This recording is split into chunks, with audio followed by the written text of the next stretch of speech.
Chapter 4:18. Pleasure Devils. They were the lords of the sixth layer of the Hell of Bator, the subjects of Xianxia.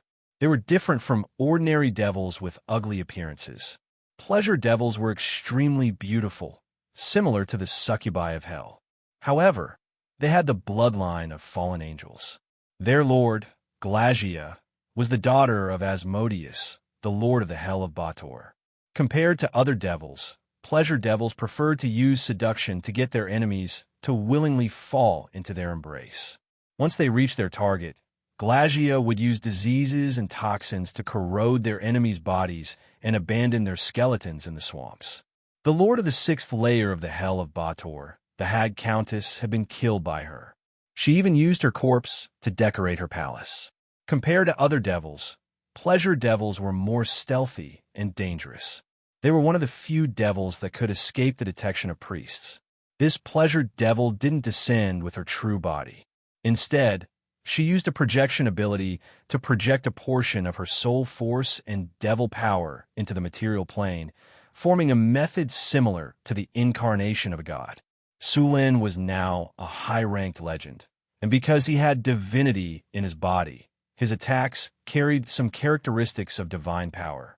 Dazzling lightning flashed, and it was as if a sun had suddenly risen in the sky.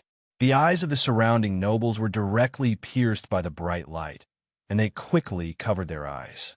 The dazzling lightning flashed, and in the next second, it flew towards the pleasure devil. Damn it! Seeing the dazzling lightning, the pleasure devil felt a strong sense of danger, and her expression changed drastically. A wave of evil energy instantly erupted from her body. The nobles near her were enveloped by this evil energy, and their bodies visibly weakened and aged. These nobles who had long been hollowed out by wine and women couldn't resist this evil light at all, and a large number of them died in an instant. Their souls were directly absorbed by the evil light into the pleasure devil's body, and the evil light on her body instantly rose sharply. Asterisk rumble. Asterisk the lightning spear struck the evil aura in front of the pleasure devil, and the lightning and evil light violently exploded. Accompanied by the explosion, a figure flashed and instantly flew into the distance. Trying to run? Too late.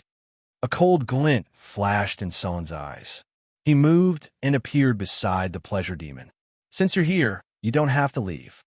If this had been the infernal plane and the pleasure demon was in her true form, she would have had a chance to escape. But now that she was in the prime material plane, all creatures from the lower planes were suppressed here. Moreover, she was only a soul projection. It would be strange if she could escape. Not good. The pleasure devil felt goosebumps all over her body. She never thought that, as a warrior, Sulin would be able to use flash so skillfully. Bang! The storm battle halberd appeared in Sullin's hand. Dazzling lightning appeared on the halberd. As soon as it appeared, he began to attack the pleasure devil. His 50 points of strength was displayed in an instant. The pleasure devil's body that was trying to escape was violently smashed to the ground. Boom! The pleasure devil's body was like a cannonball as it pierced through a 3-story building and crashed heavily onto the ground. If it weren't for the demon's strong physique, she would have lost half her life. Cough! Cough! The pleasure devil's body was severely injured. An evil aura exploded from her body. This evil aura seemed to be a signal for something. Evil aura rose from the bodies of the nobles in the distance. Soul harvest! The evil aura disappeared in a flash. In the next second, many of the nobles began to age rapidly.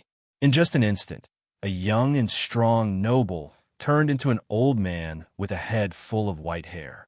It was as if all the life force in their bodies had been sucked away in an instant. Then, souls flew out of their bodies and merged into the pleasure devil's body. Her body was quickly repaired. The pleasure devil's aura that was originally weak was quickly strengthened. Her injuries were also healed in the blink of an eye. Regarding the pleasure demon's actions, Sulin didn't do anything. He didn't care about those nobles at all. If they died, then so be it. She just helped him clear the way. Sulin even wanted to give her a medal. After becoming stronger, the pleasure devil did not act rashly. She did not think that she could defeat Sulin. She glared fiercely at him and said hatefully, "I'll remember you. One day, I'll come back for revenge." Surin's arrival had completely disrupted her plans. After all, it hadn't been easy for the Iranese Queen Glagia to send her to the material plane. She paid a hefty price to do so. Her plan had been to sacrifice the entire city to the queen, harvest all the souls, and then return to Bator with her bountiful spoils. But now, her plan was completely ruined. Even she had to flee back to Bator in a sorry state. What? You still want to live for another chapter? Dazzling lightning flashed as the storm war halberd pierced towards the Pleasure Devil. The space around the Pleasure Devil was locked down. She could only brace herself and prepare to attack. Lightning Hell, Lightning Spear, Lightning Strike. A powerful energy burst out from Su Luan's body in an instant and directly shrouded the Pleasure Devil. Then, Su Luan's storm-like attacks instantly broke out. The Pleasure Devil was not good at frontal combat. Under Su Luan's attacks, it could only parry and evade. Although she was also a legend, the gap between her and Su Lin was huge. The soul she had just absorbed had greatly increased her strength, but it was only delaying her defeat. A bolt of lightning as thick as a bucket struck the evading Pleasure Devil. Not only did the powerful lightning inflict severe damage to her, but it also paralyzed her body for a second. Although this 1 second was short, it was enough for her to die several times in such an intense battle. The Storm War halberd struck the Pleasure Devil's shoulder, and an arm flew out. Sulen did not stop. The Storm War halberd launched more than 10 attacks in an instant, and all of them hit the Pleasure Devil's body. Flesh and blood splattered everywhere. Before the Pleasure Devil could recover from the paralysis, she died on the spot. With the death of the Pleasure Devil, a wave of soul energy emerged. At the same time, the Pleasure Devil's soul shadow appeared. As soon as the evil soul appeared, a repulsive force appeared out of thin air. This was the power of this world. According to the rules of this world, it would directly expel souls from the lower plane. Soul Trap. At this moment, a spiritual light flashed and instantly struck the soul that was about to leave. Although the soul of the Pleasure Devil was only a part of her body, she was still a legendary figure. In addition to the souls that she had harvested previously, her spiritual energy was still very strong. Powerful energy surged out of Surin's body, instantly suppressing the Pleasure Demon's soul imprisonment. Then, to her horror, it condensed into a sparkling and translucent gem, a legendary grade soul crystal. The battle has ended. Congratulations, host. You have obtained an epic victory. Congratulations, host. You have successfully killed a Pleasure Devil. You have received 98,500 experience points. You have received 3 platinum treasure chests. You have received an item, Blood of the Fallen Angel. Congratulations, host. Under your leadership, your army has successfully suppressed the rebellion in San Filto City. You have received 53,600 experience points. You have received 1 platinum treasure chest. You have defeated the devil and quelled the war. You have received 50 favorability from the citizens of San Filto City. Your reputation in San Filto City has reached respected. Your charm has increased by 2. Devil's Temptation. Year 1688 of the Radiant Moon Calendar. In the beginning of September, the king of the Kingdom of Florence was critically ill. The 3 princes began to fight for the right of succession. Under the instigation of the devil, a serious war broke out in San Filto City. The entire city was about to become the devil's nourishment. At this critical moment, you came to this city and successfully killed the Pleasure Devil, saving San Filto City. With the end of the war, your name and your army's fame began to spread throughout the Kingdom of Florence. Your reputation also began to rise throughout the continent. You have received a large amount of reputation. Reputation plus 40. Ding! Congratulations, host. Your experience bar is full. Your level has increased. Your current level is LV27. Congratulations, host. You have received 2 free attribute points 2 skill points, and a platinum treasure chest. A series of system notifications rang in Sullen's ears. Sullen temporarily did not have time to count the spoils of war. He had just conquered San Filto City, and there were still many things to settle. Hansen. Yes, sir. A strong man stepped forward. Lead your men and immediately gather all the troops in the city. Kill anyone who resists without mercy. Yes, sir. Issue an announcement. From today onwards, San Filto City will be in a state of war. No one is allowed to leave without a pass. At the same time, seal the city and eliminate the remaining enemies. Organize people to clean up the ruins and treat the injured. Arrest all those who took advantage of the chaos to commit crimes and plunder. Kill anyone who resists without mercy. Check the treasury and the granary. Distribute the food in a unified manner. Do not inflate the prices. All nobles immediately return to their own mansions. Do not go out without my command. Sullen used the momentum of his victory to issue various orders. He completely controlled San Filto City in the shortest time possible. After a period of war, San Filto City began to rebuild. The army of the North Wind Duchy quickly gathered all the defeated troops. Then, under the leadership of the North Wind Duchy soldiers, they immediately began to work. The nobles who had already suffered heavy casualties did not dare to have any objections in front of Sullen. Too many people had died today, and these nobles had lost their courage. Chapter 419.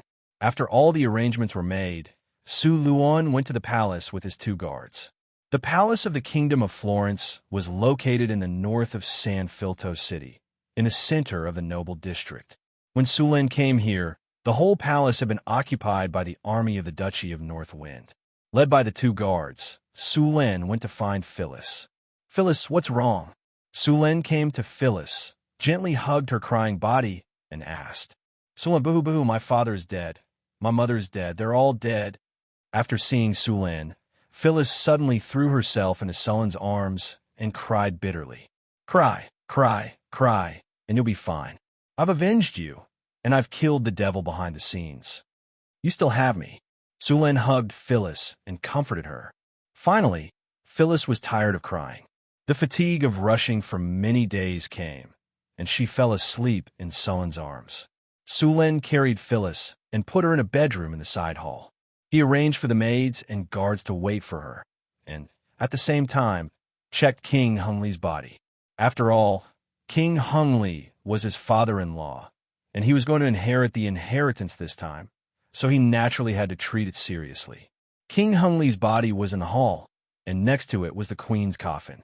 After seeing King Hungli's body, Sullen found that King Hungli had been dead for 2 days, and his body was only casually collected in the coffin without any funerary objects or any measures to protect the body. The body was slightly smelly. He didn't know who helped him collect the corpses, but his subordinates were still around. Before he died, they couldn't sit still. After he died, they didn't even care. They directly stopped the corpses and attacked. This king was quite a failure. Sullen snapped his fingers and a light flashed. A crystal-clear coffin covered the corpse. This was an ice coffin that could be used to temporarily preserve the corpse. After preserving the 2 corpses, Sullen found a quiet palace and walked in. After finishing his work, he still hadn't had time to count his gains. He opened the system space. This time, he had obtained 5 platinum treasure chests. First, he took a shower and changed his clothes. After washing his hands, Sullen sat down again and calmed himself down. Only then did Sullen choose to open the treasure chest. As a dazzling light flashed by, the familiar sound of the system notification rang in his ears. Congratulations, host. You have opened the platinum treasure chest. You have obtained a bottle of Jade Shavings Golden Pills. Congratulations, host. You've opened the platinum treasure chest. You've obtained the Building of Wonders blueprint, Cheelan Garden. Congratulations, host. You have opened the platinum treasure chest. You have obtained 1 army talisman. Congratulations, host. You have opened the platinum treasure chest. You have obtained the item Thunder Secret Technique. Congratulations, host. You have opened the platinum treasure chest. You have obtained the item mechanical secret technique. After the light dissipated, Sulin immediately looked at the items that he had just obtained. There were 10 jade shavings golden pills in a bottle. The effect was that it could increase any attribute by 1 point. Sulin planned to add them to his agility and spirit. In addition to the 2 attribute points that he had obtained from leveling up, Sulin's attributes were getting closer and closer to 50. A new building of wonders blueprint, Garden. Sulin was looking forward to this new building of wonders. He picked up the blueprint and began to look at it. Building of wonders blueprint, Garden. Category, Beast Pen. This blueprint records the detailed steps and process of building Garden. Garden, Building of Wonders. Beast Pen. Legend has it that this is the place where the mythical beast Qilin once lived. With Garden, the mounts in the city can become stronger and faster. It can also increase their growth rate, reduce the chances of the mounts falling sick, increase the reproduction rate of the mounts, and have a chance of attracting wild mounts. Rapid growth plus 35, indestructible plus 30, rare beasts plus 35, sturdiness plus 36, reproduction plus 35, disease reduction plus 35, mount taming plus 37, mutation plus 10. Additional effect, Mythical Beast Might. Mythical Beast Might possesses the aura of the mythical beast Qilin, can forcibly tame mounts one at a time. Seeing the effects of this building of wonders blueprint, Sulin's eyes lit up. This Garden was a good thing. Not only could it increase the growth rate of mounts, but it could also make them stronger and faster. Moreover, the special effect, Mythical Beast Might, could actually forcibly tame mounts. Then, if he caught a giant dragon, could he try the effect? Also, with this building, it would be much easier to tame your own creatures in the future. Of course, with so many benefits, it wasn't easy to build this building of wonders. The most important thing was that he needed a Qilin horn. This was the first time he had heard of such a thing. This world didn't even have a Qilin, so where was he going to find one? After putting away the building of wonders blueprint, Sulin could only wait until he had a Qilin horn before building it. The third box opened up a commander seal. This commander seal was a little special. The word female was written on it. Obviously, this was a female commander seal. Commander seal, female soldier. After use, you can recruit 1,000 female soldiers. Female soldiers have the ability to move quickly and agilely, and have decent attack power. Female soldier, elite female soldier, guard female soldier, female official, star officer. It was actually a female soldier. Sulin looked at the commander seal in his hand in surprise. In the game, female soldiers weren't very strong. Most of the time, they were considered cannon fodder. However, this didn't mean that they were useless. Female soldiers were only powerful in the later stages. When they were promoted to star officer, they could summon lightning. They were completely a magical soldier. Besides being strong, female soldiers had another advantage. They were beautiful. Using female soldiers to guard the palace was a good choice. Sulin chose to use it immediately. The commander's seal instantly turned into countless fluorescent lights and then merged into Sulin's body. Although female soldiers were strong in the later stages, they were very weak in the early stages. Moreover, the recruitment and training cost was not cheap. When recruiting female soldiers, he would have to build a new female soldier barracks and a training ground. Sulin planned to wait for a while before building it. The remaining 2 platinum treasure chests contained 2 books, one of which was Thunder Secret Arts. Sulin skimmed through it and found that it recorded a large number of thunder and lightning spells. For Sulin, this was exactly what he needed. With this book, his understanding of the power of thunder and lightning would be improved once again. At the same time, he could also learn more thunder and lightning skills.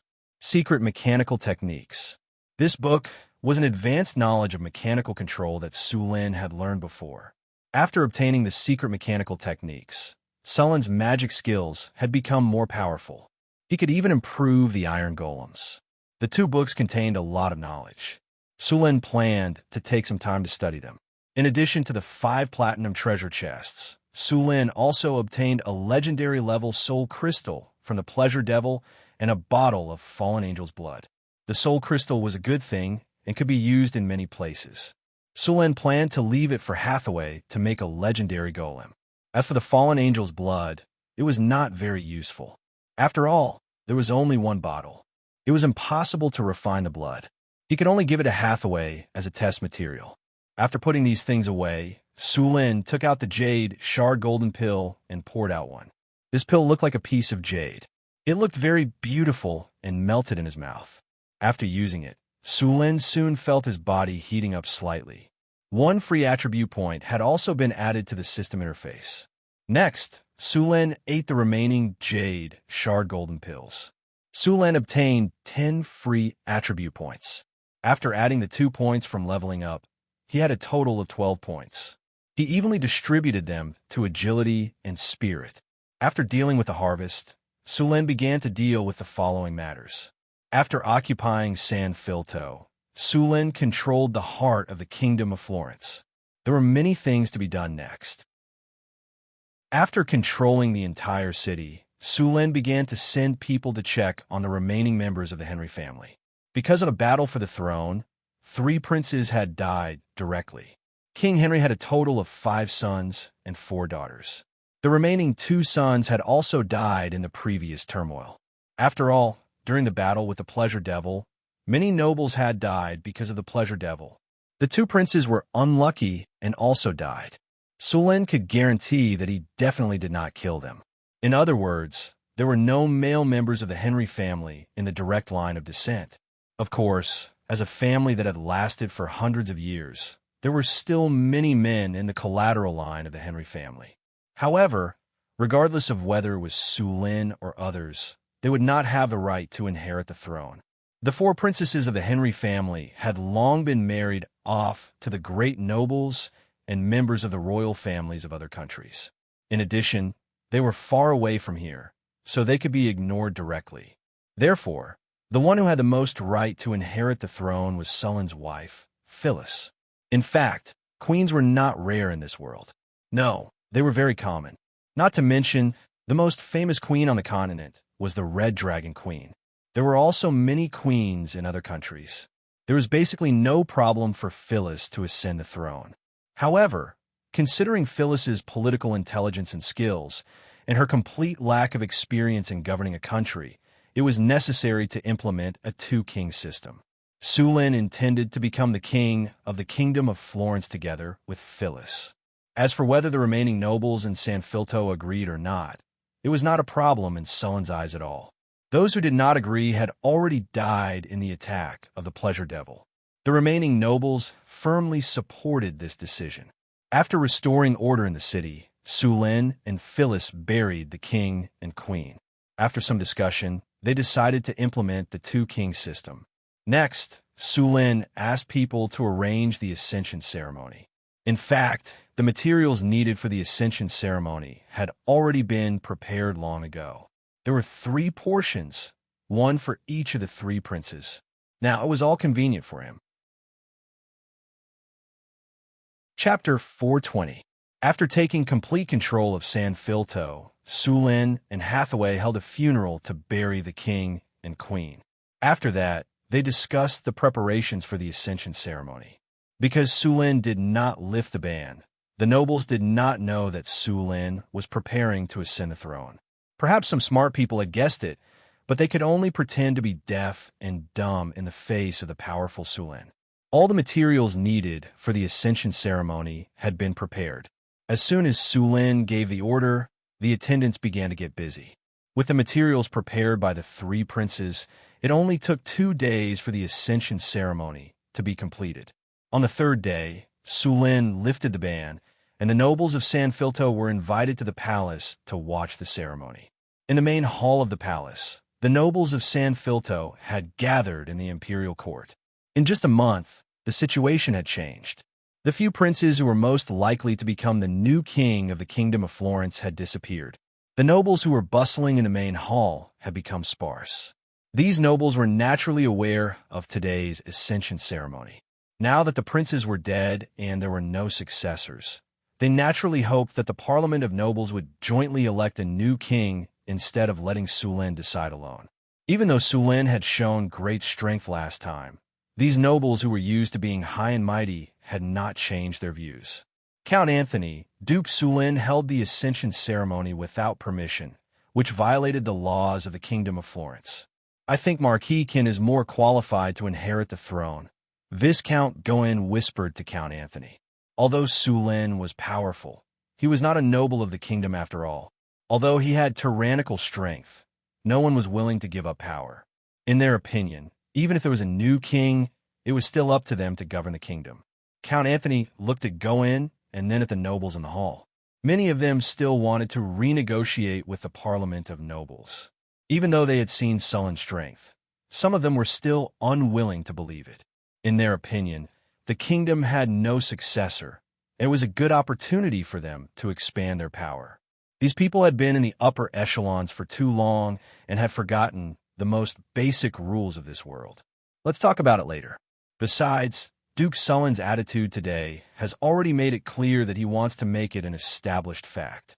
Don't you think it's a little late? Anthony shook his head and didn't intend to stand out. As an old fox, he wouldn't easily take a stand, let alone stand out personally. This Duke Sulin has gone too far. If he hadn't forced us not to go out, how could we not know what he wants to do until today when we are about to ascend the throne? Goen snorted coldly, obviously very angry. Don't talk so much. No matter what, he did save our lives. A middle-aged noble tugged at his clothes and said softly, but his eyes were looking at a few servants standing in the hall. The king was dead, the 3 princes were dead, and the entire palace was under Sulin's control. These attendants were naturally loyal to Sulin. If they heard these words, they would definitely spread it to Sulin. What? Do you think he can kill me? This is the Kingdom of Florence, not his Beifong principality in the countryside. Goen didn't appreciate it, but said with disdain. In his opinion, the Beifong principality in the northern wilderness was a small country, and Sulin was a bumpkin from the countryside. Ignorant. Anthony glanced at him, and his body involuntarily moved a few steps away from him. Obviously, he didn't want to talk to him anymore. The morning sun dispelled the darkness in the palace, and the magnificent palace looked very solemn in the morning sun. Sulin and Phyllis were changing into gorgeous clothes with the help of several maids. My lord, the ceremony is ready, and all the nobles have arrived. A middle-aged attendant said respectfully. Very good. How are the nobles doing? Sulin sat in his seat and let 2 maids help him put on his robe. As my lord expected, there are some nobles who are dissatisfied with your arrangement. The attendant said respectfully. Sulin played with a ruby and said casually, give them some time to calm down. If they still can't recognize the situation, I don't mind helping them. The old era is over, and the new era is coming. Those who can't keep up with the times will be abandoned by the times. Sulin was very clear about the nobles' thoughts, but he couldn't kill all of them at once. After all, he still needed them to serve him for the time being. But before that, he needed to distinguish between those who needed to be eliminated, those who were willing to rely on him, those who could be won over, and those who were old foxes sitting on the fence. Sulin was very clear about the nobles' thoughts. There was a saying, kill the chicken to warn the monkey. Those who jumped the highest and cried the loudest were the chickens that were killed. My lord, when are you going to start? The attendant asked respectfully. Wait a little longer. Sulin put down the ruby and smiled at Phyllis. Come and take a look at the crown I prepared for you. Sulin took out a beautiful crown from the storage space and handed it to Phyllis. The crown was made of gold. Of course, in order to ensure its hardness, it was also mixed with some other metals. But on the surface, it still looked golden. The crown was designed with a hollow design and looked very delicate. There were 3 gemstones inlaid on the front of the crown, 1 big and 2 small. At this moment, they were shining in the morning sun. It's so beautiful. Phyllis's eyes widened in surprise at the sight of the beautiful crown. Come, let me put it on for you. Sulin smiled and stood up. Phyllis nodded and bowed slightly. Sulen put the crown on Phyllis's head and stepped back. He bowed slightly and said, "My dear queen, you are so beautiful." "Really?" Phyllis twirled around with the crown on her head and winked at Sulen. "Of course, you are the most beautiful today," Sulen said seriously. Phyllis smiled and then lifted the corner of her dress to make a bow to Sulen. "My king, you are also very handsome today." "Huh?" Phyllis couldn't help but laugh as soon as she finished the bow. "All right, it's almost time. We should go and ascend the throne." Sulen and Phyllis played for a while and then looked at the time. Phyllis nodded. "Okay."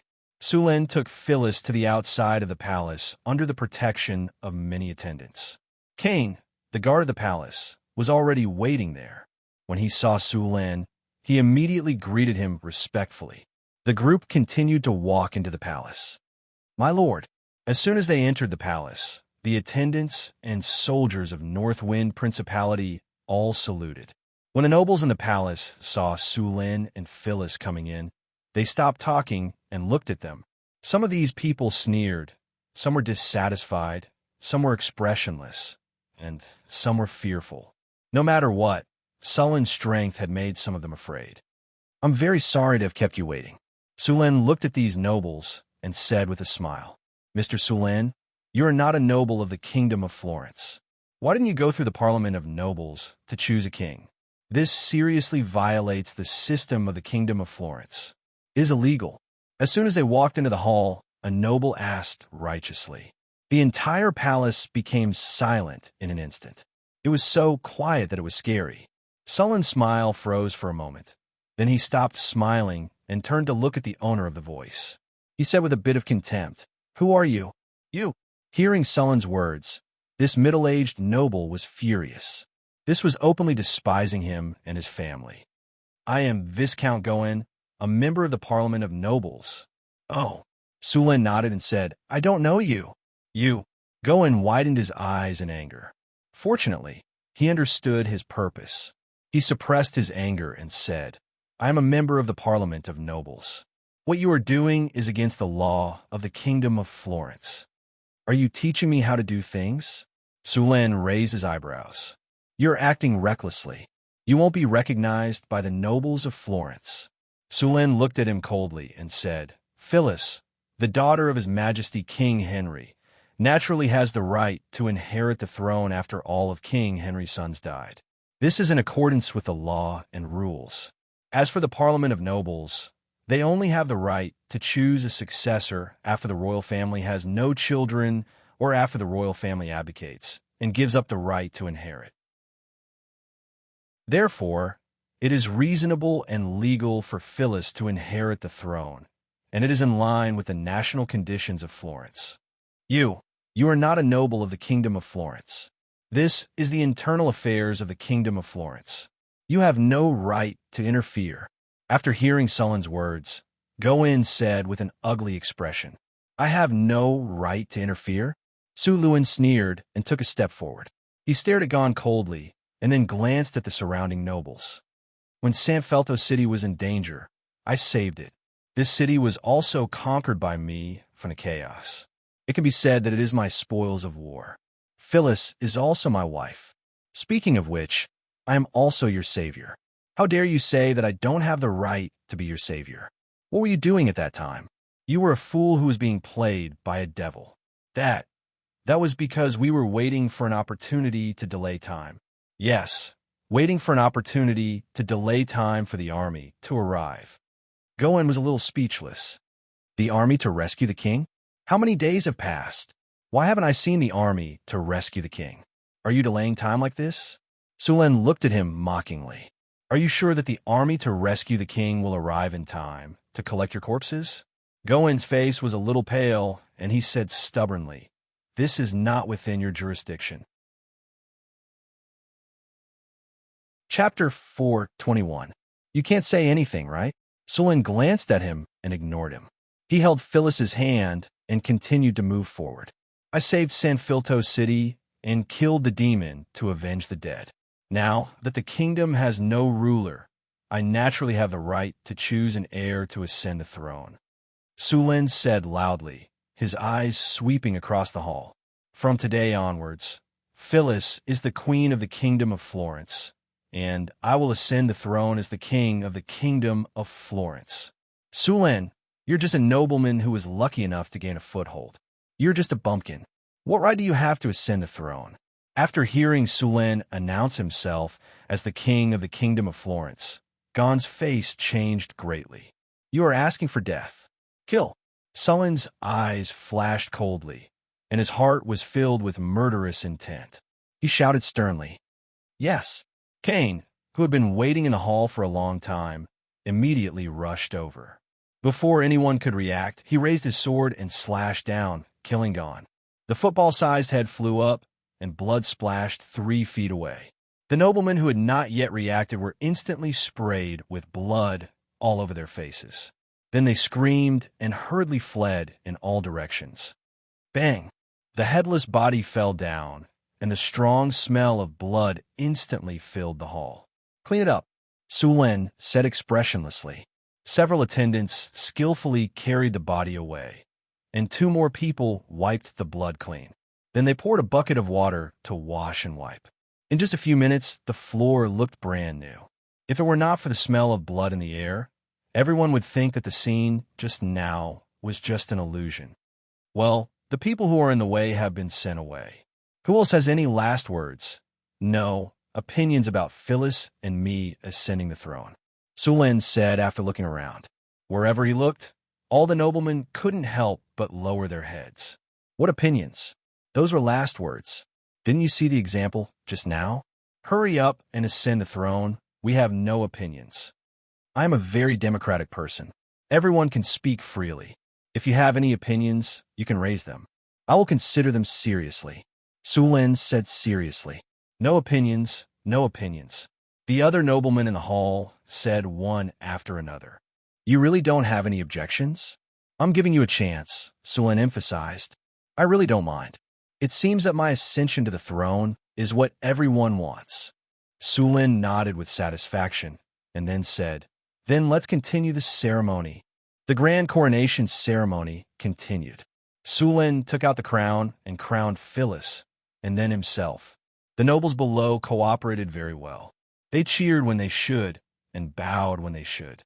Everything was so harmonious. The enthronement ceremony ended amidst peaceful cheers. Congratulations, host. You have successfully ascended the throne. A large amount of data flashed before Sulin's eyes. Congratulations, host. Your duchy has been upgraded to a kingdom. The country template is currently being upgraded. Importing national data. Ding. It has been detected that the host's actual territories are Beifeng Duchy and Fighter City. Please take control of more territories as soon as possible. Ding. Please take control of the Kingdom of Florence as soon as possible. Congratulations, host. You have successfully upgraded to a kingdom. You have received a diamond treasure chest. Congratulations, host. You have successfully upgraded to a kingdom. Your Imperial Jade Seal has been upgraded. Congratulations, host. You have successfully upgraded to a kingdom. You have received a miracle building blueprint. A series of system prompts sounded in his ears. However, the reward for upgrading to a kingdom this time was much less than the reward for establishing a duchy. Of course, it was very likely that Sulin did not fully control the Kingdom of Florence. Only when Sulin fully controlled the Kingdom of Florence would all the rewards be issued. Although the rewards were much less, Sulin was still in a good mood. He opened the system and began to check the rewards this time. A diamond treasure chest, a miracle building blueprint, and an upgraded Imperial Jade Seal. Sulin opened the diamond treasure chest, and a gorgeous light and shadow effect flashed before his eyes. The next second, a familiar system prompt sounded in Sulin's ears. Congratulations, host. You have successfully opened the diamond treasure chest. You have received the book, Elemental Fission and Elemental Fusion. After hearing the system prompt, Sulin was slightly stunned. He immediately reacted. The book, Elemental Fission and Elemental Fusion, was actually opened from the treasure chest. Just by hearing the name, one could tell that this book was a book about the knowledge of the elemental furnace. Sulin simply flipped through it. This book was not only about theoretical knowledge, but it also included a large amount of data and detailed steps. However, it was still very difficult to produce according to the data in the book. Of course, this book was not without benefits. It helped Sulin save a lot of time. It pointed him in the right direction, and he did not have to take any detours. After putting away the book Elemental Fission and Elemental Fusion, Sulin picked up the miracle building blueprint that he had just received. This blueprint was a little special. It was called a Pang Palace. It was actually an architectural blueprint of a palace complex. Miracle Building Blueprint, a Pang Palace. It records the blueprint of a large palace complex. After using it, a Pang Palace can be built. Sulin looked at the blueprint. The construction of such a palace complex could not be completed in a short period of time. Moreover, it would require a lot of manpower and material resources. For the current Sulin, it was not worth it. This blueprint could only be used after a long time. Casually putting away the miracle building blueprint, Sulin stretched his body and began to deal with other matters. After Sulin and Phyllis ascended to the throne, Sulin sent official documents in his and Phyllis's name to the surrounding cities to announce the legitimacy of the throne. The news received was mixed. The territories that were originally under the direct control of the kingdom had already accepted the appointment and recognized Sulin and Phyllis as the king and queen. Some of the remaining nobles recognized Sulin and Phyllis. Some of them were watching with ambiguous attitudes, and some of them directly declared that Sulin and Phyllis's thrones were illegitimate and refused to recognize them as the king and queen. Sulin had already prepared himself for this situation. He tried to rope in the nobles who accepted the appointment directly. He also sent people to those who were neutral and ambiguous. As for those who refused, he issued official documents requesting them to immediately surrender and personally apologize to San Filto. Naturally, the nobles would not agree to such a request. However, Sulin did not want them to agree. This would only show that he had too much. At the same time, Sulin began to recruit soldiers in San Filto and the territories under the direct control of the royal family. Due to the previous war, the soldiers in San Filto had suffered heavy casualties. He was now preparing to rebuild the army. At the same time, after the reconstruction was completed, he would crusade against the rebellious lords. However, while Sulin was busy, an unexpected piece of news came. "You said that Marquis Savoy sent people?" Sulin asked. "Yes, your majesty. As the most powerful lord in the northern provinces, Marquis Savoy was also the other successor of the Kingdom of Florence. However, he was a little unlucky. It was not easy for him to wait for such a good opportunity. In the end, when he arrived at San Filto, Sulin had already ascended the throne, giving him no chance at all. However, Marquis Savoy knew that he had not made his stance clear yet. If he announced that he supported Sulin, the nobles in the northern part of Florence would not be able to do anything. Those who were neutral would probably immediately preside over Sulin. Even many nobles who were clearly against him would change their minds. "Let him in," Sulin said. "Yes, your majesty." The servant bowed and slowly retreated. About 5 minutes later, the servant walked in with a young man. "Your majesty, the eldest son of Marquis Savoy is here." "Vader, long time no see." Sulin smiled and stood up. "Long time no see, your grace." Vader bowed respectfully. Hearing how Vader addressed him, Sulin did not have any expression. He was still smiling. "Sir Vader, why have you come to see me this time?" "Your grace, my father does not agree with what you have done this time." "Is that so? I heard that when you came to San Filto, you brought an army of 10,000 men. Why are you preparing to go to war with me?" Sulin said in a low voice. "We did not mean that. We only brought the army to protect my safety," Vader said with a shrug. "Protect your safety?" Sulin rolled his eyes. "You need to bring an army of 10,000 men to protect my safety? I know that you are upset that I became king first, but what is done cannot be undone. It is better to accept it." Vader shook his head and continued. "Your grace, your situation is not very good now. 1/3 of the nobles in the entire kingdom are against you. Why are you unwilling to give up the throne? If you agree to give up the throne, the Savoy family is willing to bear your expenses this time and compensate you. It seems that you want to replace me. Sulin instantly understood the Savoy family's plan. The Savoy family wanted to replace the Henry family as the new royal family of Florence. This is a normal transfer of power within the Kingdom of Florence, Vader said. Sulin smiled slightly. Do you think your strength is enough? Vader glanced at Sulin and said, I still have to thank Sir Sulin for the life essence last time. After using it, my father has already advanced to the legendary level. Advanced to the legendary level? No wonder you are so confident. But the legendary level is different from the legendary level. Sulin shook his head. How about this? I can give you a chance. I will fight with your father. As long as he can win, I will withdraw and hand over the Kingdom of Florence to you. And if I win, I don't need you to pay anything. You just need to announce that I am the king of the Kingdom of Florence.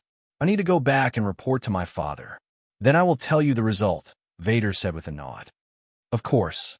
Sulin nodded. Chapter 4:22. Vader quickly left Sanfilto City and returned to the encampment of the army in Cult City without stopping. He then went straight to the largest tent in the center. Father, I'm back, Vader said respectfully to the Marquis of Savoy. Have a seat. The Marquis of Savoy nodded. After Vader sat down, he asked, What did he say? His Excellency Sulin doesn't agree to abdicate, Vader said. That's not surprising. The Marquis of Savoy sneered. He stood up from his seat and walked to the map placed in the tent. No one will easily give up power that's at their fingertips. Moreover, 1/3 of the territory has already recognized him as the king. What else did he say?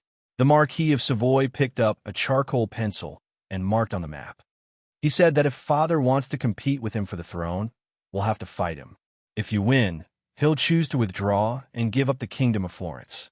If we lose, we'll have to recognize him as the king of the Kingdom of Florence, Vader said in a low voice. Father, I think we should just attack directly. As long as we mobilize, I believe many nobles will follow suit. When the time comes, Sanfilto City won't be able to stop us. Mobilize? That's easy for you to say. The Marquis of Savoy glanced at his son and put the charcoal pencil back. It's easy to mobilize, but what about after that? Many nobles will respond, but most of them won't put in any effort. They'll wait for us and Sulin to fight until both sides suffer, then take advantage of the situation. Don't think too highly of those nobles. What kind of people are they? They won't act until they see the hair. The Marquis of Savoy snorted. After circling the tent twice, the Marquis of Savoy said, Looks like we can only use battle. After thinking for a long time, the Marquis of Savoy nodded in agreement. He was very confident in his own strength. In his impression, although Sulin had a record of killing a legendary orc, that orc was already seriously injured. Therefore, he felt that he should be on par with Sulin. What he didn't know was that different people had different physiques, and the same applied to legends as well. The next step was to discuss the time and place. These matters were quickly finalized. The two sides agreed to fight 30 miles northeast of Fethur City. The time was set for 3 days later in the morning. After discussing the details of the battle, Sulin began to deal with other matters. He was preparing to build a military camp in Sanfilto. Originally, more than half of the soldiers in Sanfilto had been killed or injured. Although Sulin later took in some scattered soldiers, these soldiers were far from being elite. Therefore, he was preparing to build a military camp and recruit new soldiers. He would also send the original soldiers to the military camp for training. Only after going through such training could these soldiers reach the standard of a qualified soldier of Beifeng Principality. After Sulin ascended the throne, the southern provinces had the most opposition. In fact, Sulin's reputation was mostly spread in the northern provinces. Not many people in the south knew about it, and since a long time ago, the southern provinces had looked down on the northern provinces. The main reason was the economic disparity. For the southern provinces, the northerners were a group of barbarians who liked to fight and kill. What's more, Sulin's territory was in the northern wilderness, which was further north of the northern provinces. In their eyes, it was a completely barren land. The best way to make these people admit that Sulin was the king was to persuade them physically. Sulen didn't plan to transfer the army of Beifeng Principality, so he could only rebuild the army in San Filto. Compared to Beifeng City, the conditions in San Filto were much better. At least there were more than 150,000 people here. With enough manpower, the construction of the military camp was very fast. In addition to the ordinary military camp, Sulen also built a military camp for female soldiers. Sulen was going to let the maids in the palace serve as the first batch of female soldiers in the military camp. There were still a lot of female soldiers in this world. The most famous one was the Amazon female warriors in the southern rainforest. Don't think that they were easy to bully just because they were women. In fact, the Amazon female warriors were very powerful. In addition to the Amazon female warriors, there were also female soldiers among the elves, especially among the drows. Sulen's plan to build female soldiers didn't attract much attention. Most people just thought it was the king's hobby. While the military camp was being built, Sulen began to clean up San Filto. The first thing to be changed was the sanitation. Sulen was used to the cleanliness of Beifeng City. After coming to San Filto, he hated the dirty streets, so after the city settled down, Sulen began to set up sanitation regulations to clean the streets.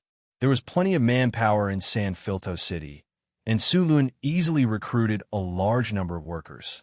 Although they were called workers, most of them were actually poor people. More than 90% of the cities in the world had slums. These people were cheap and only needed a small amount of money to hire them. After having the manpower, Sulen began to issue laws. No one was allowed to dump garbage or feces on the streets. Violators would be fined and sentenced to 1 week of unpaid labor. Of course, this kind of thing couldn't just be an order. If people were not allowed to dump garbage everywhere, they had to be given a place to dump garbage. Otherwise, this order would not be beneficial to the people, but harmful. Sulen selected some people from the slums and divided San Filto into districts. Each district would have a garbage transfer station. The residents and merchants around would need to send their garbage here. Then, these people would drive the garbage out of the city every morning. At the same time, Sulen also sent people to start building public toilets in each district. After these things were built, Sulen issued a ban on dumping garbage and defecating everywhere. The nobles in the city were puzzled as to why Sulen wasn't in a hurry to quell the rebellion. However, under Sulen's power, they were very well behaved on the surface. However, under Sulen's power, they were constantly up to no good in private. In order to obtain information, Sulen formed the Embroidered Uniform Guard. Now that he was the king, Sulen naturally expanded the Embroidered Uniform Guard. However, the Embroidered Uniform Guard wasn't something that just anyone could become. Sulen could only recruit 20 people from other places and use these 20 people to build the framework. Then, he would recruit others and quickly establish the Embroidered Uniform Guard. With the Embroidered Uniform Guard, Sulen would be able to know every move of the nobles in San Filto. With the Embroidered Uniform Guard collecting information, it would be very useful when Sulen went to quell the rebellion of the nobles. There was no need to say how useful information was in a war. Scouting, eavesdropping, breaking ties, spreading rumors, acting as a spy, and so on were too many. Time passed quickly, and 3 days passed in the blink of an eye. Early in the morning, Sulen left some instructions to Phyllis and then left San Filto alone. As for the soldiers of Beifeng Duchy, they stayed behind to protect the palace and prevent the nobles from causing trouble when Sulen wasn't around. The Pegasus was very fast, and it only took 10 minutes to arrive at the location of the battle. When Sulen arrived, he found that Marquis Savoy was already waiting there. In addition to him, there were about 500 cavalrymen waiting not far away. Sulen took a few glances and didn't pay attention to them. "Long time no see, Marquis Savoy," Sulen said as he dismounted. "Long time no see, Duke Beifeng." Savoy nodded. After a few simple pleasantries, both sides went into the main topic. "Marquis Savoy, we are clear about the conditions. Do you have any objections?" Sulen asked. "No, that's good. When you lose, Marquis Savoy, don't go back on your word," Sulen said with a smile.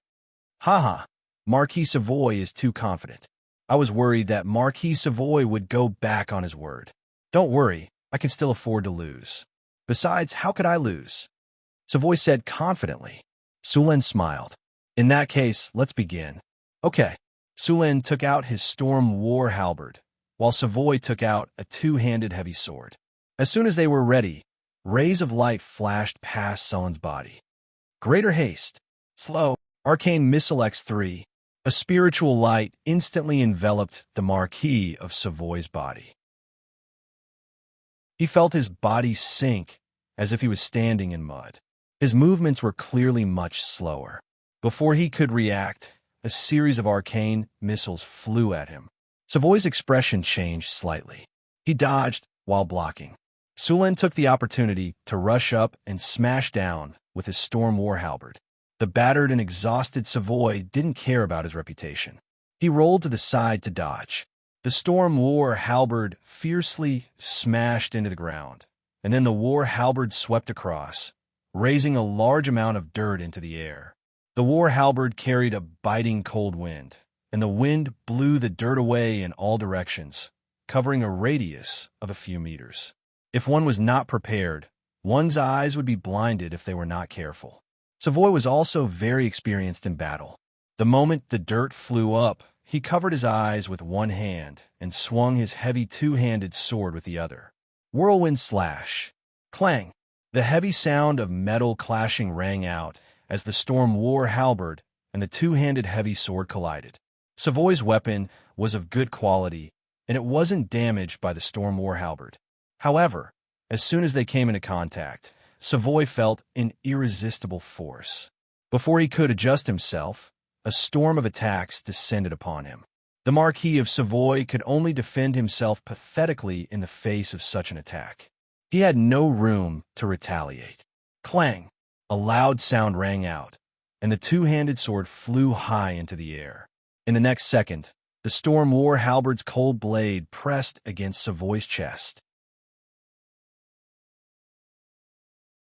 Chapter 423. I've lost. The Marquis of Savoy was taken aback when he saw the gleaming blade in front of his chest. Whoosh! Sulin smiled and put away his storm halberd. Since the outcome has been decided, you should know what to do, Marquis.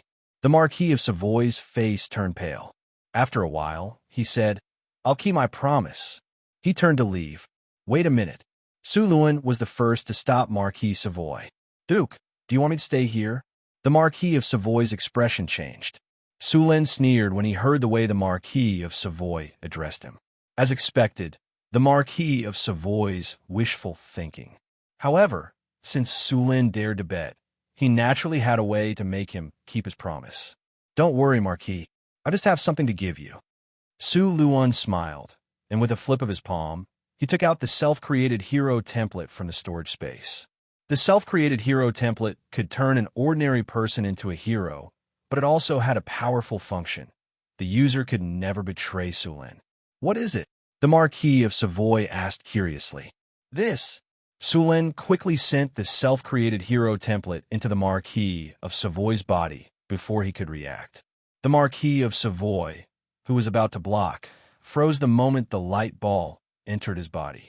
It took him a few seconds to recover. After the light ball entered the Marquis of Savoy's body, Sulin heard a system notification. Are you sure you want to use the self-created hero template? Yes. Template fusion. Fusion successful. Congratulations to the host for obtaining a new hero. Master, the Marquis of Savoy said respectfully after he recovered. Sulin had never believed in the so-called bet. He had planned to take the Marquis of Savoy as his subordinate from the beginning. A legendary warrior was a rare high-end combat force. Moreover, the Marquis of Savoy's family had influence in the north.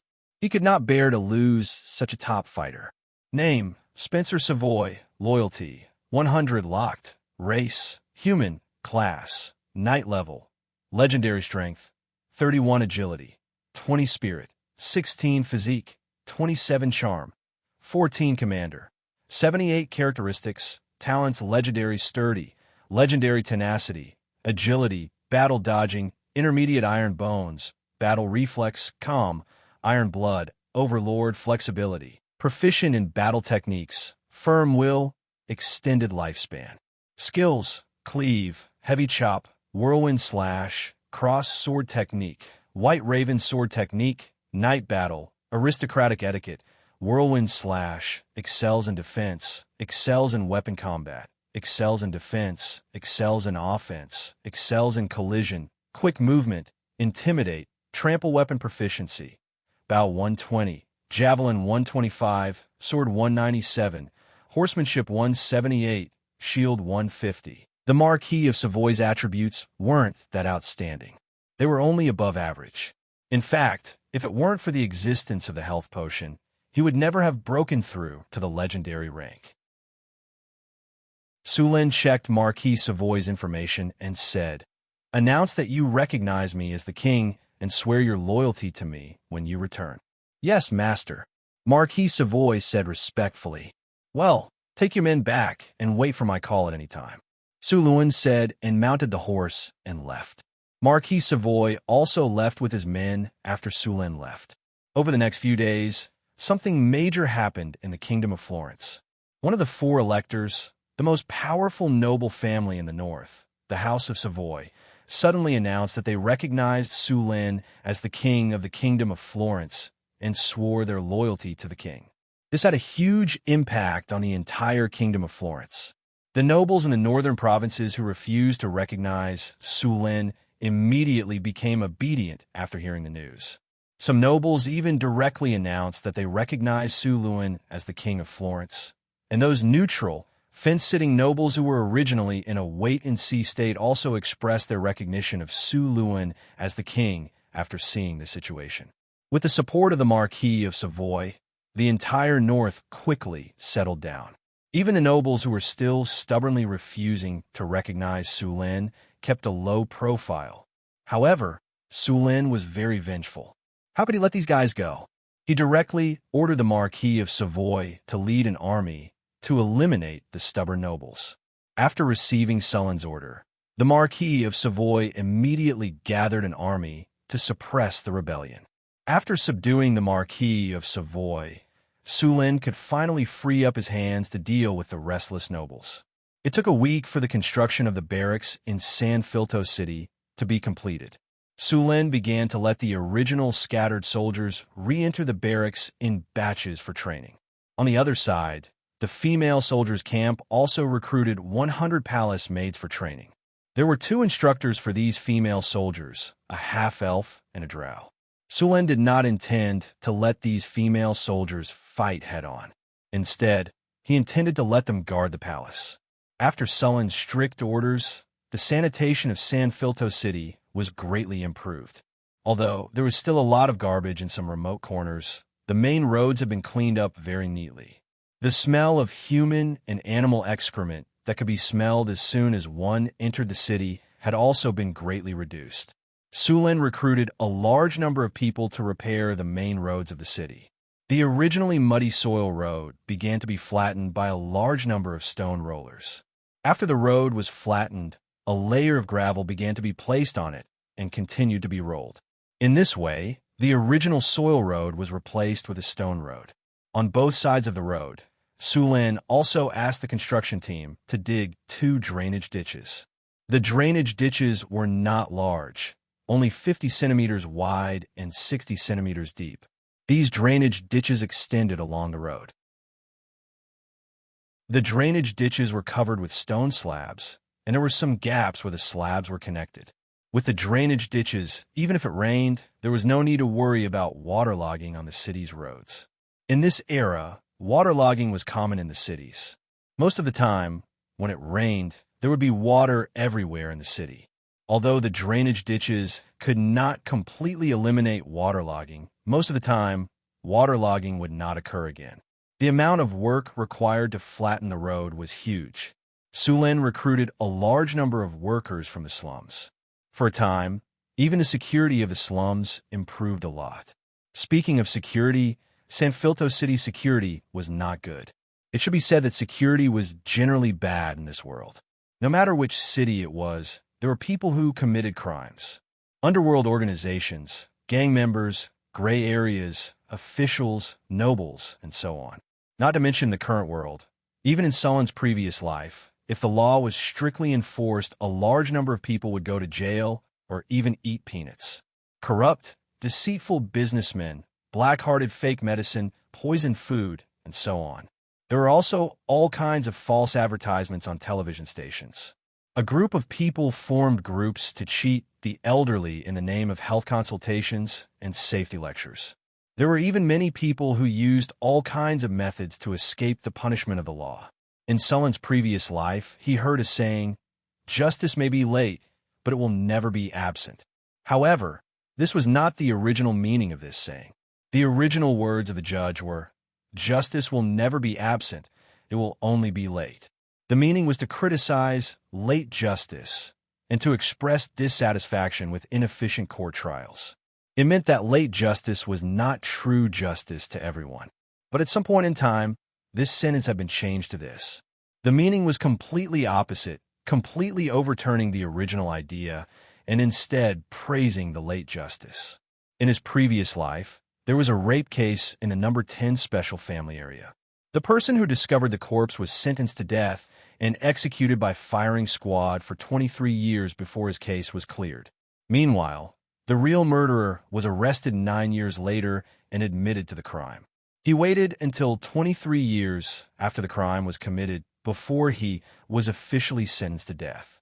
Sullen was resolute in his crackdown on crime. Moreover, the laws in the Beifeng Principality were completely different from the laws in this world. The laws in this world were very similar to the laws in the Western world in his previous life. It was basically a sham. In front of the law, the nobles had special privileges. Apart from the nobles, the rich could also form a powerful group of lawyers. They had plenty of time and money to slowly drag it out with you. How could ordinary people drag it out with them? When they could not hold on any longer, they could only withdraw the lawsuit. In fact, these laws were completely to protect the interests of the privileged class.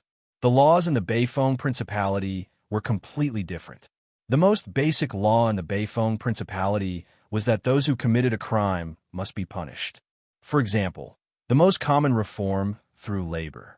This type of punishment was mainly used in cases where the degree of the crime was relatively small and did not cause much harm.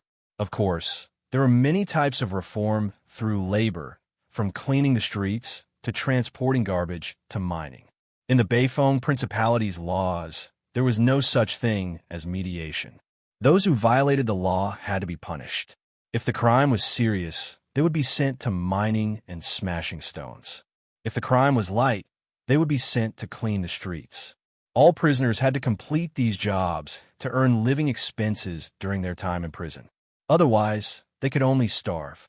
There was no need to talk about humanitarianism. When these prisoners committed crimes, why did they not talk about humanitarianism?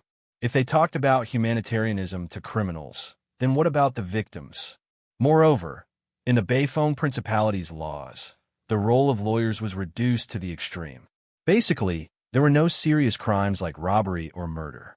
With a lawyer representing them, they could get a light sentence or even acquittal. The judicial officials in San Filto City could only amend the laws according to Sullen's wishes. At the same time, Sullen strengthened the training of the city guards. He had already planned to completely eliminate all kinds of gangs and illegal organizations in San Filto City, especially the slums. This would be the focus of the cleanup. Chapter 424. The slums were common in most cities in this world. Apart from being dirty and messy, they were also the hotbeds of evil and the darkest corners of the city. Murder, robbery, and smuggling were common occurrences here. Even the churches in the city rarely came here. People died here almost every day.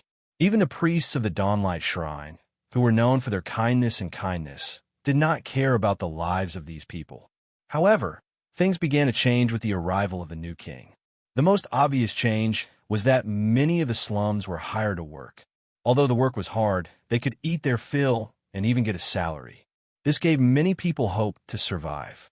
Who would want to die if they could live? In an instant, these slum people burst out with a strong work enthusiasm and were grateful to Su Luan, the king who brought them hope. However, the changes in the slums also made some people think differently. Boss, I've asked around. Those bumpkins earn about 10 copper nars a day. The women get 8, and even the children get 5, a skinny, wretched-looking man with a mustache said excitedly. I've done some calculations. There are more than 200 people in our gang's territory. If they're all adults, they can earn 2,000 copper nars a day, which is equivalent to 2 kinnar. That's 60 kinnar a month.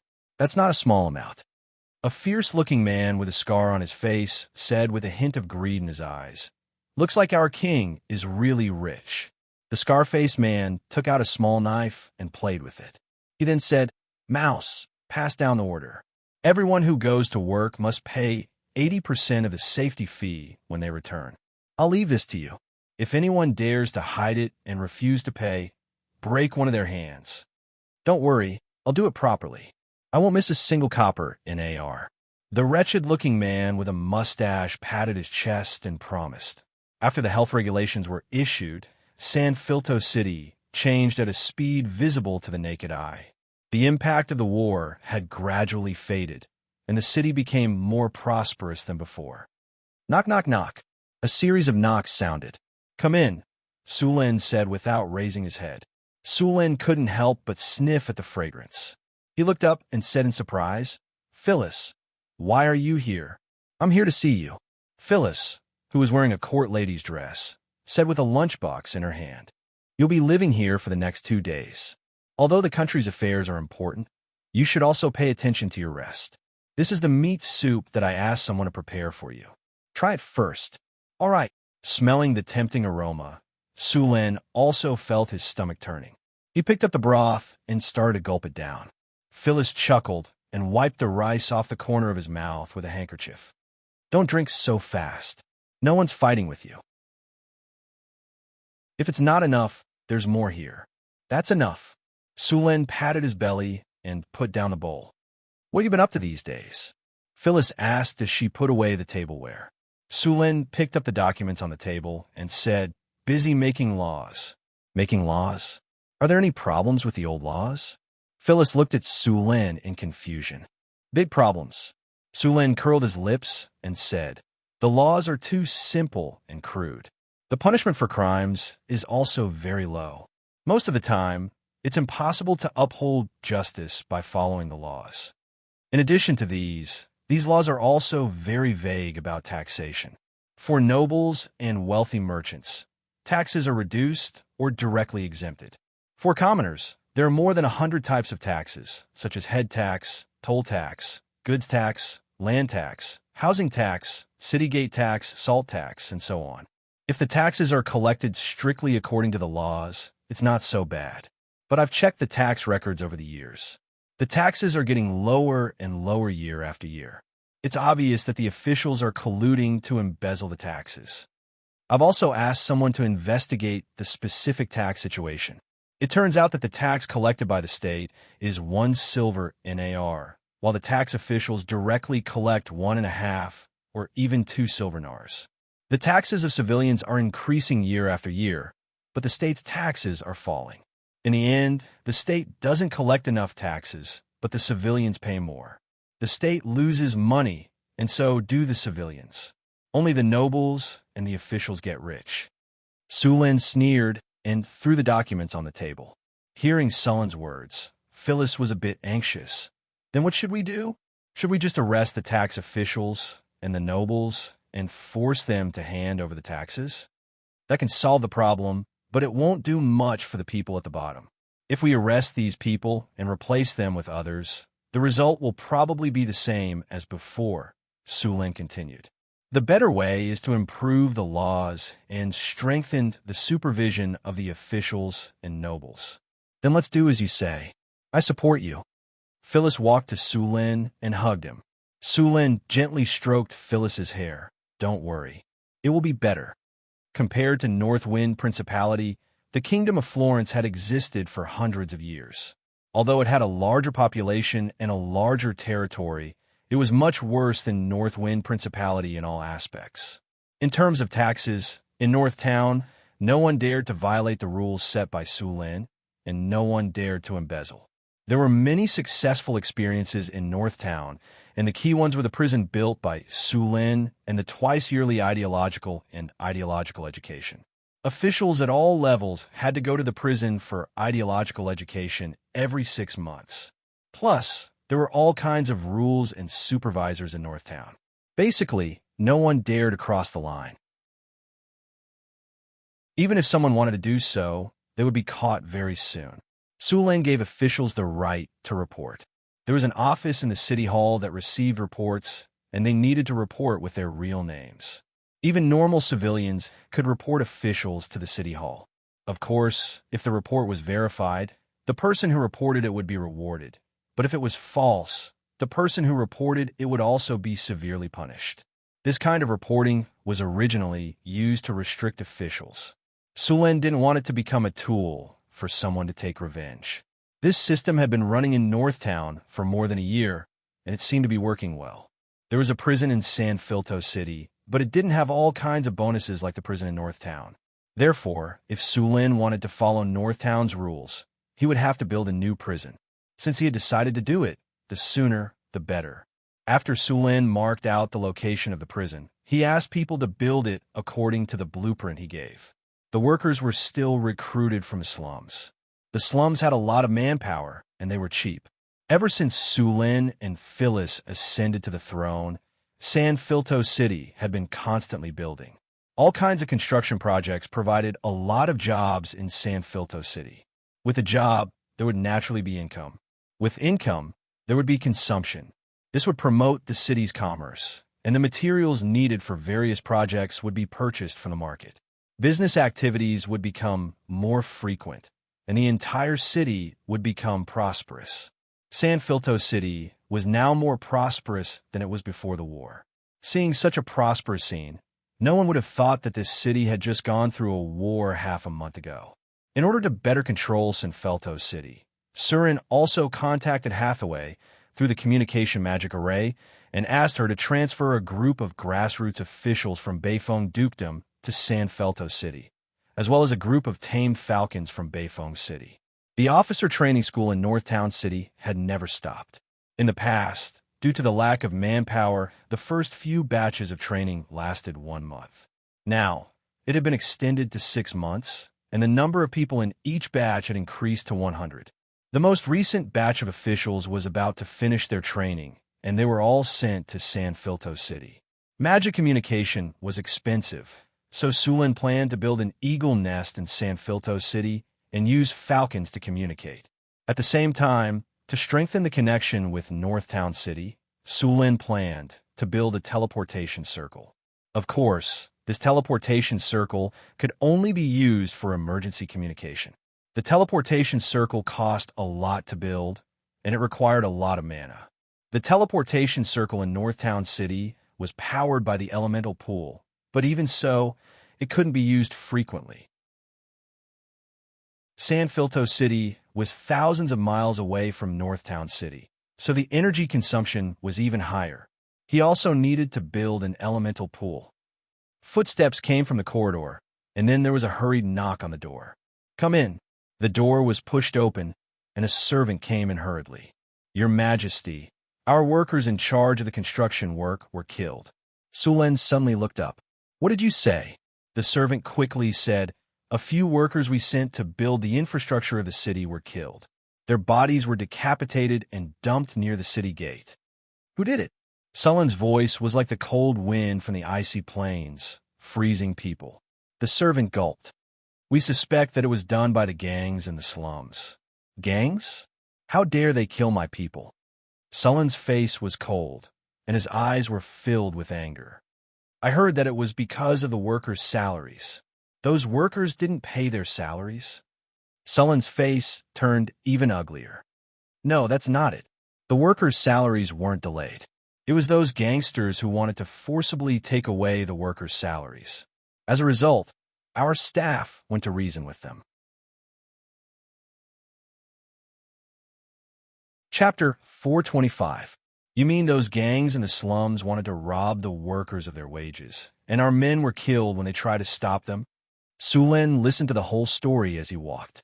Are there any nobles involved in this matter? Are there any nobles behind those gangs? Sorry, Your Majesty, we haven't figured it out yet. Send people to continue the investigation. Now, bring some people to clean up the slums. Su Lin said in a deep voice. Yes, Your Majesty. The roads in the slums were still muddy. Mud and dirt would splash up when one stepped on them. Occasionally, there would be places where feces would be dumped. The air was always filled with a foul smell. Small shacks were built in a messy manner, and there were many skinny children with blue faces and ragged clothes on the streets. Rats scurried across the ground from time to time. Compared to the other parts of the city, this place was like a completely different world. Of course, in addition to those low and shabby shacks, there were also a few tall buildings in the slums. There were many strong men with scars around the buildings. Obviously, these places were the gangs and the slums. When Su Lin arrived at the scene of the incident, it was already surrounded by people. A servant hurried to greet him. Your Majesty. The servant carefully carried a few stretchers over. After seeing the bodies on the stretchers, Su Lin's face became even gloomier. He looked like a volcano that was about to erupt. The man on the stretcher was already dead. His back was a mess of flesh and blood. One could even see his white spine. His 4 limbs were broken. Someone had broken his limbs and whipped him to death. The attendant lifted the linen cloth from the other stretcher and saw that the other corpse was also covered with whip marks. There were more than 10 marks left behind by Luo Tai on the chest. The skin on the chest was almost completely burnt. There were also many signs of severe beating on the face. It was almost impossible to recognize the original appearance. There was a deep strangle mark on the neck, and the head was tilted to one side. The neck was fractured. The last body was also badly beaten. His legs and arms were broken. 7 of his 10 fingers were broken. His body was covered in blood. Many parts of his skin were torn off while he was still alive. His teeth were also broken. It was not hard to imagine how much pain these 3 people had suffered before they died. Su Lin's face became gloomier. He was emitting a cold, murderous intent. Even the servants around him could not help but shiver. They quietly moved back a few steps. As soldiers who had followed Su Lin since he was in the North Town, they rarely saw Su Lin with such an expression. However, every time they saw him, it was bound to be bloody. Aiden, Su Lin's cold voice was like a bone-chilling wind. Yes, Your Majesty. The drow bowed and took a step forward.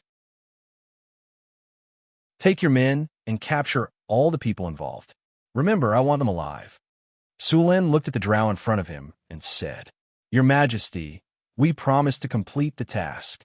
Aiden immediately said loudly. Su Lin nodded. Very good. Your skills are not rusty, right? Try it on all of them. Hearing Su Lin's words, the servants around him could not help but shiver. In terms of the skills of torture, the drows could be ranked in the top 3 on the continent. Although these drows in the North Town were all believers of the Dark Maiden, their skills were not weak at all. The 3 staff members had obviously experienced very cruel torture and were brutally killed after the torture. Since Su Lin ascended the throne, he had become the master of San Felto City. Now, someone actually treated his people like this in his territory. This was no different from slapping Su Lin in the face. These 3 staff members were managers recruited to transform the city. They led the workers to transform the city and represented the work of the city hall. Now that they were tortured and killed, how could Su Lin not be angry? After Aiden left with his men, Su Lin turned around with a strong, murderous intent. On the surface, it was just the killing of 3 staff members, which was not a big deal.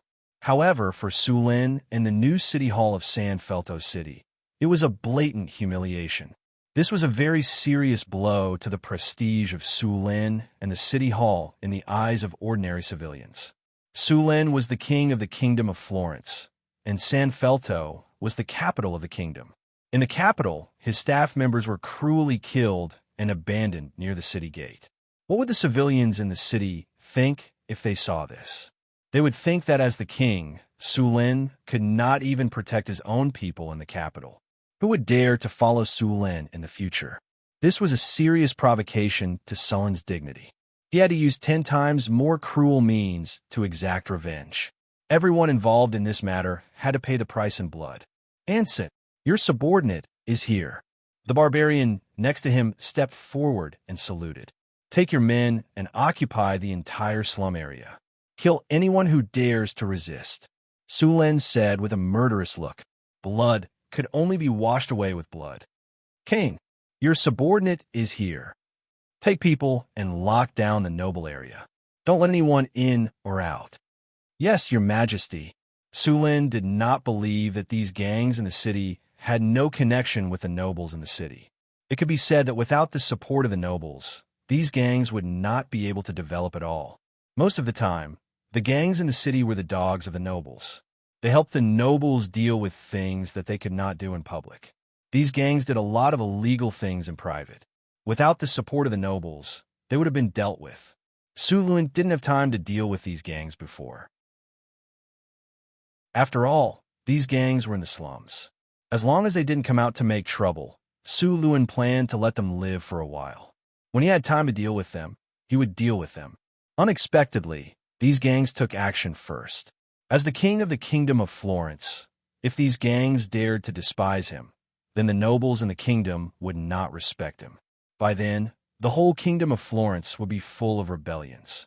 After the order was issued, Hansen smiled ferociously, then led his barbarians and army directly into the slum area. Hansen's army was more than 5,000 people. Each barbarian warrior led an army of 100 people. These barbarian warriors were fully armored and wielding giant axes. The gangs that were originally tyrannical in the city were not much stronger than chickens in front of them. On the other side, Aten and the Drows were also constantly advancing. Their goal was the culprit of this incident. Just after the incident, they investigated immediately and had already figured out the layers of the gangs. Now, they had to capture all of these people. Cain led other people to seal off the noble district. All the nobles were asked to return to their own residences. Seeing the situation, many nobles did not know what was going on at all. At the same time, some nobles were very flustered. The slum area, the Black Dog Gang. This was a 3-story building. Compared to the surrounding shacks, it was like a crane in a flock of chickens. At this time, there was a sound of fighting in this house. "Damn it, run, those people are coming. Monsters, they're all monsters." Bang! A loud noise came, and one of the walls of the house was directly knocked down. A barbarian in heavy armor and holding a giant axe rushed in. As soon as he entered, he waved his giant axe and directly cut 2 gang members around him into 2 pieces. Flesh and blood splattered everywhere. Several gang members were so scared that they turned around and ran. The barbarian rampaged. Wherever he went, there was no enemy. Although these gang members were much stronger than ordinary people, compared to the barbarian, they were a group of weak chickens. Dealing with them was like chopping melons and vegetables. Only a few of the leader's strength had reached the level of beginner or intermediate professions. As the army entered, the slum area was cleaned up bit by bit. The ordinary poor were hit and isolated. This time, Sulen was ready to completely clean up the slum area, but the ordinary people living here could not be ignored. These people would be temporarily placed in concentration camps. The next city construction would employ all of these poor people. Of course, before that, they still needed to catch the gang members hiding in the slum area. For the gang members who resisted, Sulen's order was to directly behead them. As for those who surrendered, they would be investigated and then dealt with according to the law. Those who had committed serious crimes would be directly killed. The rest would be assigned to various places according to their crimes until the end of their sentence. The slum area was not small. After cleaning it up, Sulen would completely demolish the slum area. Some of it would be rebuilt with new houses, and other areas would be built with markets, warehouses, and so on. Sulen built 4 concentration camps outside the city. Each concentration camp could accommodate 20,000 people, which was enough to accommodate all the poor. As the army continued to advance, more and more poor people were sent to the concentration camps. Aten had also completed the task given by Sulen. The murderers of the 3 staff members, as well as the entire gang, were all brought over. At this time, these people's limbs were broken, their 10 fingers were dripping with blood, and there were all kinds of wounds all over their bodies. All the punishments of the three dead had been given to these people. Moreover, in addition to these punishments, the drows also used their torture skills. Now, these people were only left with one breath. "Your Majesty, they've been interrogated," Aiton said respectfully. Sulen did not look back. He asked directly, "Who's behind them?" "The Grizzly Bear Gang is backed by Viscount Matt, but this time, there's another secret." "What secret?" "When we interrogated them again, we found out that a wizard had unknowingly cast a suggestion spell on them. But that wizard is very cautious. These people have never seen him before." "I know." Sulen's eyes were even colder. Chapter 426. Who else knows about the wizards? Sulen asked. "Your Majesty, I've only told you about this," Aiton said respectfully. Sulen nodded. "That's good. Pretend you don't know anything about this. Go and arrest the noble behind the Grizzly Bear Gang."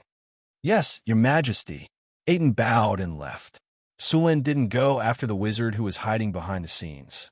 After all, wizards had too many ways to hide themselves. Sulen didn't have any wizards under his command in San Felto City, so it wouldn't be easy to find the wizard. However, it wasn't impossible.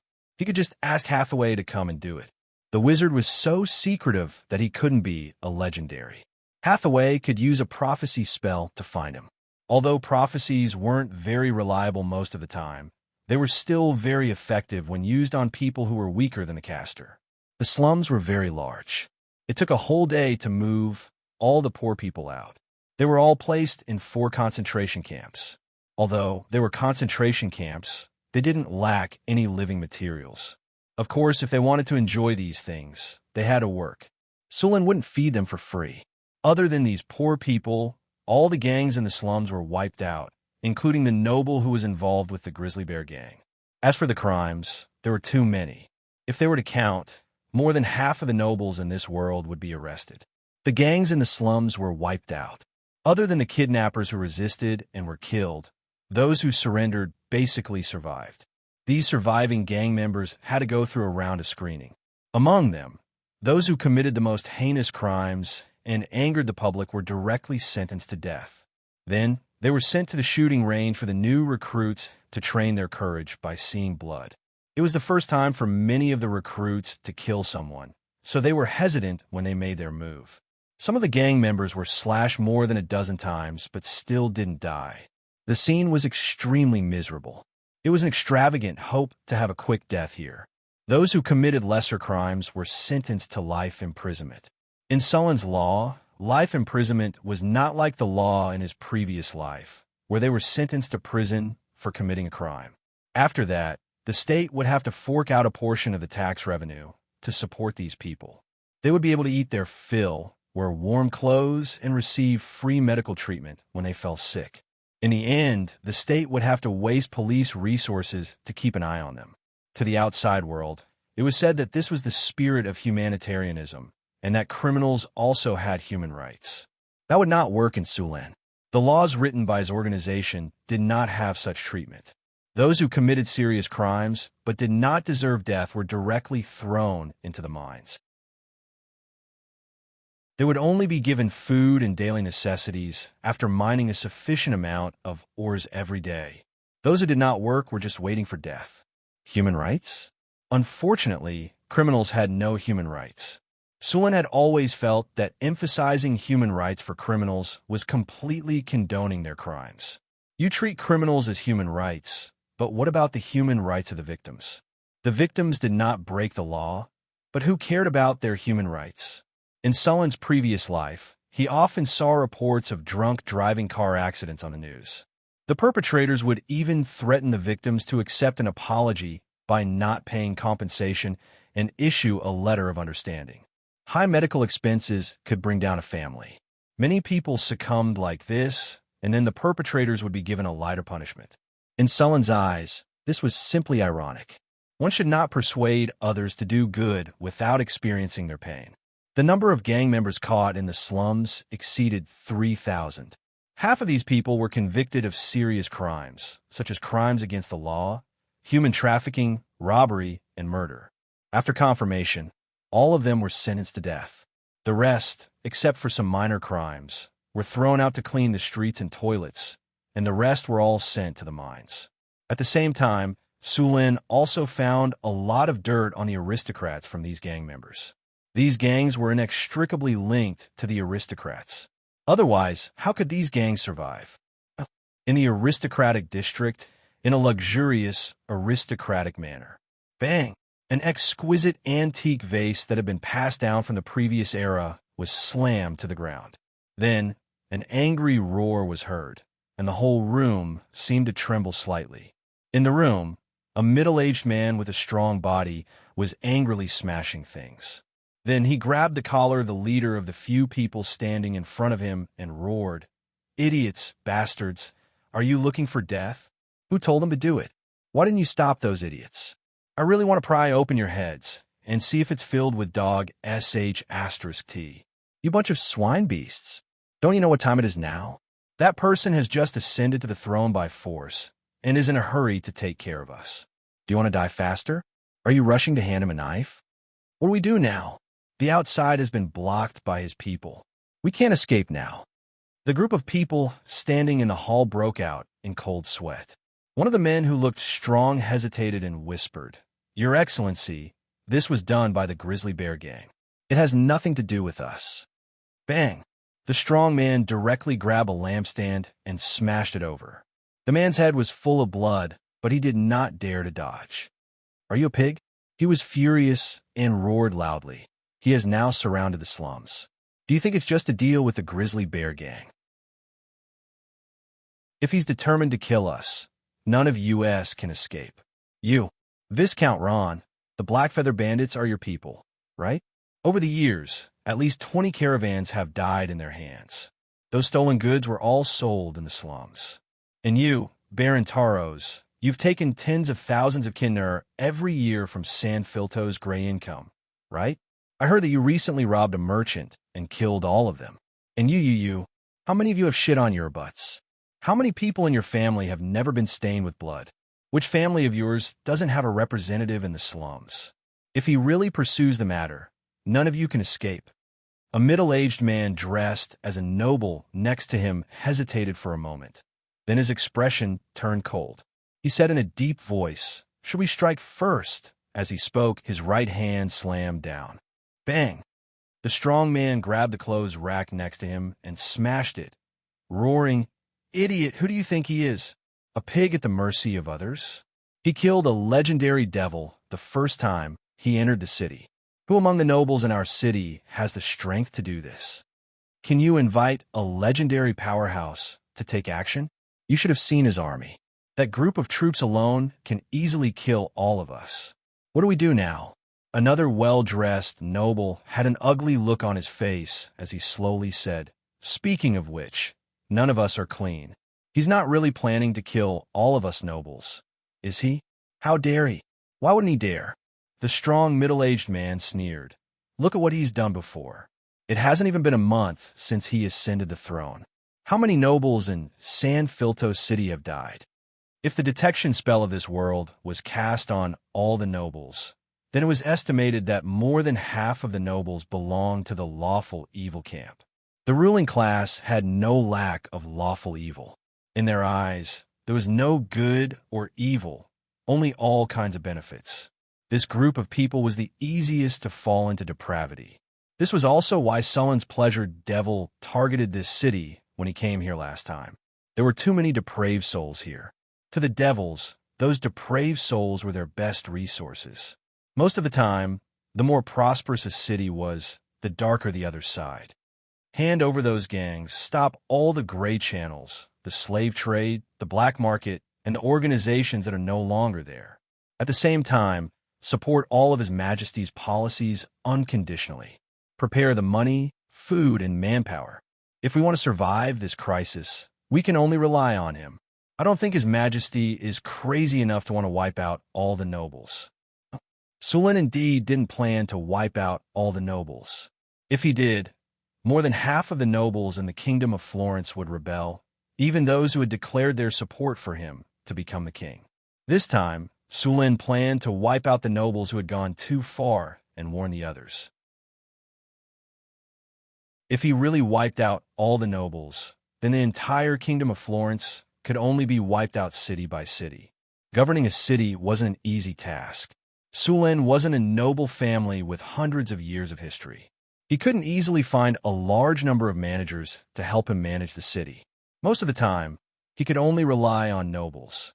After all, more than 95% of the human population was illiterate. It was difficult to find enough managers. Of course, Sulen had been cultivating talents for a long time. This time, he had wiped out all the gangs. In fact, it was a warning to the nobles. As he expected, after he wiped out all the gangs in the slums, many nobles began to express their goodwill to Sulen in various ways. These nobles began to actively cooperate with Sulen's orders. The efficiency of San Filto City also increased rapidly. After clearing out the slums, the next day, the buildings in the slums began to be demolished. Sulen had already made a plan for this area. In his previous life, real estate development was the most profitable business. The area of the slums was very large, and the bad areas would be built into houses for the poor to live in. The areas with convenient transportation would be transformed into markets. Chapter 427. After the cleanup, San Filto City quickly regained its prosperity. After the gangs were gone, the trading and living conditions were greatly improved. The city sanitation reform was still ongoing, and the pace was significantly faster. It wasn't a good idea to keep tens of thousands of poor people in a concentration camp. If they didn't find something to do, there would definitely be trouble. Therefore, Sulen began to take out the basic reconstruction of San Filto City. Sulen knew the method of providing relief through work, which was very suitable for these poor people who had nothing. Public toilets and bathrooms were also built, and the streets were turned into cobblestones. The poor people would be paid for their work every day, and they would be able to eat their fill. To them, this was already very blissful. Many new houses would be built in the original slums, and these houses would be sold to the poor at a lower price. The building materials needed could be gathered by the poor people. The poor people would still be used to build the houses, and after the houses were built, they would be sold to the poor people. In this way, the money Sulen distributed to the poor people was once again recovered. It could be said that Sulen didn't spend any money and even made a small profit. He only paid a small price to complete the basic reconstruction of the city. After Marquis Savoy left San Filto City, he led the army back to Cult City. After he announced his loyalty to Sulen, the neutral nobles in the northern provinces of the Kingdom of Florence began to support Sulen. However, there were still a few cities that didn't accept Sulen. These cities were located in the northwest of the Kingdom of Florence. They were already at the border of the Kingdom of Florence. On the other side, they were connected to the Kingdom of Lorenza. The road to these nobles' territories wasn't easy. They had to pass through a mountain range. Because of the mountain range, it was much more difficult to conquer these territories. After 3 days of rest, Sulen ordered Marquis Savoy to lead the army to wipe out these territories. Under the leadership of the legendary knight, the morale of Cult's army soared.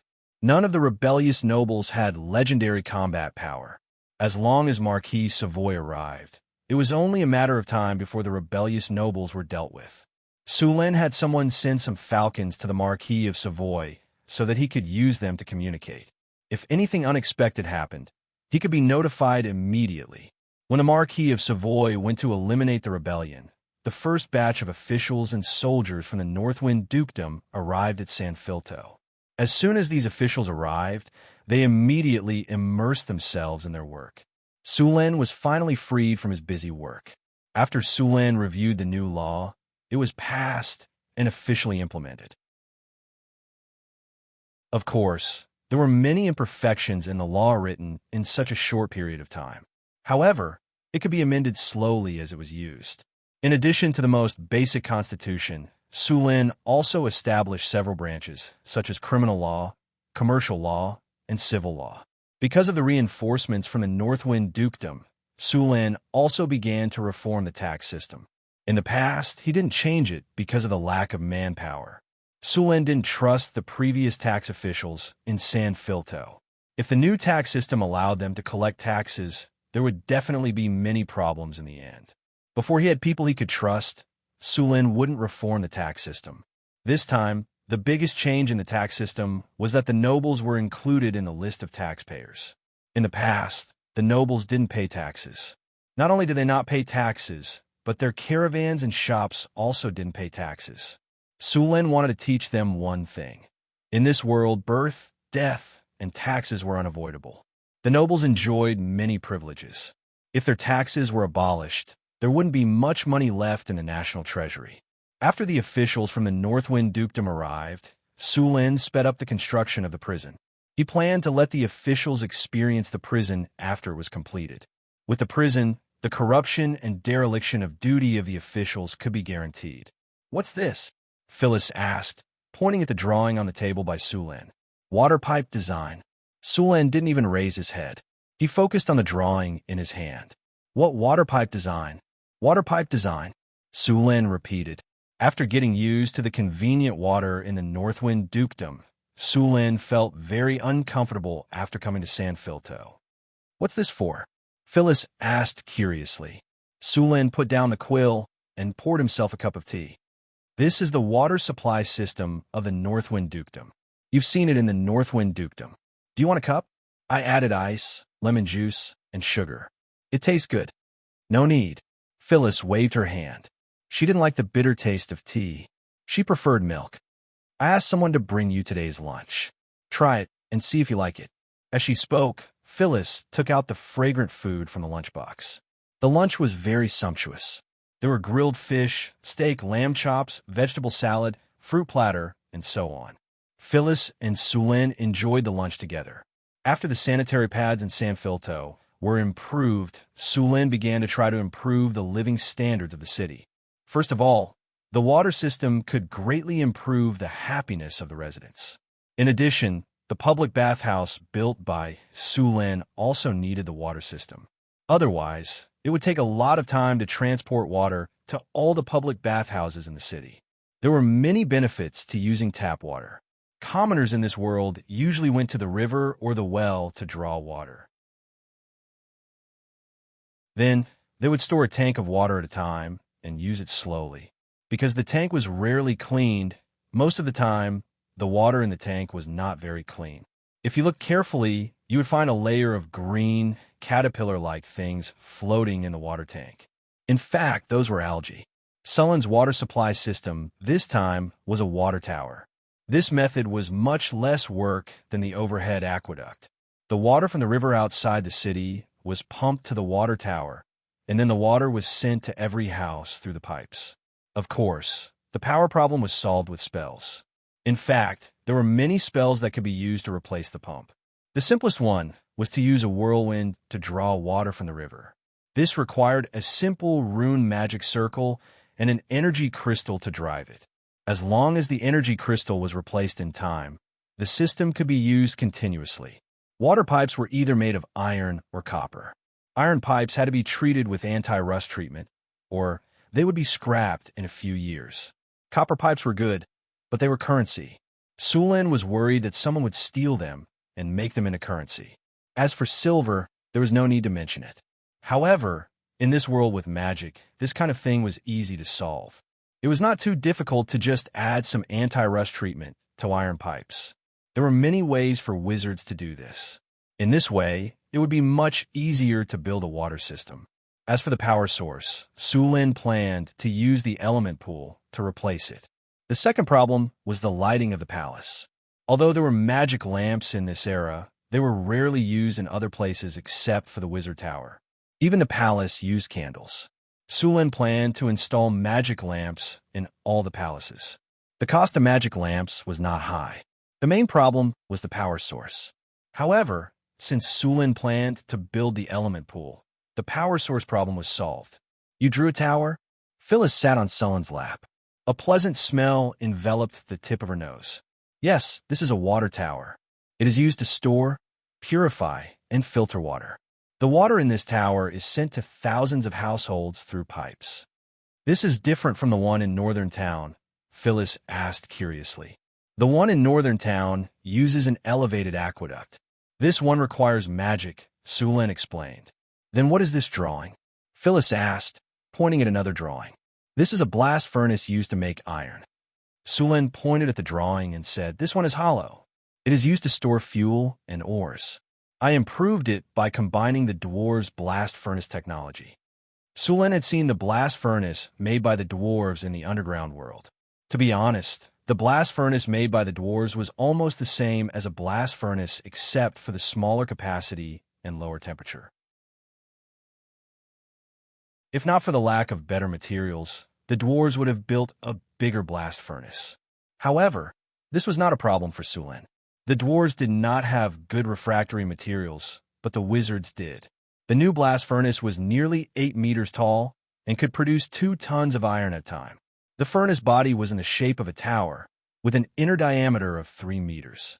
To prevent it from collapsing, there was a supporting frame at the bottom. The walls of the furnace were thin at the top and thick at the bottom. The belly of the furnace was half a meter thick. The innermost layer was made of Soraya's fire-resistant bricks, and there was a circle of air supply. The air was pumped into the belly of the furnace by manual blowers or hydraulic blowers.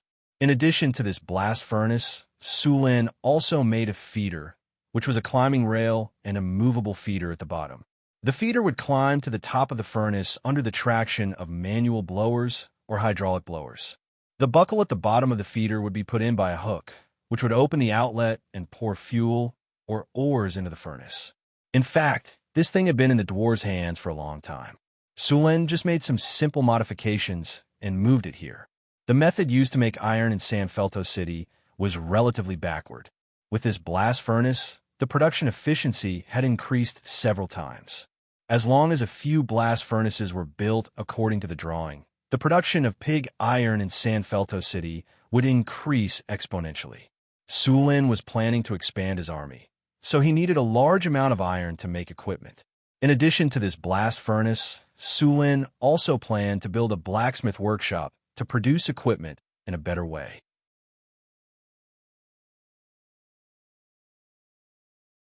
Chapter 428. In this era, the percentage of soldiers equipped with armor was very low, around 50%. The percentage of regular soldiers could reach 120%, and the percentage of auxiliary soldiers was around 20%. Soldiers in this era were required to prepare their own weapons and rations on the battlefield. The auxiliary soldiers were usually farmers. If there was a war between two noble lands, it would usually be a knight leading a dozen squires against an army of farmers. Sulin's army was not like that. The regular soldiers of the Kingdom of Florence were equipped with leather armor and iron scale armor. Iron armor could only be worn by a platoon leader. The main reason was that the production cost of iron armor was very high. The Kingdom of Florence did not have a hydraulic forge like the one in North Town, nor a blast furnace, so the production of pig iron was limited. A full set of iron armor was not cheap either.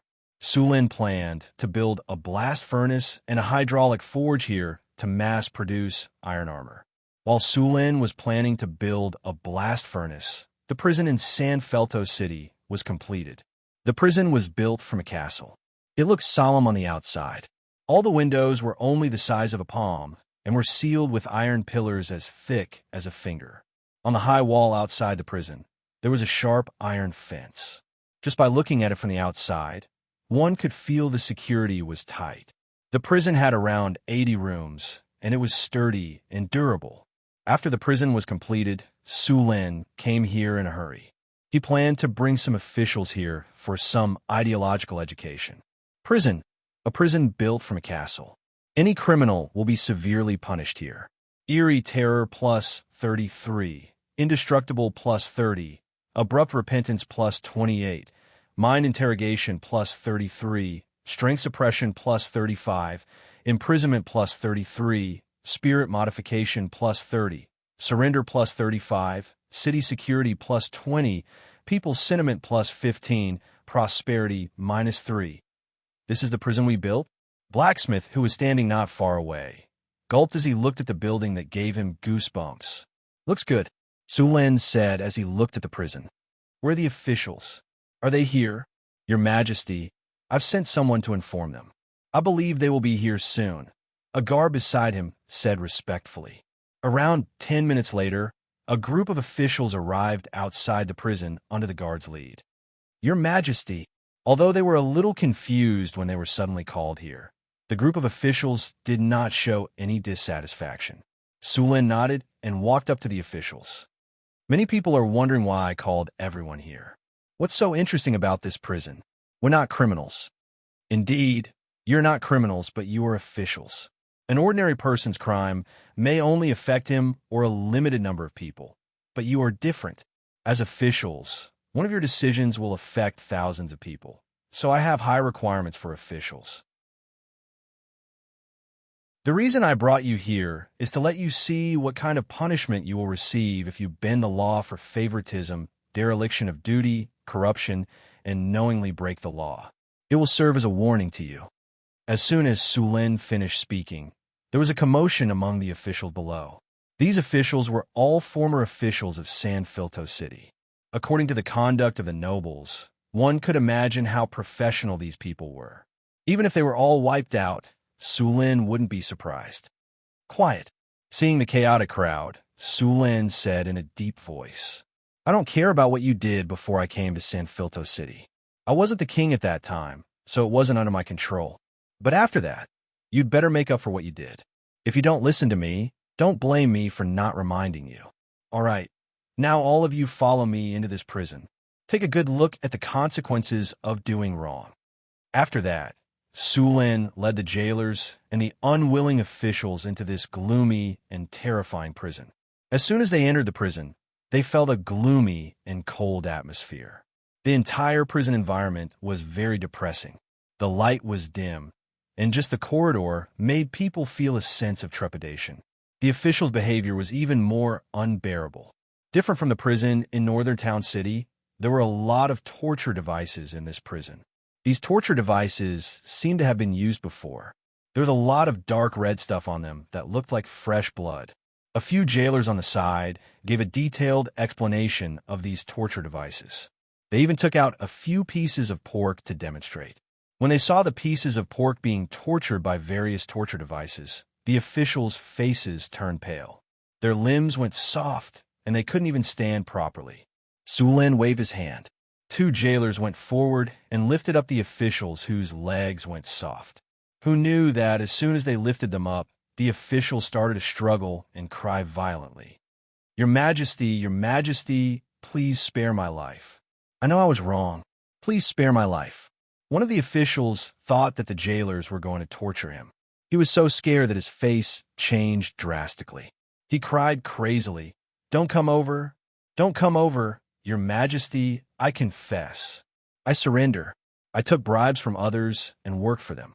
Your Majesty, please spare my life." For a moment, the entire prison was filled with cries and shouts. Su Lin was also shocked by the scene in front of him. He didn't expect the prison to be so effective. He had only seen half of it, and the officials in front of him couldn't take it anymore. Seeing these officials begging for mercy, Su Lin was very pleased. Since these people were willing to surrender, Su Lin had no reason to refuse. He directly asked someone to record their crimes. Of course, before the records were recorded, all the officials had to walk through the entire prison. Of course, those officials who were so scared that their legs went soft were also forced to walk through the prison by the jailers. After going through such a baptism, the officials became very honest. They recounted all the crimes that they had committed in detail. For these people, those who had committed less serious crimes would continue to be promoted. Of course, they would have to make up for all their previous crimes. They would have to double the amount of money that they had accepted and correct their violations.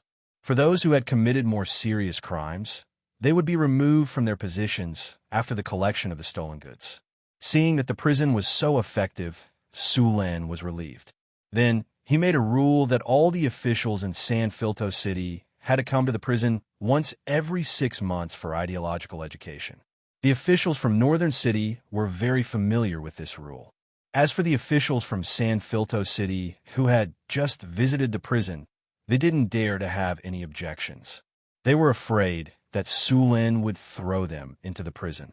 It was also from this day onwards that the prison in San Filto City became a sword that hung over the heads of all the officials. Because of this, the prison also became a terrifying place in San Filto City that could stop children from crying. With the prison, the efficiency of the officials in San Filto City doubled. All the excuses in the past disappeared. The operation of the city hall became very smooth. All the government decrees issued by Su Lin were implemented seriously. It was no longer as superficial as before. Su Lin was very satisfied with this change. The most direct manifestation was that the tax revenue had increased by half. The number of people in San Filto City had also increased from 60% to 75%. It was also from now on that Su Lin truly controlled San Filto City. Another thing that was worth being happy about was the furnace in the blacksmith workshop. After some construction, the furnace was finally completed. Speaking of which, the technical level of the blast furnace designed by Su Lin had only reached the level of the earthen kiln in the 1960s of his previous life. It was impossible to make steel, but it was possible to make pig iron. The furnace in the blacksmith workshop was erected in the backyard. The furnace was made of refractory bricks and was cylindrical in shape. However, the two ends were slightly thinner. The furnace in front of him was 6 meters tall. It wasn't built according to the blueprint of 8 meters tall. The main reason was that the workers weren't skilled enough. However, a 6-meter-tall furnace wasn't small. This furnace was filled with ores and dyes. It could produce thousands of pounds of pig iron in one steelmaking. In order to make the blast furnace stronger, Su Lin specially blessed the blast furnace with hardening. The refractory bricks on the blast furnace were also blessed with fire resistance by Su Lin, which could reduce the burning of the blast furnace by flames. At the same time, Su Lin drew runes on the inner wall of the furnace to increase the temperature of the flames. This could increase the temperature of the flames and melt the ores faster. To put it bluntly, the whole blast furnace was a magic item. A minecart was used to feed the furnace. It was directly transported through the rails. The rails were connected to the furnace's inlet. The whole design used a pulley block to reduce the strength. There was also a large bellows next to the furnace. It was used to ventilate the furnace and transport oxygen. When the air was transported, there was also a heating device to preheat the air. This way, cold air wouldn't enter the furnace and lower the temperature. With this preheating device, the furnace's temperature could be directly raised by 200 degrees. The furnace was about the same height as the walls of the blacksmith workshop. In order to prevent earthquake collapse, Su Lin also installed fixed parts around the furnace to make it more stable. After the furnace was built, it was natural to try it out first. The workers around couldn't wait to try it out. Under Su Lin's order, the workers immediately pushed the prepared iron into the furnace and then ignited the charcoal. The orange flame rose instantly, and the surrounding temperature began to rise rapidly. Originally, the charcoal could only be heated to 800 or 900 degrees. However, after using the furnace, the temperature would be further increased. In addition, Su Lin also drew runes to increase the temperature of the flames and preheated the air. Finally, the temperature in the furnace directly broke through to 1,600 degrees. Such a high temperature could completely melt the iron ore.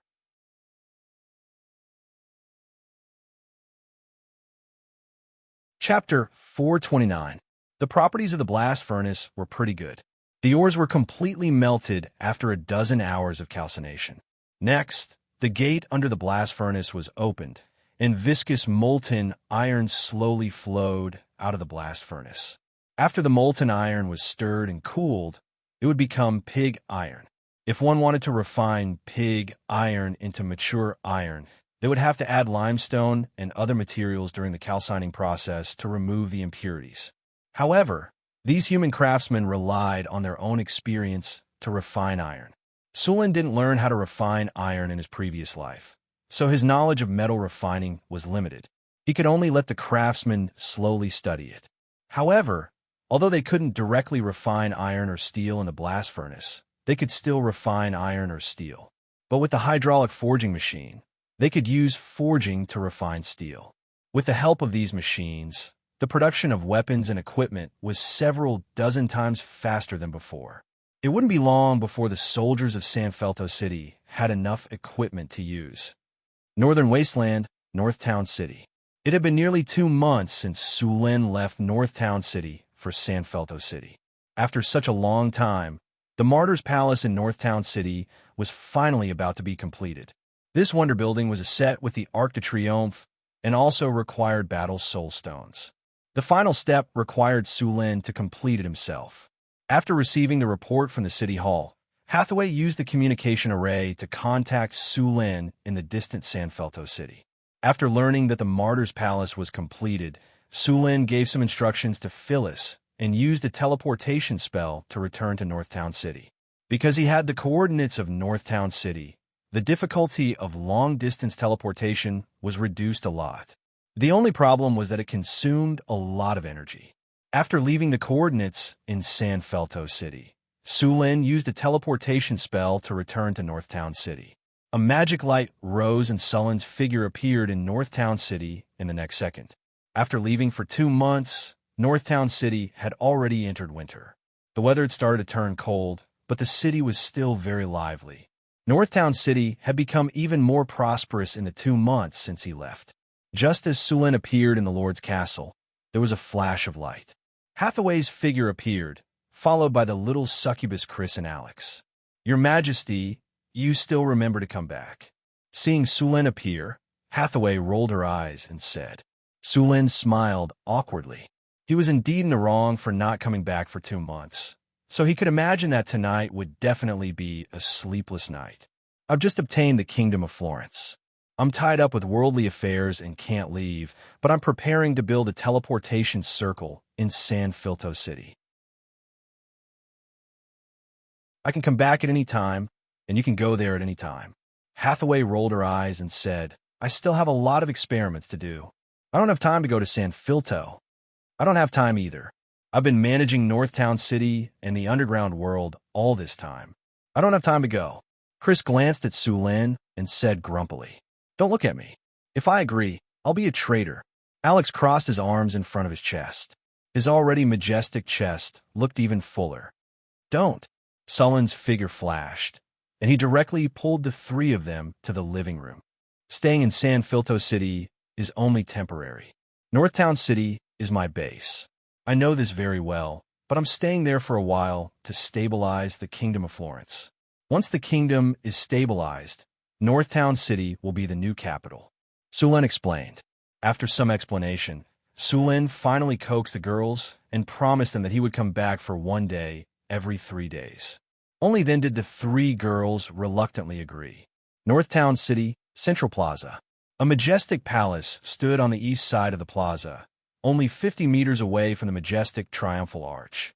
The entire building was made of marble and was 36 meters tall. It was as tall as the triumphal arch next to it. This was the marvelous Martyr's Palace. There were many murals and statues carved on the outside of the Martyr's Palace. The content of the murals was basically the story of Sulin's expeditions. The carvings were of high quality and could be considered works of art. When Sulin arrived at the palace, it was in a sealed state. Sulin pushed open the doors and entered the hall. The decorations inside the Martyr's Palace weren't inferior to the outside at all. The reliefs, murals, and statues were all very beautiful. Sulin went to the center of the Martyr's Palace. There was a tall platform here. He went up to the platform and took out 2 battle soul stones from his storage space. As soon as the battle soul stones appeared, he seemed to hear the clashing of spears and armored horses. He carefully placed the 2 battle soul stones in the gap of the platform. With a flash of light, a powerful energy instantly rose from the altar and quickly enveloped the entire Martyr's Palace. The heroic souls of soldiers slowly appeared in the Martyr's Palace. A faint hymn also sounded in his ears. This was the singing of the legendary angels. At the same time the Martyr's Palace was activated, the triumphal arch not far away also emitted a powerful energy. The 2 energies slowly fused together. The projections of heroic souls appeared in the sky above Northtown City one after another. The entire city was in high spirits. Ding! Congratulations, host. You have successfully constructed the Martyr's Palace. A triumphal arch has been detected in the surroundings. The Martyr's Palace and the Triumphal Arch have combined. Martyr's Palace, a sacred palace made of marble and battle soul stones to consecrate heroic spirits and war souls. Majestic atmosphere plus 35, indestructible plus 40, war soul everlasting plus 35, martial spirit plus 38, soul nurturing plus 25, heroic spirit growth plus 38. Special effect, heroic spirit space. Summon heroic spirits. Heroic spirit space. This is a special space. War souls and heroic spirits can hibernate, grow, and recover their strength in this space. Summon heroic spirit. Summon heroic spirits to assist in battle. Heroic spirits will return to the heroic spirit space after death. Sulin wasn't surprised when he saw the Martyr's Palace's attributes. From today onwards, the soldiers of Northwind Dukedom would be reborn in the heroic spirit space after death. These war souls would also slowly grow. After some time, these war souls would slowly level up to heroic spirits. With the Martyr's Palace, the soldiers of Northtown City would be even more fearless. After the Martyr's Palace and the Triumphal Arch were combined, the heroic spirit space doubled in size. At the same time, it gained a new special effect. The War God's Blessing. War God's Blessing.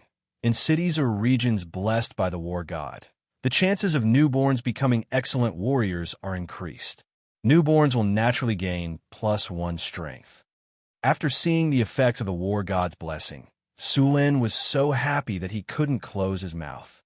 All newborns gained +1 strength. This was an area of effect. This special effect was very similar to the Sky Garden's Elemental Land. The only difference was that one increased the aptitude of a wizard, while the other increased the aptitude of a warrior. With these two special effects, Northtown City would have an endless supply of wizards and warriors. At the same time, more and more people would be willing to live here. The completion of the Martyr's Palace caused quite a commotion. All the churches in Northtown City sensed the powerful energy. They all came out to take a look. After seeing the Martyr's Palace, these churches were also shocked. They raised Sulin's strength by another level. After completing the construction of the Martyr's Palace, Sulin let out a breath of relief. He then returned to the Castellan's Palace to attend the welcoming banquet. It was a silent night. The first rays of the morning sun shone into the room.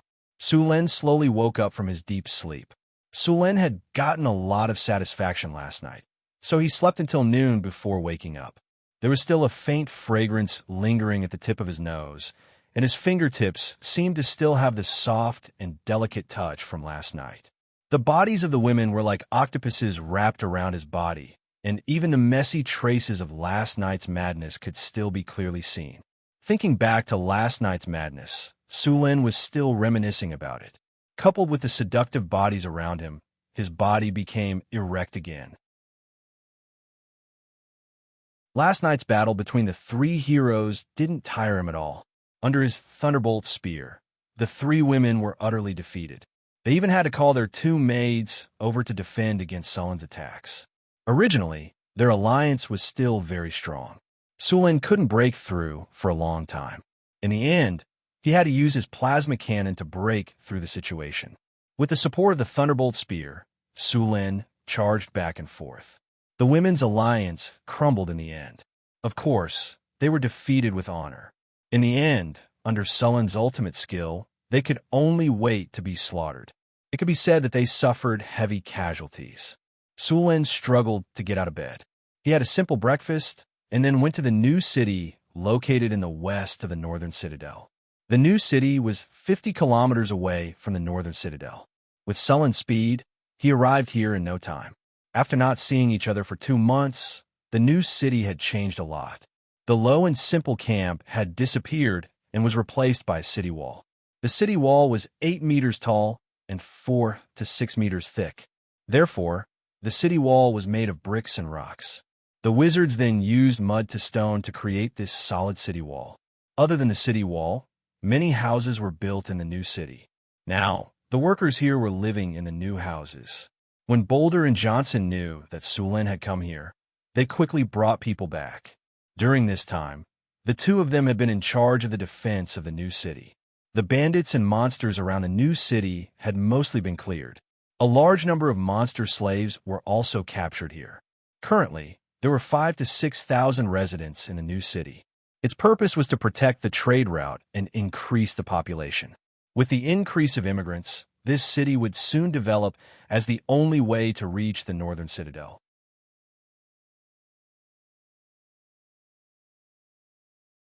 Chapter 430. The moon was dark and the wind was howling. It was already late at night outside Northtown City, and the bustling city during the day had now fallen into silence. A team of soldiers on night patrol walked past the long street. They were in the outer area of Northtown City, and there were no other buildings around except for a simple campsite. It was a large amount of empty space reserved for Northtown City's upgrade. There was usually no one here during the day, and it was even more desolate at night. Even the soldiers on night patrol rarely came here. Creak, creak. All of a sudden, some noises reverberated in the silent night. Closely after that, the noises disappeared. A few minutes later, the noises reverberated again. Soon, several black figures about 1.3 in height drilled out of the fence of the camp. "It's safe. There's no one here," a dog-like voice said in dragon language. "Be careful. Keep an eye out, and alert us immediately if you find anything wrong," another voice said. The dark clouds in the sky were blown away, and the silver moonlight shone on the ground. With the help of the hazy moonlight, a few black figures slowly appeared. They had dark brown scales, another sharp horn on their heads, and the heads of dogs. They were short and wore tattered clothes. There were a few kobolds. "Hurry and inform the oracle that everything is safe." After observing for a while, one of the kobolds, who seemed to be the leader, said. The kobold beside him immediately went back into the fence. "Lord Oracle, we've already checked, and everything is normal outside." The kobold lowered his voice and said excitedly, "Everything is normal outside. Then we'll take action immediately," the kobold oracle in a brown linen robe said with a nod. "Lord Oracle, please come with me." As they moved forward quietly, the kobolds quickly climbed out of the hole in the fence. Everything went surprisingly smoothly, and no one was alarmed when the hundreds of devout believers came out. After seeing all the kobolds come out, a look of joy flashed across the oracle's face. He looked at the sky, and at this moment, the moon was covered by dark clouds again. The entire Northtown City was plunged into darkness. "This is a God-given opportunity. Everyone, follow us. We're going to escape this cage today. May the Wuxia clan ancestor bless us." After saying that, the kobolds all bowed and prayed. Then, under the cover of the night, they carefully crept towards the city walls. At this moment, in the camp, in the guard's room, a few soldiers were staring at the group of dog-headed people who were carefully escaping. "Captain, are we really not going to capture these fugitives? Are we going to let them escape?" A young soldier asked doubtfully. "This is the Lord's order. Do you dare to disobey?" The captain next to him glanced at him and said, I wouldn't dare." The soldier laughed dryly. "By the way, Captain, do you know why Sir Lord is doing this?" The captain next to him knocked on the soldier's head. "Mind your own business. Don't ask what you shouldn't ask." "Oh." The soldier shrunk his head and nodded. The captain turned around and continued to observe the dog-headed people outside. However, he thought to himself, "How would I know what Sir Lord is going to do?" Under the cover of the night, hundreds of dog-headed people quickly found their way to the vicinity of the city walls. They searched near the city walls for a while, and soon found a sewer. The sewer was not large, but it was connected to the moat outside the city. The sewer was not large, and an adult would not be able to get in at all. However, it was not a problem for the short dog-headed people. A few dog-headed people got into the sewer and then crawled out along the sewer. Soon, the dog-headed people climbed along the sewer to the edge of the city walls. The sewer of the city would lead to the moat and then flow out from the moat. However, there were not many of such sewers. They had already seen the moat, but in the end, there was an iron fence that was as thick as a finger at the point where the sewer was connected to the moat. Seeing that they were about to escape, but they were blocked by the iron fence, the dog-headed people were enraged. Bang! A strong dog-headed person slammed the iron fence hard. In the end, something shocking happened. The iron fence that was as thick as a finger broke open at the point where it was connected to the wall. Seeing this, the dog-headed person was overjoyed. He grabbed the iron fence with both hands and shook it hard. As the rubble on the wall slid down, the iron fence blocking the exit of the sewer was pushed to the ground with a clang. "It's open! It's open!" A few dog-headed people cheered excitedly. "What's that sound? Who's there?" At that moment, a loud shout came from afar. Then, they saw faint figures moving toward them. "Oh no, we've been discovered. Let's go."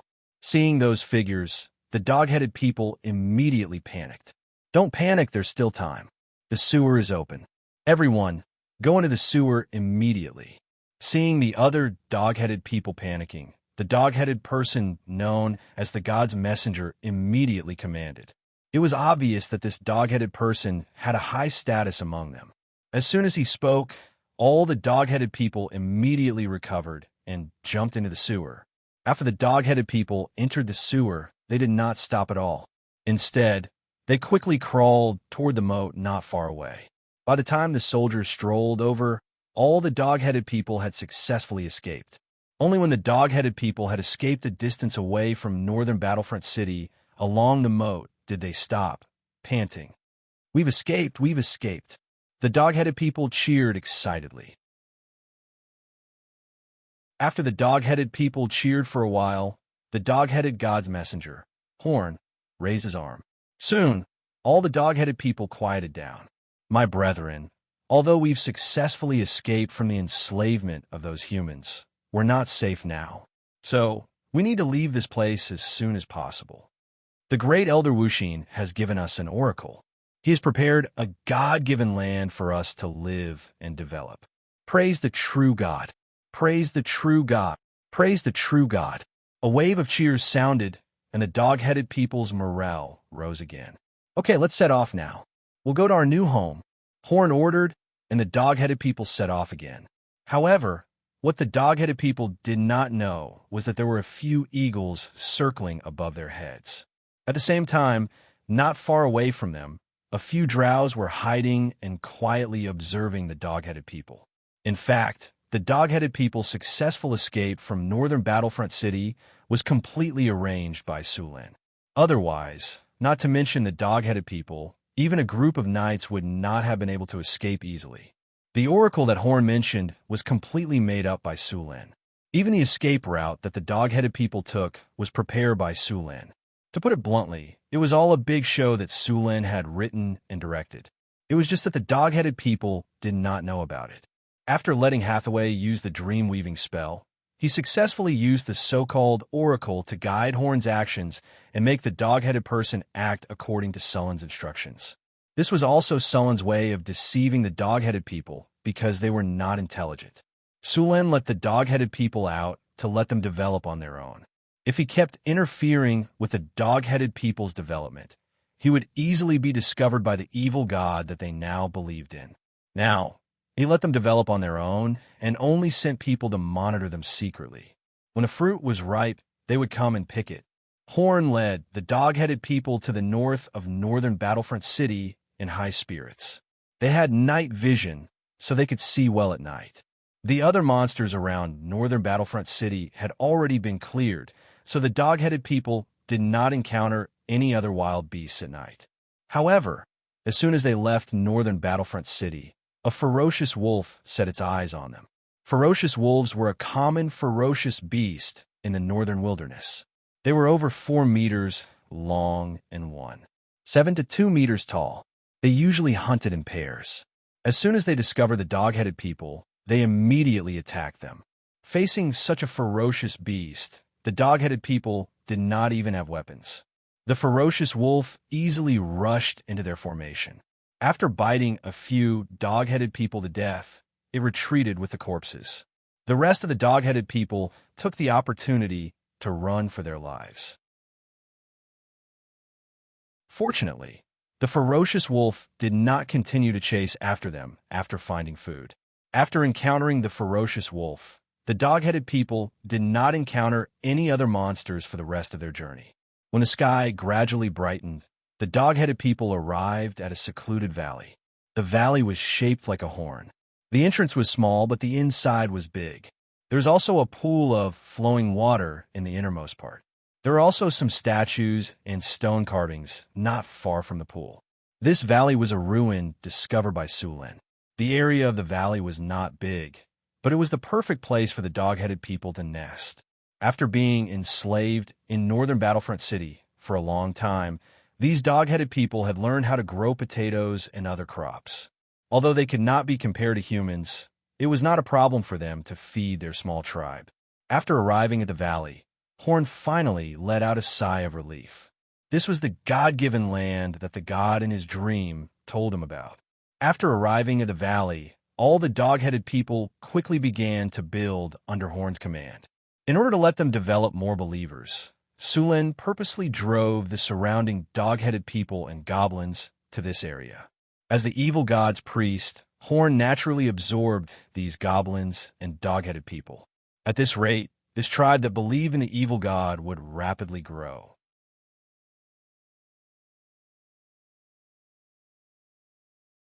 Chapter 431. The evil god, known as the Heartless, had lost a divine power clone to Sulen last time. Not only did he lose a lot of divinity, but he also killed all his believers. Sulen helped him develop more believers this time in order for him to descend again. Now, he had a few hundred kobold believers. Although the number was not high and the quality was poor, as long as they were given time to develop, it would not be long before the heartless evil god church grew stronger again. By then, a blood sacrifice would be enough to lure the evil god down. Then, "My lord, I have sent people to keep an eye on them as you instructed," a drow said respectfully. "Be careful not to be discovered by them. Pay attention to their movements and report to me at any time," Sulen said with a nod. Sulen stayed in Northtown City for 3 days before returning to San Filto City with Hathaway. This time, Hathaway came here to build an elemental pool and a teleportation portal in San Filto City. The elemental pool and the teleportation portal were not cheap. It would probably cost a few million Kinnar to build. Fortunately, the kingdom's treasury in San Filto City had not been robbed. There were almost 1 million Kinnar in it. In addition to the treasury, Sulen also plundered a lot of Kinnar from the exterminated nobles. These nobles had a history of more than a dozen generations. They were all very rich. Their combined wealth was more than the royal family's wealth. Although some of it was used for the demolition and sanitation in San Filto City, there were still a few million Kinnar left. It was just enough to build the elemental pool and the teleportation portal. After returning to San Filto City, Sulen and Hathaway found Phyllis. Although he had not been here for 3 days, the nobles in Sulen City were very obedient. Sulen's previous massacre had frightened them. Even if he was not here, the nobles would not dare to do anything. "You mean you want to build a teleportation portal and an elemental pool here?" Phyllis's eyes lit up. "Yes, I'm going to build a teleportation portal between here and Northtown City," Sulen said with a nod. "There are a lot of magic materials in the royal treasury." "I'll open the treasury in a moment," Phyllis said. Sulen nodded.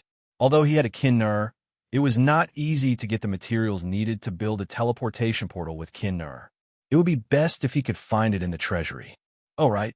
A wizard came looking for you the day after you left." Phyllis suddenly remembered something. "Wizard?" Sulen and Hathaway were confused. He didn't have much interaction with wizards here. Phyllis nodded. "They claim to be from the Emerald Tower." "Emerald Tower? Hathaway, do you know this Magus organization?" Hathaway nodded and said, "The Emerald Tower is a medium-sized wizard organization. There are 5 great wizards in it." If it weren't for the fact that there are no legendary wizards, they would have been classified as a large wizard organization. But this kind of wizard organization usually doesn't have too much contact with the secular world. What are they going to do with Sulen this time? I heard that when the first prince and the second prince were fighting for the throne, the first prince had the support of some wizards. But because of some unforeseen circumstances, the three princes went to heaven together. Could this Emerald Tower be a wizard organization that had contact with the first prince? Sulin suddenly said. That's possible. Hathaway nodded. But don't worry. If they want to cooperate, they can talk to them if they follow the rules. If they don't, I'll talk to them personally. Hathaway raised her head slightly and said with a proud face, as a legendary wizard, she had the power to say so. Did those wizards leave their contact information? Send someone to tell them that I'll meet with them in 2 days, Sulin said. The construction of San Filto City was going very smoothly. The city's sanitation was being renovated very quickly. Now, there was very little garbage in San Filto City.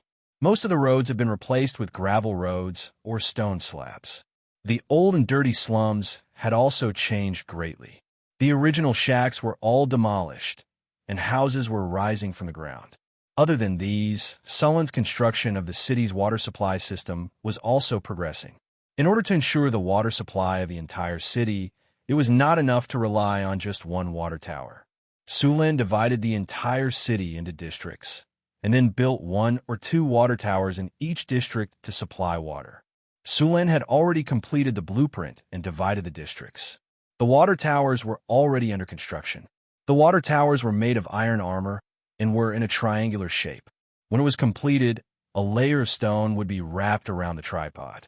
At the top of the tower was an iron bucket with a diameter of 3 meters and a height of 4 meters.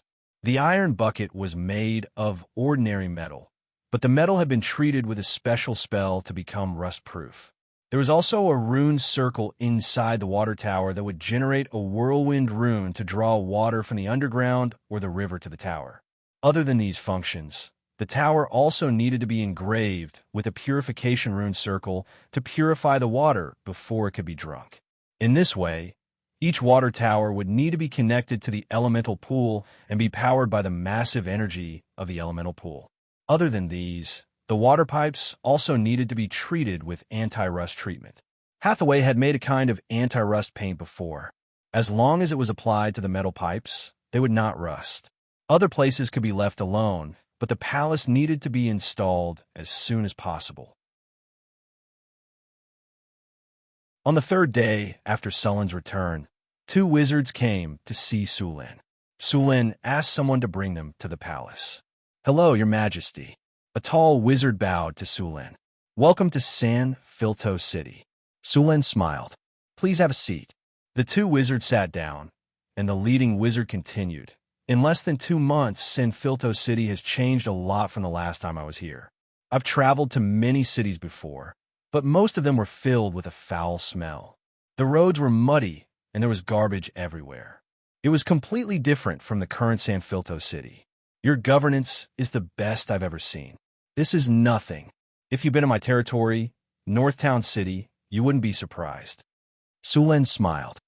"I heard you supported His Highness before. I remember wizards don't interfere with the common world. Why did you break the rule this time?" The 2 wizards looked at each other and said, "We supported His Highness because of a deal." "All right." Sulin shrugged. "It was just an unspoken rule." "Then, may I know why the 2 of you want to see me?" The leader hesitated for a moment and said, "We would like to make a deal with His Majesty the King." "What kind of deal? Let's hear it." Sulin was interested. "It's simple. We can support you as the king and send wizards to protect you." The wizard nodded. "Sorry, I don't need any of that." Sulin shrugged and said, "I'm the king now. I don't need your support. As for protecting me, are you as strong as pleasure demons?" Edmund shook his head helplessly. Pleasure demons were legendary demons. It wasn't easy to kill them. Sulin could kill a pleasure demon single-handedly, which showed how powerful Sulin was. As for the wizards sent to protect Sulin, they weren't as strong as Sulin. It was hard to say who would be the one protecting whom. It seemed like their offer wasn't enough to move Sulin. "If you want to work with me, please show some sincerity," Sulin continued. Edmund hesitated and said, "We're going to work with you to develop a mine." "What mine?" Sulin furrowed his brows. "A silver mine. Edmund smiled mysteriously. Just a silver mine? Sulin frowned. A silver mine was expensive, but it wouldn't be enough for the wizards to ask for cooperation. No, they didn't want silver. They wanted another type of metal, mithril. Just at this moment, Su Luan suddenly understood. A term popped up in Sullen's mind. There weren't many things that could make wizards lower themselves to work with them, and if they wanted a silver mine, they must have found mithril. For the sake of this extremely expensive and rare metal, there had even been a dwarf tribe that had been wiped out in history. Mithril might appear as an associated material of silver, and it was usually only found in worlds where the elemental tide had appeared.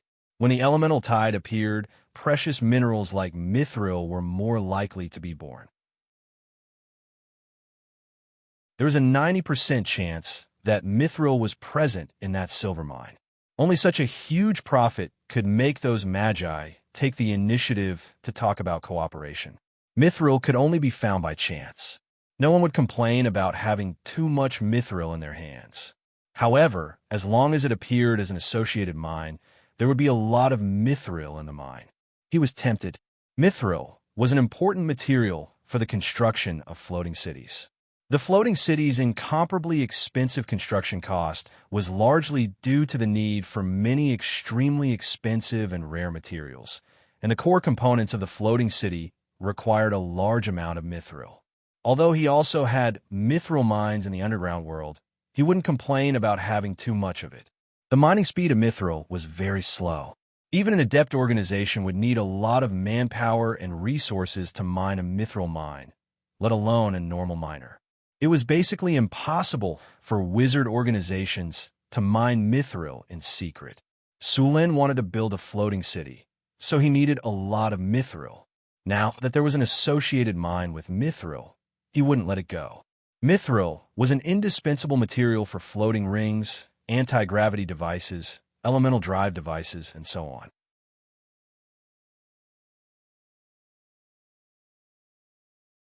Chapter 432. When Edmund went out to look for magic materials, he found a silver mine with mithril. However, the silver mine had an owner.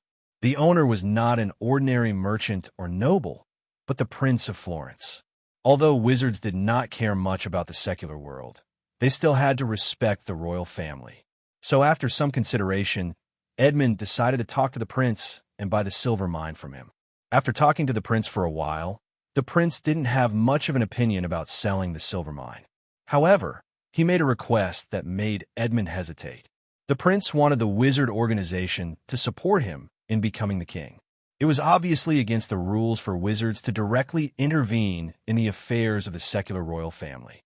However, considering the importance of mithril, the Emerald Tower decided to agree to this matter after some discussion. They already knew the strength of the other prince. The two princes were similar in strength. As long as they supported the prince, he had a 90% chance of becoming the new king. To the sorcerers of the Emerald Tower, this could be said to be a piece of cake. However, things did not develop according to their plan.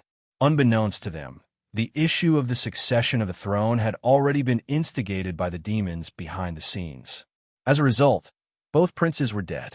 A legendary-level demon was a very powerful enemy to the Emerald Tower. Even if it was due to the suppression of the plane, it was not something that anyone could deal with. Just as the Emerald Tower was fretting over how to deal with this demon, an even more powerful figure appeared and killed the demon directly, successfully ascending to the throne as the King of Florence. The series of changes were too fast. They did not have time to react at all. After all, their wizard organization had a parliamentary system. Every major decision needed to be discussed. In the end, Sulin had become the king just after they had made the decision. The silver mine that was previously discussed with the first prince directly became the property of the royal family. The mithril that was about to be in their hands was gone. As for using some tricks to seize it, the Emerald Tower did not dare to do so. After all, they were not confident in dealing with a powerful figure who could easily kill a legendary-level demon. However, they could not give up on the mithril. So after some discussion, the Emerald Tower decided to contact Sulin first to see if they could buy the silver mine that was associated with mithril. If it was not possible, They could also discuss cooperation. However, after talking, they found that His Majesty was not easy to deal with. He was too smart. Just from a few words, he seemed to have discovered something. Yes, a silver mine, Edmund said with difficulty. Most wizards were not good at negotiation, especially with nobles. They felt that it was a waste of time. They preferred to use their time on research and all kinds of experiments. Sulen shook his head. Wizard Edmund, I am negotiating with you with sincerity. However, you are hiding something. I hope you can be more honest. Sir Sulen, we are not lying to you. We really want a silver mine. Huh? Sulen chuckled and continued. Silver mine? If it was just an ordinary silver mine, would you wizards be so interested in it? You don't care how much a silver mine is worth. Am I right, Sir Edmund? After hearing Sulen's words, Edmund did not speak. You want to buy silver ore? Silver itself doesn't have many uses in magic. It's usually used as a supplementary material. Even if you use it frequently, you could just buy a small amount every year. What you're interested in right now is a silver mine. What's so special about this silver mine? There are not many associated minerals in a silver mine. Let me think. What is it? Copper mine? White iron mine? Lead? Or silver mine? No, these are all associated minerals of low value. As Sulen read out the names one by one, Edmund's expression became more and more unpleasant. If it's not these, then it must be a mithril mine. Seeing Edmund's nervous expression, Sulen directly said the answer. At this moment, Edmund's expression changed drastically. After seeing the change in his expression, Sulen knew that he had guessed correctly. Looks like I guessed correctly. It is a silver mine with associated mithril, Sulen said directly. Edmund and the other wizard were silent for a moment before saying, Sir Sulen, since you already know, then you should know how important mithril is to us wizards. I hope you can cooperate with the Emerald Tower to develop this silver mine. Since the silver mine is in my territory, why should I share it with you? Sulen chuckled. Sir Sulen, mithril is not as easy to extract as you think. Edmund shook his head and said, Also, if you are willing to share this mithril mine with us, then you will gain our friendship. Sulen knew how difficult it was to extract mithril. It was said that this metal was first extracted by the dwarves, but the dwarves' method of extracting mithril was very troublesome. The mithril mine in the underground world in Northern Town would take at least a week or more to extract, and the amount extracted was very limited. As for the mithril ores that were refined by wizards, the production and speed had indeed increased. However, only Hathaway and Alex knew how to refine mithril ores. It would take too long to extract mithril, and both of them had things to do. They couldn't spare a lot of time to extract mithril. At this moment, Hathaway walked out from the back of the palace. Sulen, the things on this list are missing. We need to order them quickly. All right, I'll send someone to buy them later, Sulen said with a smile. Are they your guests? Hathaway glanced at the two wizards and asked. Yes, they want to develop mithril with us. Sulen nodded. Hathaway's eyes lit up when she heard about mithril. She immediately looked at Edmund and Alex. Mithril? You found a mithril mine? A powerful aura surged towards them, and the pressure on Edmund and Alex doubled. They couldn't help but break out in cold sweat. However, at this moment, they were sure that this extremely young witch in front of them was a legendary figure. They were shocked beyond words. Greetings, esteemed witch. We did find a mithril mine. Really? Hathaway looked at Sulen. Sulen nodded. That's great. It's a mithril mine. Calm down, Hathaway. The mithril mine is right there. It won't run away. Sulen comforted her. He then pointed at the two wizards in front of him and said, Let me introduce you. These two are wizards from the Emerald Tower. This is Sir Edmund, and this is Sir Frank. This is my wife, the chief wizard of the Northwind Duchy and the Kingdom of Florence. Her name is Witch Hathaway. It's an honor to meet you, Witch Hathaway. After hearing Sulen's introduction, Edmund and Frank quickly bowed respectfully. Hathaway nodded slightly at the two. The two wizards were not dissatisfied with Hathaway's attitude. It was already good enough that a legendary wizard greeted them. It's not impossible for the Emerald Tower to develop the mithril mine with us. Sulin smiled and continued. You'll be responsible for extracting the mithril, and I'll be responsible for sending people to mine it. In the end, I can make the decision and give you 10% of the mithril. Sir Sulin, 10% is too little. The Emerald Tower can't agree to this. Edmund rejected Sulin's request immediately. 50%. We want 50% of the mithril. 50%? Do you want to eat sh*t? Sulin rolled his eyes. Sir Edmund, you have to understand that the mithril mine is mine. You're only responsible for extracting the mithril. You're not the only ones who know how to extract mithril. Sulin said coldly. Please correct your attitude. Otherwise, I can change my business partner at any time. Then we want 40%. Edmund said. 10%. That's it. Sulin shook his head and refused. After that, Sulin and Edmund bargained fiercely. In the end, both sides decided to split the mithril 80%. Sulin would take 80%, and the Emerald Tower would take 20%. Other than extracting the mithril, the Emerald Tower also needed to send some people to be the spell consultants of the Kingdom of Florence. To put it nicely, they were spell consultants. In reality, they were a group of wizard workers who came here to assist Hathaway and perform all kinds of basic work in Hathaway's laboratory. The basic work of a legendary wizard's laboratory was very attractive to these wizards. Sulin didn't have to spend much money at all. These wizards were all fighting for it. As far as they were concerned, if they could work as assistants in a legendary wizard's laboratory, they would be more than happy to be taught by a legendary wizard. Surin successfully recruited a group of wizard laborers at a price that was almost as cheap as cabbages. With these workers, many of the transformation plans in San Felto City could be carried out. With them, the construction of various runic matrices would also be easier, which would greatly reduce Hathaway's workload. Other than these benefits, Sulin and Hathaway agreed to participate in the Emerald Tower's academic exchange. At the same time, they could also buy various magic materials through the Emerald Tower. Even the Emerald Tower's spell knowledge could be exchanged for equivalent value. Of course, although they said that they wouldn't keep the precious spell knowledge, they would definitely keep some of it. Sulin and the others would do the same. Even so, they could still exchange for a lot of new spell knowledge.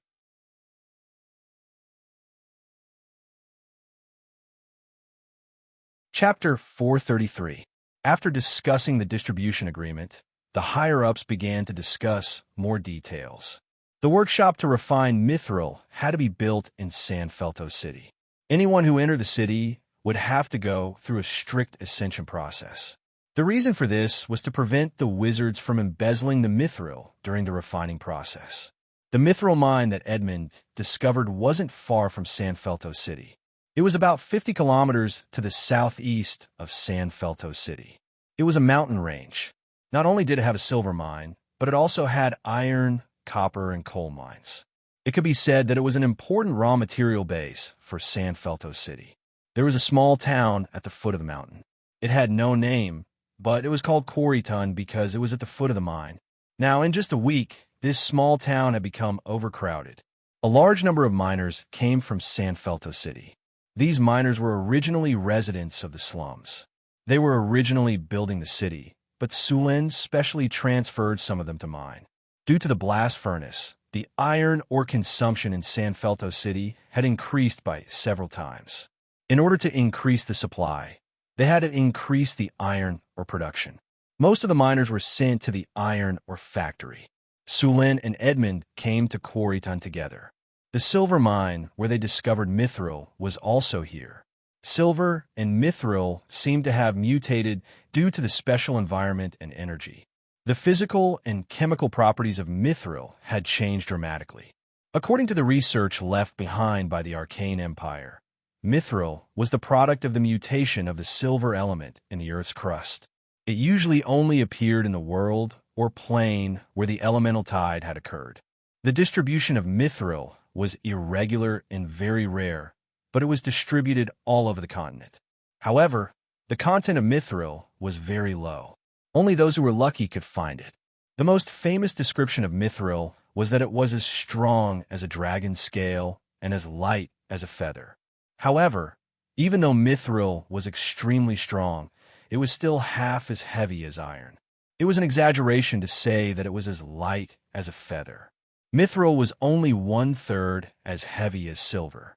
The real value of mithril was its amazing ductility and magic conductivity. It would never fade after refining, and its physical properties were extremely stable. It was the metal with the highest magic conductivity among all the known metals and alloys. Magic runes made of mithril could be used for thousands of years without worrying about natural wear and tear. Once in the Arcane Empire, there was a mithril mail armor. This mail armor had a strong defensive power and was very light. Every buckle on this mail armor was engraved with runes. In addition to having a strong defensive power, it was also enchanted with many powerful spells. It was one of the few powerful armors that would not interfere with the wizard's spellcasting. This equipment could be said to be a godly item for those wizards, but using mithril to forge an armor was still a very extravagant act. Without considering its conductivity, the hardness of mithril was not the best among the many metals and alloys. Take adamantine, for example. This type of metal had powerful defensive capabilities. Armor made from it would be very sturdy. Moreover, aside from its excellent physical defense, adamantine armor also had powerful magical defense. Adamantine armor could also be used to make weapons. Weapons made from adamantine armor were very sharp. They could directly ignore 20 points of defense, and ordinary heavy armor would be easily pierced. Its value was not much lower than that of mithril. Sulen brought many workers to Quarryton. After a day of rest, they went to the silver mine located in the mountains. This silver mine was only discovered in San Felto a few years ago. It was only considered an above-average mine in the Kingdom of Florence. Of course, Sulen did not care how much silver was produced here. After all, the price of 1 ounce of mithril could easily buy several tons of silver. Sulen looked at the silver mine in front of him. The surroundings of the silver mine were very simple. The whole mine was surrounded by a 3-meter-high wall. There was a row of simple and low houses next to it. The living conditions were very poor. On the other side of the wall was a luxurious 3-story villa. There were only 3 mines in the mine, and there were only about 200 miners. They were bone-thin slaves with expressionless faces. They looked like they could be blown away by a gust of wind. There were also a large number of strong guards patrolling around the mine. Sulen patrolled the mine expressionlessly. The manager of the mine followed him carefully. "Your Majesty, this silver mine can excavate about 10 tons of ore every day. After refining, we can obtain about 30 kilograms of silver." The manager of the silver mine, Hard, moved his rotund body with a fawning expression on his face. His rotund body was squeezed by the clothes on his body, causing people to worry that the buttons on his clothes would burst open in the next second. "Your Majesty, it's very windy outside. Why don't you wait in the office?" Sulen looked around the mine and nodded. "Okay, send someone to send over some of the ores from the silver mine." "Yes, Your Majesty. I'll send someone to do it right away." After sending Sulen and the others to the villa, Hard immediately sent someone to collect the silver ores. About 10 minutes later, a basket of silver ores was sent over. Sulen picked up a piece of silver ore. It was about 5 kilograms in weight. Its surface was gray, and it did not have the bright color of silver. It did not look very eye-catching at all. This was a normal phenomenon. Metals like silver would oxidize in the air. The silvery white silver was mostly freshly smelted. After a while, it would turn black. Most silver coins in circulation were made with other metals. Since pure silver was soft and didn't wear well, some copper would be added. For example, the ratio of silver to copper in the coins produced in Northtown City was 8-2. 20% of a silver NAR was copper, but the price of a silver coin was calculated according to 100% pure silver. The silver coins minted in Northern Town were very beautiful and heavy. They were very popular during trade, much more popular than the silver coins minted in the Kingdom of Florence. A silver coin minted in this way could earn at least 15% of the profit. That was why silver NAR was a very profitable business. Apart from silver and AR, Kinner was also a very profitable business. Gold was softer than silver, so it was easier for it to be damaged in the process of circulation. Therefore, copper was also added into the minting process of Kinner. The ratio was 85% and 15% respectively. It could be said that a mint was like a hen that laid golden eggs. Currently, the mint in Northern Town made more than 20,000 Kinner in a month. The coining workshop in the Northern Town city used hydraulic coining machines to forge the coins. The forging speed was fast, the process was simple, and the cost was low.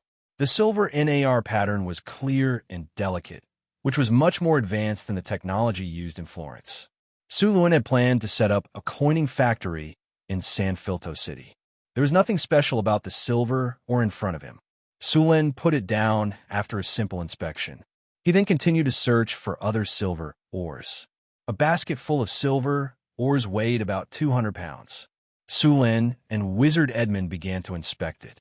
Soon, Su Lin found an ore that was different from the others. It was a piece of, or slightly bigger than a fist. The surface of the ore was also gray, but there were some small silvery blue particles on the surface. These particles reflected some light under the sunlight. Su Lin nodded slightly and put the silver ore aside quietly. He then continued to search among the other ores. 200 kilograms of ores was not a lot. After about 15 minutes, all the ores had been checked. The two of them found 3 pieces of ores with silvery blue granules from the pile of ores. The total weight of these ores was only about 5 kilograms. These ores were naturally mithril ores, but the amount of mithril in them was pitifully small. This was basically the normal distribution of mithril ores. Legend had it that a single mithril vein was discovered in the era of the Arcane Empire, and the amount of mithril in it was unbelievable. Because mithril ores were very scattered and rare, it was possible to excavate all the mithril in such a silver mine, and the final amount of mithril ores would only weigh a few dozen pounds. Therefore, it was very difficult to steal mithril ores. After confirming that this silver mine was indeed associated with mithril ores, Su Lin was relieved. Next, the whole silver mine was taken over by Sullen's men. For this mithril mine, Su Lin deliberately transferred 30 soldiers from his private guards. These soldiers would be the guards of the silver mine. At the same time, the original manager of the silver mine was sent back to the prison in San Felto City for reform. Kane was reappointed as the manager of the silver mine. Next, the silver mine needed to be transformed. At least, the simple and primitive production method of carrying the ores on one's shoulders had to be more advanced. 2 rails would be laid in the mine to transport the ores. The passage would also need to be widened, and various easier-to-operate mechanical tools would be added. Originally, the workers in the mine were slaves. Their enthusiasm for work was very low, and the food was very poor. The work was also carried out under the beatings and beatings of the foreman. Of course, their work efficiency was pitifully low. Su Lin naturally would not do that. He was going to use a method of quantitative production and set a minimum standard for everyone to collect ores every day. After the minimum standard was set, everyone would have food to eat. Of course, the food was better than before, but it was only enough to cover the basic consumption. There were also different levels above that. Once the number of ores collected reached a certain level, they would receive corresponding treatment. As long as they worked hard, they would have meat for every meal. In addition to these, Su Lin also stipulated that as long as the workers worked in the mine for 3 years and collected a certain amount of ores during this period, they would be able to obtain the status of a free person and be rewarded with 10 silver nars. P.S. 2 more updates. Please subscribe. Watch pirated versions. Chidian books can now earn money by watching advertisements. You don't have to spend money.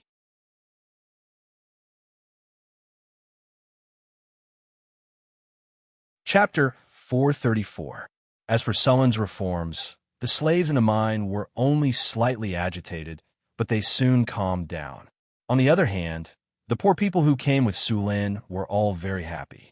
They were very convinced by Sullen's conditions. This was mainly due to Sullen's previous policies. These poor people were different from his slaves. They were paid according to the amount of silver ores they mined every day. Although the slaves were skeptical of Sulin's words, they became more energetic when a sumptuous meal was delivered in the afternoon. Next, Sulin ordered people to rebuild the miners' dormitory. The camp that was originally as simple as a shack was directly flattened. If he wanted the workers to work hard, he had to make sure they were paid well. Those who didn't talk about salary and only talked about sleeping together with you were completely acting like hooligans. As long as the salary were enough, it was not a problem. The ores collected in the mine would be sorted. The normal silver ores would be transported to the smelting factory according to the previous procedures. The silver ores with silver blue particles would be sent to San Felto City. Then, these mithril ores would be handed over to the wizards to be refined. The original manager of the silver mine, Hard, was reassigned to the silver mine as the production team leader after going through a round of ideological re-education in prison. Although this guy was a little greedy, Sulin had checked the previous production records. During the time he was the manager of the silver mine, the silver mine's output was at its peak. It was obvious that this guy had some standards. Sulin was currently lacking in all kinds of talents. Although Hard had many shortcomings, Sulin still decided to use him. After going through the ideological education in prison, Hard had obviously realized his mistake. The fact that his originally fat body had slimmed down twice in just a week was the best proof of this. It was also the first time Sulin knew that prison had a weight loss function. For the sake of Hard's health, Sulin had decided to let him experience it once every 3 months. Hard would surely be grateful if he knew that Sulin was so concerned about his health. Then, the matter was settled happily. After working with the Emerald Tower to develop the mithril mine, the construction of the elemental pool and teleportation portal in San Filto City had also begun. The teleportation portal and the elemental pool required a large amount of magical materials. After working with the Emerald Tower, most of these materials could be obtained from the Emerald Tower. Of course, the Emerald Tower would not sell those precious magic materials. With the materials from the Emerald Tower and the help of the sorcerers, the construction of the elemental pool and teleportation portal was completed very quickly. The smooth marble floor was very beautiful. In the middle of the hall, there was a pool with a diameter of about 6 meters and a depth of 1 meter. The pool was seamless, as if it was a hole. A large number of runes were engraved around the pool. This elemental pool was located on the nodes of the surrounding earth veins. The entire elemental pool was plated with a layer of thorium. Thorium was an alloy created by the Arcanists to replace mithril. It was mainly made from silver and other metals, and it was quite good at conducting magic. In the 4 directions of the elemental pool, a carving knife was rapidly inscribing runes. The sharp carving knife quickly slashed, and lines of intricate runic matrices appeared. It's finally done. Hathaway casually put away the carving knives and then checked the runes that were carved out. She then returned to the workbench at the side and took out 4 magic gemstones that represented the 4 elements of earth, fire, wind, and water. Then, she took out 4 pieces of blue-silver metal that were only the size of a thumb. It was mithril. Hathaway snapped her fingers, and a blue elemental fire appeared on her palm out of thin air. She used the elemental fire to meld a piece of mithril and then used the sorcerer's hand to control the melted mithril to the top of the elemental pool that was just carved out. She softly chanted a spell, and the melted mithril solution began to slowly fly up and turned into silver threads thinner than a strand of hair. They fell little by little into the elemental pool. The requirements of this process had reached the level of microns. The blue-silver mithril was quickly integrated into the runes, and the deviation could not be more than 10 microns. Under the control of Hathaway's powerful power of the will, the mithril perfectly drew the complex elemental array. Next, she used the same method to draw the remaining 3 elemental arrays. The cost of building such a medium-sized elemental pool was about 300,000 to 500,000 kinnur. Ruby, topaz, sapphire, and emerald. The 4 magic gemstones were carved into 12-faced crystals, respectively replacing the four elements of earth, fire, wind, and water. Then, they were integrated into the four runic arrays of the elemental pool. Hathaway stood on the edge of the elemental pool and snapped her fingers. A magic light flashed, and then a powerful magic energy instantly gushed out of Hathaway's body and entered the four runic arrays in the elemental pool. The runic arrays were activated at this moment, and the four runic arrays emitted a dazzling light. Powerful elemental fluctuations appeared in an instant, and the entire elemental pool rose up at this moment. Gotcha! There was a sound like an eggshell cracking. Then, a crack appeared in the space above the four runic matrices. Through these cracks, one could clearly see what was behind the cracks. There was a boundless sea of fire, a thick yellow land, an abyss-like ocean, and a howling wind in the sky. After these cracks appeared, they began to gradually stabilize. Rays of light constantly flashed, and a large number of runes appeared around the cracks, enveloping the four cracks. As the runes gradually disappeared, the four cracks became illusory like phantoms.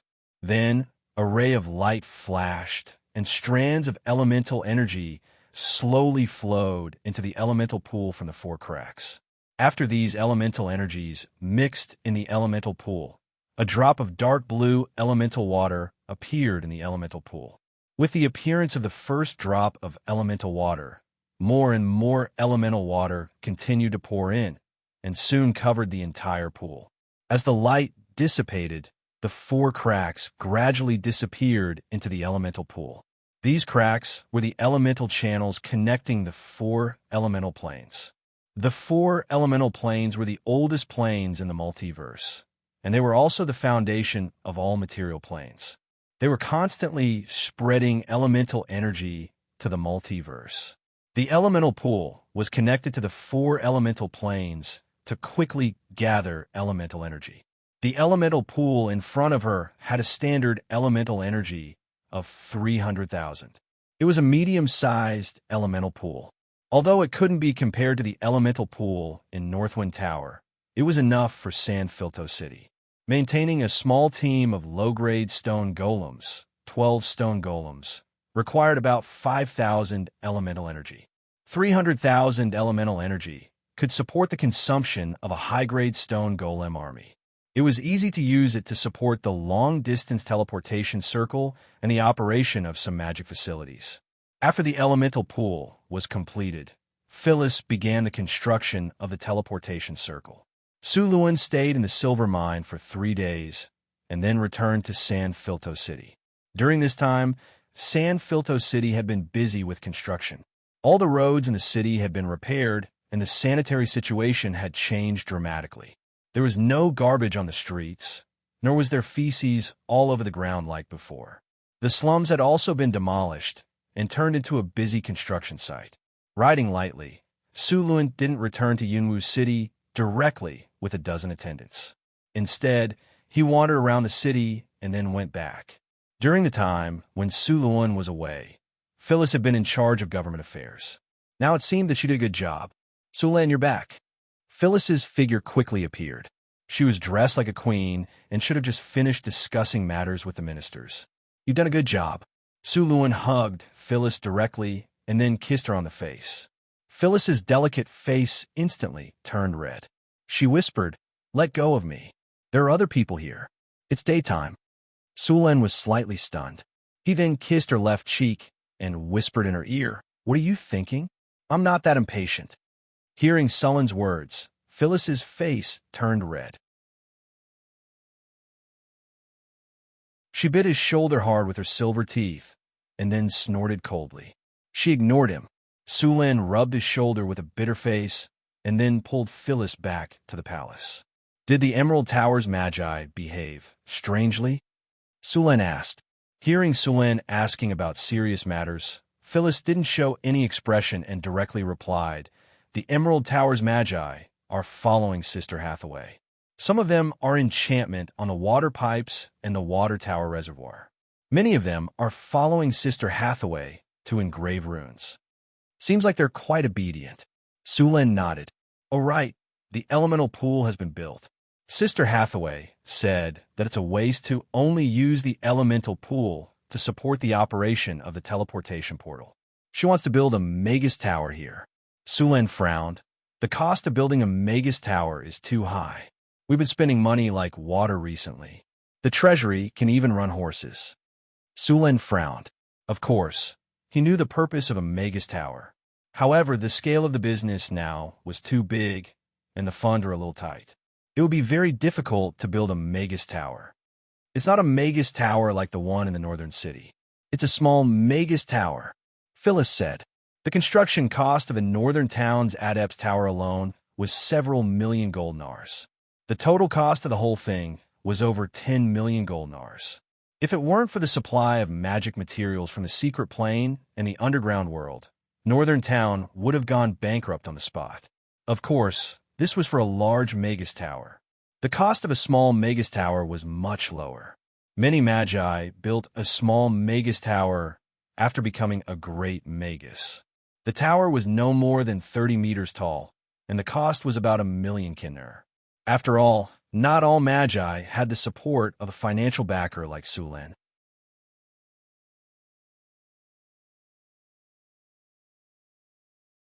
Chapter 435. There were 3 types of wizard towers, the largest of which was the kind built in North City. In the era of the Arcane Empire, this kind of large wizard tower was usually used as the control center of the floating space city. That was to say, this kind of wizard tower was usually upgraded into a floating space city. Of course, because now the technology of building the floating space city had long disappeared in the dust of history. Perhaps there were still some floating space cities in some remote corners of the multiverse. After all, the Arcane Empire was not completely wiped out in the war. The Arcane Empire was an empire in name, but in fact, it was a bit like a city-state autonomy. Each floating space city was an Arcanist organization. The great Arcanists in this Arcanist organization were their leaders and decision-makers, responsible for managing the affairs of the floating space city. All the floating space cities united to form the Arcane Empire. Of course, the Empire's binding force was not strong. Under normal circumstances, the floating space cities that were close to each other would jointly explore the Bitwall. Of course, there were also floating space cities that explored and conquered the Bitwall alone. When the war with the gods began, the Arcane Empire did not pay attention in the early stage. Many people were indifferent. When the Arcane Empire united in the middle stage, they began to retreat. Otherwise, the war was estimated to be more tragic, and it was not certain who would win and who would lose. Although this kind of top wizard tower could not be upgraded into a floating space city, the equipment was still powerful. Usually, only those large wizard organizations would build it, and then use this kind of wizard tower as the main tower of the academy. The second kind of wizard tower was about 60 meters high. It was usually the residence of legendary wizards. The cost of this kind of wizard tower was not low. It was usually 5 million kinner. Of course, there were also rich wizards who would spend more. In this kind of wizard tower, there was usually an army of golems guarding it. A wizard tower was equivalent to an army. The last type of sorcerer tower was the small sorcerer tower. Usually, it was occupied by spellcasters of the great wizard level, and the cost of construction was around 1 million gold nars. However, although it was much smaller, it still had all the essentials.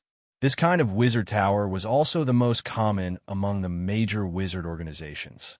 Hearing that Phyllis wanted to build this kind of wizard tower, Sulen thought about it and agreed. After all, in the future, there would definitely be Adept stationed in San Filto City all year round, and there would be a Adept tower that could satisfy their research needs. After Sulen had rested for a few days in San Filto City, Hathaway had also completed the construction of the teleportation circle. The teleportation circle had cost more than 1 million kinner. It could connect to Northtown City and could teleport 30 people at once.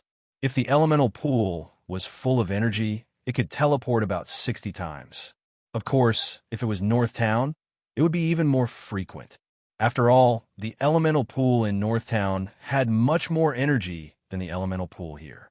After the construction of the teleportation portal was completed, the wizards of the Emerald Tower also invited Sulin and Hathaway for a spell exchange. Of course, they wanted to invite Hathaway. After all, a legendary which had too much knowledge.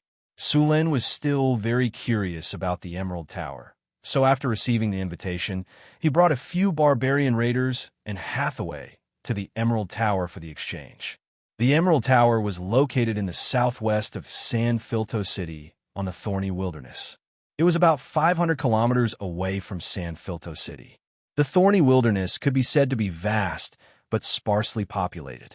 In ancient times, the Thorny Wilderness was also a battlefield. The aftermath of the battle had caused the land here to be barren, but the elemental energy here was very rich. There were also many magical creatures living in the wilderness, and some mutated plants due to the radiation of magic. For ordinary people, this land was completely dangerous. There was no chance of survival if they entered, but for wizards, it was a treasure land. The elemental energy here was abundant, and was suitable for wizards to meditate. There were many mutated plants, and it was also suitable for growing all kinds of magic plants. Because of the radiation of magic, there were many magical creatures living here, which also provided them with a lot of magic materials and test subjects. I have to make a flying tool in the future. Sulin looked at the white clouds floating by outside the window. Through the window, he could see the mountains under his feet. He was very envious of this airship. He was now on the transport airship of the Emerald Tower. The airship was more than 100 meters long. It was more than 40 meters wide and had 5 floors. There were more than 200 rooms of different sizes, and it could fly at 300 kilometers per hour in the air. Hathaway speculated that the airship's working principle should be the levitation magic circle, and the energy source should be energy crystals. These crystals were made of magic crystals that had been specially processed. It could store a large amount of elemental energy and then slowly release it like a battery. After the energy was depleted, it could be used again by sending it to the elemental pool to be recharged. It could be said that it was very convenient. Although the airship was made of wood, the wood was all enchanted with hardening spells. Its hardness was not inferior to steel, but it was much lighter than steel. This was one of the reasons why the airship could be built so big. As for the combat ability of this airship, Sulin didn't know because they didn't show it, but it shouldn't be weak. There was plenty of food on the airship. There was also a restaurant on the airship and even an entertainment room to pass the time. Such an airship was far superior in all aspects except for its speed that couldn't be compared to the planes in his previous life. Although he had the Pegasus that could gallop in the air, this kind of airship was a very good tool for transporting troops or supplies. Even if it wasn't used for military purposes, it was much more comfortable than riding the Pegasus. After arriving at the Thorny Wilderness, Sulin found that the environment here was very harsh. There were many fierce wolves in the wilderness, saber-toothed tigers, and even some velociraptors. There were giant elephants, raging bulls, stone-clawed beasts, and so on. The level of danger was very high. After about 2 hours on the airship, Sulin and the others arrived at the Emerald Tower in the Thorny Wilderness. Although it was called the Emerald Tower, this place could almost be called a city. After passing through the illusion barrier used by the sorcerers to hide, a town appeared in front of them. The most eye-catching thing was the large sorcerer tower in the middle of the city, which was at least 100 meters tall. The city walls were built with large amounts of obsidian on all sides. A winding moat flowed. In the city, other than the tall wizard tower, there were 6 or 7 wizard towers that were more than 60 meters tall. The buildings around the wizard tower were built in an orderly manner. The closer they were to the outside, the messier the buildings were. The outermost area should be the area where the ordinary people lived. These ordinary people were basically the slaves of the wizards. They planted food for the wizards and provided all kinds of supplies. Of course, if their descendants had the potential to become wizards, they would also be taken in by the Emerald Tower. This is our city, the Emerald City. This city has a population of 80,000. It has a history of 2,000 years. It was built by the first master of the Emerald Tower. Then, it was continuously expanded over the next few hundred years. The tallest wizard tower in the city is the Emerald Tower. It's also the most powerful wizard tower in the entire Kingdom of Florence. Edmund said proudly. Sulin pursed his lips and did not say anything. It was indeed the strongest now. But when the Northern Wind Tower was completed, Edmund would become the second strongest. As the airship approached, everyone saw many stone carvings on the city walls. There were gargoyles and warriors holding weapons. The entire body was made of obsidian. It seemed to be a kind of construct life. That's the greatest building of the Emerald Tower, the Emerald Heart Library, Edmund said. There are hundreds of thousands of books in this library. A lot of precious knowledge is stored in it. The first floor is free. Everyone can enter and check it out. The second floor is only accessible to wizards. Okay, we're almost there. As Edmund's voice fell, the airship began to slowly descend. Finally, the airship stopped in the middle of a spacious field. Sulin and Hathaway got off the airship with a few servants. The group looked around curiously. Sulin saw many obsidian statues around the field. Other than gargoyles, there were also humanoid statues. They were very similar to the gargoyles in the northern city. They should be battle puppets. After they got off the airship, Sulin saw some wizards looking at them from a distance. Those are wizards from the School of Evocation. A bunch of bad-tempered guys. See those buildings with green leaves? Those are wizards who study plant spells. They're good at growing all kinds of potions. Many of them are master potioneers. Of course, if anyone thinks they're weak, they'll be in big trouble. Edmund then introduced a few other schools of wizards. Sulin was very interested in these schools. Under Edmund's lead, Sulin and the group came to a house. This is where you'll be staying. It's a little shabby, so please forgive me. The servants in the hut next to it are in charge of your food and lodging. If you need anything, just let them know. If they can't make the decision, they'll report it to us. You're a little tired today, so you can take a rest. Of course, if you're interested, you can also walk around the city. But please remember that you have to follow the rules of the Emerald City. Edmund went back to report after he was done. Sulin and Hathaway didn't stay in the room. The Emerald City covered a large area.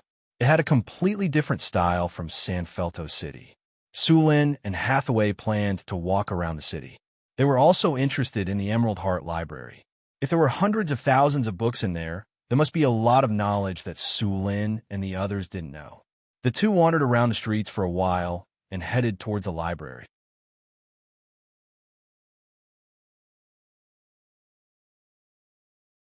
Chapter 436. Sulin and the others soon arrived at the Emerald Heart Library. Only after a closer look did they realize how majestic the library was. The huge dome was made of pure white marble and looked magnificent. When they came to the gate of the library, many people were coming in and out. It seemed that the flow of people was good. Sulin and others went straight up the steps to the library. Before they could enter the library, a man dressed as a wizard stepped forward and stopped them. "Stop! You can't enter. Why can't we enter if others can?" Sulin was a little confused. He pointed at the people around him. The wizard chuckled and said, "They are all residents of the Emerald City. Of course, they have the right to enter the library. You barbarians don't." "We are barbarians?" Sulin was stunned. The expressions of the barbarians and marauders behind him instantly turned cold. "Are there other barbarians here?" The wizard made an exaggerated expression of looking around. There was a burst of laughter. "Sorry, I was wrong. This beautiful witch is not a barbarian." As he spoke, the wizard walked to Hathaway's side and performed a noble's etiquette. "Beautiful witch, standing with these barbarians will affect your elegance. Please stay away from me. The rotten smell on your body is disgusting. I'm suffocating." Hathaway raised her eyebrows and said with disdain. As a legendary wizard, Hathaway had long been able to hide the elemental waves around her body. In order to make it easier for her to move around, she would hide her elemental waves. Now, Hathaway looked like a beautiful, ordinary witch. Sulin stepped forward subconsciously and used his body to shield Hathaway. The two barbarians behind him also stepped forward and looked at the wizard coldly. no matter when it was not Sullen's character to not fight back after being provoked. Moreover, this guy actually dared to try to steal his witch in front of him. If they were not in the Emerald Tower, Sulin would have ordered people to kill him. To be honest, how long had it been since someone dared to provoke him? This was the first time someone had done so since he had become a legend. What did you say? The adept's expression turned extremely ugly. Mana surged around his body, as if he was about to attack at any moment. Hathaway was about to speak, but she was stopped by Sulin. How could he let his woman do it? Sulin gave her a look that said, "I'll take care of everything," and then said to the wizard, "What's wrong? You want to fight?" "Sure, come, I'll only use one hand." Sulin had not been active for a while, and this was the first time he had fought a human wizard. Now that someone was asking for a beating, he would not let go of this opportunity. Peepa! The sound of thunder and lightning was heard. The adept raised his arm and clenched his fist. A magic staff with powerful thunder and lightning energy appeared in his hand. As soon as the magic staff appeared, thunder and lightning energy overflowed from the top of the magic staff, and tiny thunder snakes swam around in the air. The magic staff did not seem to have anything special about it. The only reason it had such power was because of the fist-sized thunder crystal at the top of the magic staff. After the middle-aged man took out the magic staff, the elemental waves around his body increased rapidly. The people who were watching the show quickly retreated, afraid that they would be affected if they were a step too late. "Looks like you want to fight, too? Very well. I'll teach you barbarians a good lesson today." The atmosphere in the field suddenly became tense, but those who were watching the show were very excited. They were completely unafraid of things blowing up. "Stop!" Just as both parties were about to fight, a voice suddenly sounded, followed by a figure rushing over. "Payne, this is a VIP invited by the Emerald Tower. Don't be rude, or else Lord Alfred won't forgive you." "Quickly," Edmund said to Payne as he came to the two of them. Before he could finish, the wizard named Payne directly interrupted him and pointed at him with a magic staff in his hand. "Don't use the Tower Master to pressure me. I must teach them a lesson today, or I won't be able to take it lying down. You stay aside, or I'll beat you up too." "You?" Edmund's face turned red. As a grade 3 wizard, he was at the same level as Payne, but because of the school, his combat power was not as good as Payne's. In addition, the thunder crystal on Payne's magic staff was nurtured by a grade 4 Thunderbird. In Payne's hands, even a grade 4 wizard might not be his match. In the Emerald Tower, other than the few Tower Masters and Deputy Tower Masters, his strength could be said to be the strongest. It was also because of this that he could be so arrogant in the Emerald Tower. But why was he here today? "Edmund, looks like he's not giving you any face. You'd better step aside and let us play with him." Sullen's mocking voice sounded from aside. "Didn't you say we're barbarians? Look at the few of us. Which one do you think you can beat? Don't hesitate to pick." There were more and more people around to watch the show. No matter which country it was human nature to like watching drama. Sullen's voice sounded and instantly drew the aggro. Sure enough, every close combat profession was good at taunting. Drawing aggro was a profession, and they were born with taunting aura. The middle-aged wizard called Payne's face turned green, and his expression became more and more furious. He looked at Sulan with eyes that were about to spit fire. If looks could kill, then Sulan would have died a long time ago. Feeling that the situation was out of control and that a conflict was inevitable, Edmund sighed in his heart. He looked at Payne with eyes full of sympathy, then said, "Fighting is prohibited in the city. If you want to fight, then go to the training ground." "Okay, then let's go to the training ground. Do you dare?" Payne suppressed his anger and looked at Sulin and the others provocatively. "Since you're so eager to be beaten up, why should I refuse?" Sulin said expressionlessly. Some people would not know the immensity of heaven and earth if they were not taught a lesson. Moreover, since they came to the Emerald Tower this time, they had to show off their strength no matter what.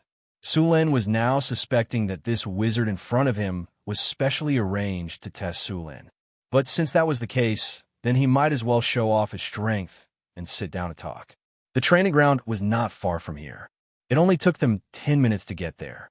However, in just 10 minutes, the news of the battle between the two sides had spread like wildfire. A large number of people came to the training ground to watch the battle. When Su Lin and the others arrived, there were already thousands of people gathered there. Soon, Su Lin and the others, including Wizard Pain, arrived at the training ground. Su Lin looked at him and said, "Now, we can fight here. You could choose any one of us." Everyone's attention was instantly focused on Wizard Pain. At that moment, his face turned green. Su Lin's behavior was undoubtedly telling him that even the weakest person in this group was stronger than him. This made Pain feel like Su Lin was humiliating him. Many wizards on the training ground were looking at him. Obviously, they were very interested in this battle. As for Su Lin and the others who came from afar, they did not really welcome them. Maybe they just wanted to show him who was the boss. At that moment, Wizard Pain's expression was a bit awkward. There were 4 people on the other side. First of all, he was sure that he could not choose that witch. Her strength was average, and she was also a witch. If he chose her as his opponent, even if he won, he would lose all his face. By that time, the whole Wizard Academy would laugh at him. Apart from the witch, the 2 barbarians didn't seem easy to deal with either. They were over 2 meters tall and gave off an oppressive aura. He also saw the complex inscriptions on their bodies. Although he didn't know what the inscriptions were for, the magic power they contained wasn't weak at all. It seemed like the easiest one to bully was Su Lin. Although he looked strong, he was much weaker than the 2 barbarians. Also, he did not have those mysterious runes on his body. Although his body had mana waves, it was much weaker than Abel's. Also, he seemed to be the one with the highest status in this team. The 2 barbarians had been guarding him all this time. This meant that his strength was not that strong, but his status was very high. No need to choose. You are the one. Weren't you very happy just now? This time, I will teach you a lesson. After Pain calculated the pros and cons in his mind, he immediately made up his mind. The situation on Su Lin's side became a bit strange. Everyone looked at each other and then looked at Wizard Pain with sympathy. Pain was still very strong. If he didn't choose Su Lin or Hathaway, either of the 2 barbarians would have to put in a lot of effort to win against Pain. However, Pain had chosen Su Lin. It was obvious that Wizard Pain was a wizard who specialized in the element of lightning. Su Lin was most familiar with the element of lightning, not to mention that he also had the lightning domain. Lightning attacks might be hard to deal with for others, but for Su Lin, it was just a piece of cake. Hathaway winked at Su Lin and whispered, "This is going to be interesting." This idiot chose Su Lin. He probably doesn't know that Su Lin has mastered the lightning domain. When the time comes, his strongest attack will be useless against Su Lin. I can't wait to see his face. Su Lin had a serious expression on his face. He then said happily, "Hathaway, you have learned bad things." As for Wizard Pain, Su Lin didn't even put in his eyes. A wizard who had not even touched the edge of legendary might not be able to break through his defense.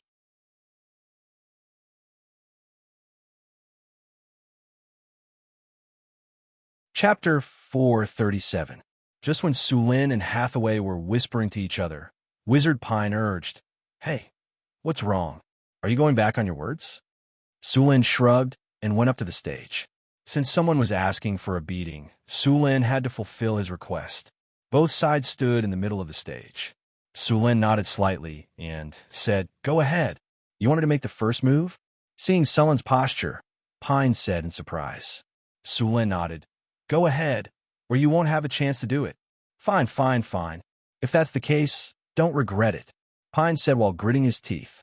After he finished speaking, the Thunder Scepter in Wizard Pine's hand suddenly shone brightly.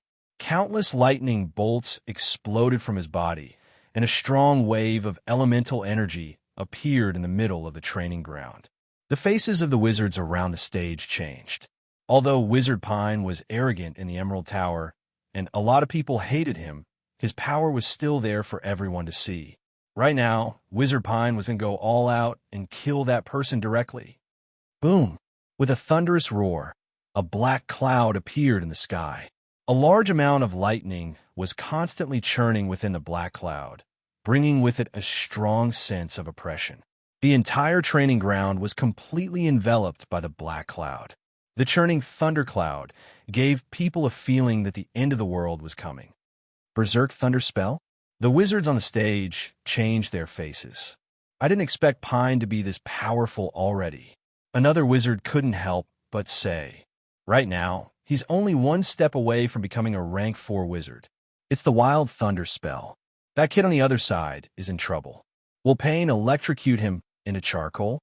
A slightly mocking voice came from the high platform, and a pretentious and hypocritical expression appeared on his face. This is your strongest attack. Sulen raised his head and looked at the thunder cloud in the sky. Interesting. Sulen could easily cast a lightning attack of this level. It would be very difficult for this kind of power to hurt him. It was basically charging him up. It's not too late for you to beg for mercy. After I attack, I won't be able to stop even if I want to admit defeat. As long as you kneel down and beg for mercy, I'll let you go. Pine continued. Cut the crap. Hurry up, I still want to eat. Sulen waved his hand and said with a hurry-up expression, all right, if you want to die, then I'll grant you your wish. Thunder spell. Boom. Numerous thunderbolts instantly struck down from midair.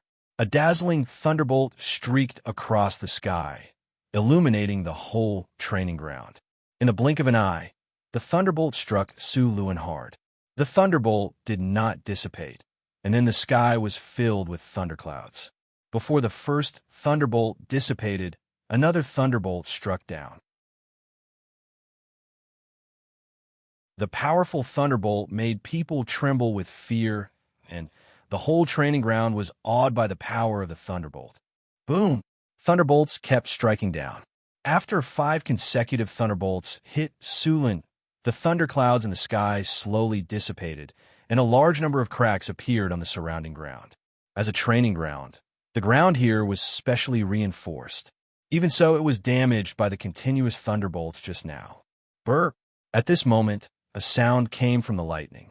In the next second, all the lightning disappeared. Sulen appeared on the high platform of the training ground, unharmed. He even burped. Chocolate flavor. Not bad.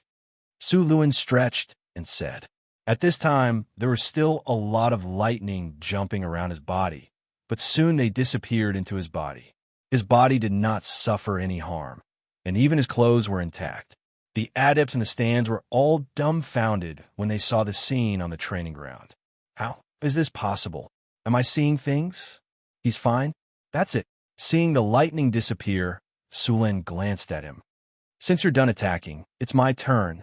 Lightning exploded on Sullen's body, and he appeared in front of Payne in an instant. He then punched out. His fist was filled with powerful lightning energy, and it smashed towards Payne. Whoosh! Whoosh! Bang! Rays of light flashed, and 3 to 4 protective spells appeared on Payne's body. However, as soon as these protective spells appeared, they were hit by Sullen's lightning fist. These protective spells were like balloons, and they broke one by one under Sullen's attack. These protective spells did not even last for a second. Sullen's fist landed directly on Payne's chest. Wizard Payne was sent flying, and there was a clear fist mark on his chest. Boom! Payne's body crashed to the ground. He did not even make a sound before he fainted. Sulen had shown mercy this time. Otherwise, with his strength as an advanced legend, he could have easily killed Payne with one punch. The whole training ground quieted down. After about 3 seconds, the stands were in an uproar. All the wizards looked at Sulen in shock, and their eyes were filled with fear when they looked at Sulen. Is there anyone else who wants to come down and spar with me? Sulen stood on the platform and looked around. As his gaze swept across, everyone could not help but lower their heads. They did not dare to look him in the eyes. The noisy training ground suddenly became silent. Or, do you want to spar with my wife or my 2 guards? What a disappointment. No one in the stands dared to reply. Sulen curled his lips, and there was a trace of mockery at the corner of his mouth. There's not even a single worthy opponent. Sorry, I'm not targeting any of you. What I'm trying to say is that everyone here is trash. Sulen waved his sleeves and patted the non-existent dust away. He then turned around and left the platform. All the wizards in the training ground looked at Su Lin with fear in their eyes. Under the respectful gazes of these wizards, Su Lin left with Hathaway and the two barbarian wizards. After such a show of strength, no one dared to provoke him anymore. After Su Lin and Hathaway left the training ground, they continued to go to the library. Although there were some small conflicts between them, there was no difference in knowledge. He would not give up just because of the wizard just now. After entering the library, Su Lin and Hathaway began to look through the materials separately. Both of them had the talent of sage and retentive memory, so they could memorize knowledge very quickly. The Emerald Tower had existed for at least 2,000 years, and the knowledge it had collected was very rich. The first floor of the library had the most books, but there were not many books about sorcerers' spells or knowledge. However, the collection of books in other aspects was very rich. For example, the books in the library clearly and orderly recorded the changes in the continent over the past thousands of years, the replacement of dynasties. In addition to these, there were also records of the development and changes of other wizard organizations. Of course, there were basically no confidential things, and they were all superficial things. Su Lin also found some information about the end of the First Era. The ancient elf empire collapsed, and the continent entered the era of the Witch Kings. Not long after that, the Arcane Empire rose. Although the era of the Witch Kings was short, it was also the most barbaric and dark era.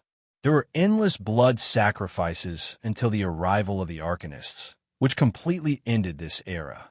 It was said that many evil creatures, evil gods, and evil spirits grew rapidly during this period. Even the Witch Kings went through some evil rituals to become more powerful, but in the end, they went crazy and became evil creatures. Su Lin only knew some of this knowledge before, but there was a fairly complete record here. If the knowledge was digitized, then after this study, Su Lin's knowledge directly rose by 15 levels.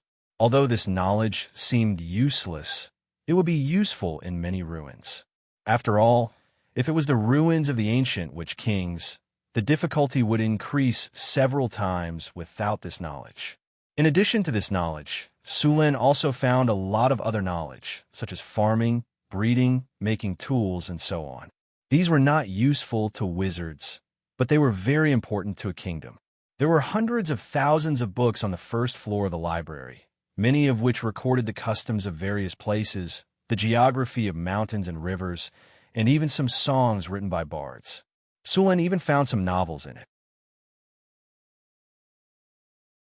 What surprised him most was that there were so beautiful mountains and rivers, Countess, City Gate Officer Qin, Knight Abbey, and so on. Most of the books here were useless to Su Lin. Among the hundreds of thousands of books, there might only be thousands of books that were really useful, or even fewer. After all, Su Lin and Hathaway had a lot of knowledge. From the second floor of the library, there were very few books, but the quality of the books was several levels higher. The books here were all related to wizards, all kinds of magic materials, spell theory, and knowledge. There were even fewer books on the third floor of the library, only about thousands of books. There were many books stored in this large library, but there was basically no real core knowledge, such as spell models and meditation methods. These were the most important things of a wizard school, so naturally, they would not be taken out. However, Su Lin's goal was not these. Moreover, even if there was no important knowledge here, it could still be exchanged in the next exchange of knowledge. Su Lin and Hathaway had a lot of precious knowledge, many of which could be exchanged, such as the construction of secret realms, the technology of legendary golems, the technology of space folding, and so on. In addition to these, Su Lin had the technology of Mageweth tattoos, the advanced technology of Mageweth tattoos, and the technology of elemental fission and elemental furnace. However, if one wanted to get this knowledge, they would have to pay enough, such as the construction technology of floating cities.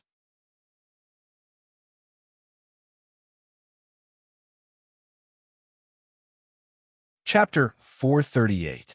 After returning to their residence at night, Su Lin still felt a little dizzy. After all, He had read so many books in such a short period of time. Even if he had the talent of sage, it was still a little overwhelming. He was now very envious of the transmigrators who had the scanning function of the chip. No matter how much knowledge there was, as long as they scanned it, they would remember it all. No matter how complicated the spell model was, as long as they scanned it, they would be able to grasp it directly. They could even optimize and improve it. It was simply too powerful. In addition to these functions, they could also optimize meditation techniques and improve deductions. They were completely like a human superbrain. Hathaway, how much have you memorized? Sulin rubbed his temples and looked at Hathaway. Hathaway still looked intellectual and quiet. She had a small magic gold-rimmed spectacle on the bridge of her nose. Her slender fingers were casually directing a quill to record something. The pair of peaks in front of her chest lifted the notebook easily. Seeing this, Sullen's heart was burning. It's okay. I've memorized all the knowledge that we don't have, Hathaway said casually. Sure enough, everyone's physique was different. There was also a difference between talents.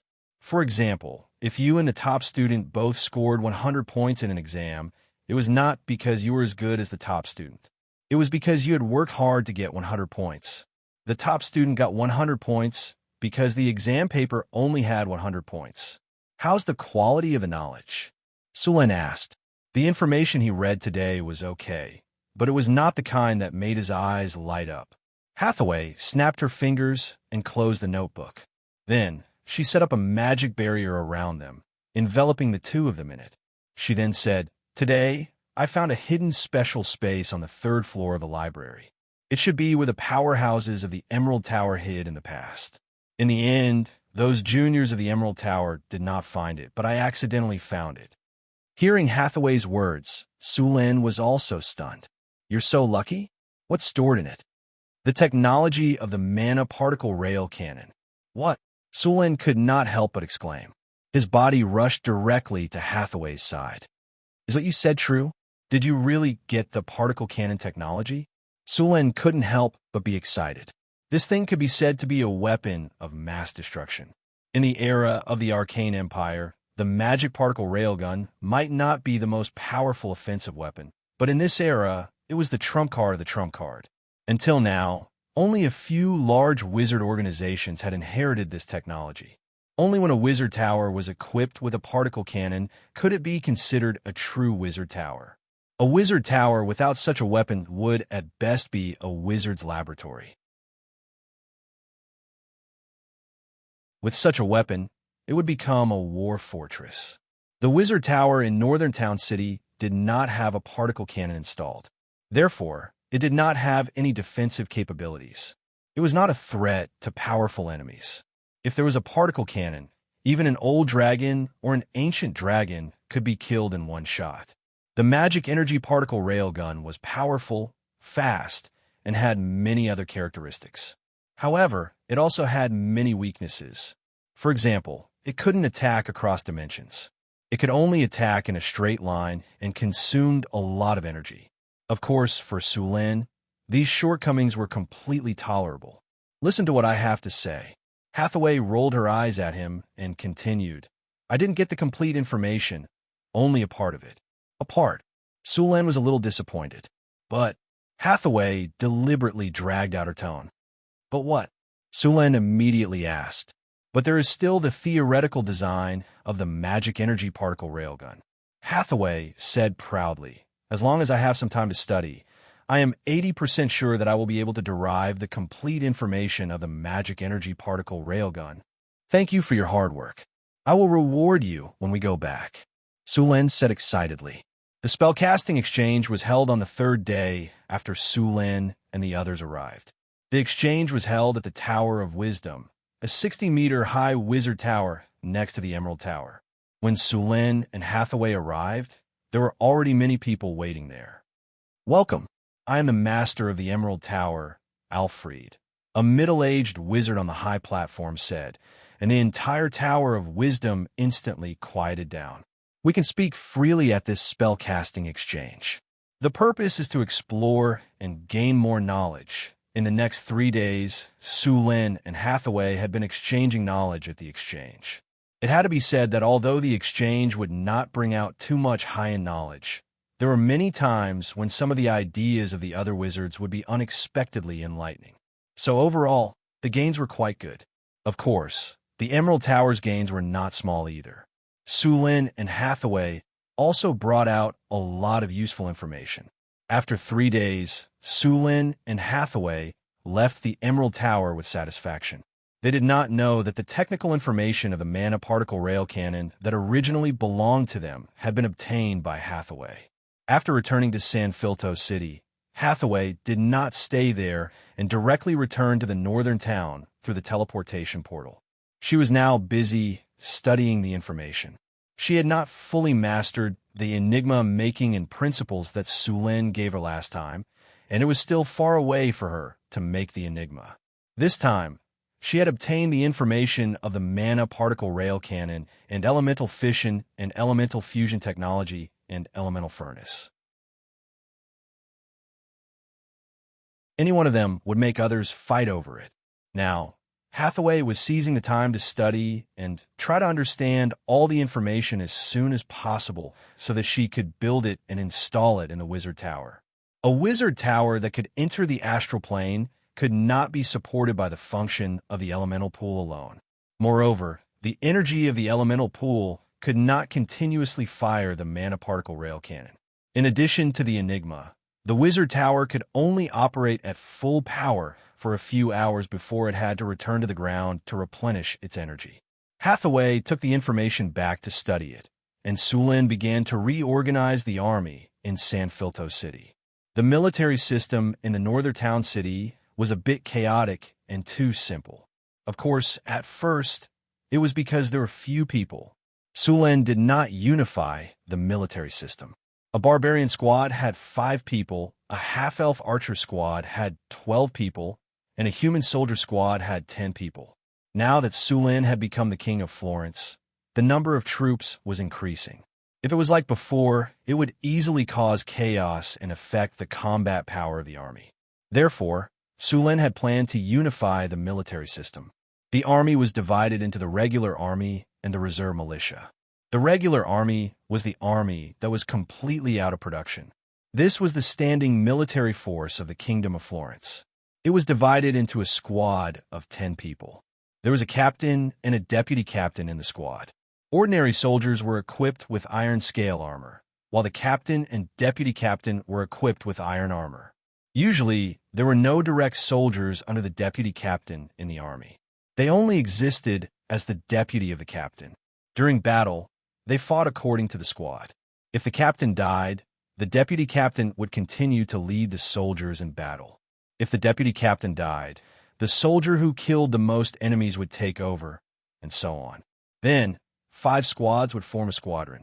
There would be a squadron captain, 5 guards, 1 flag bearer, 1 deputy captain, and 2 messengers.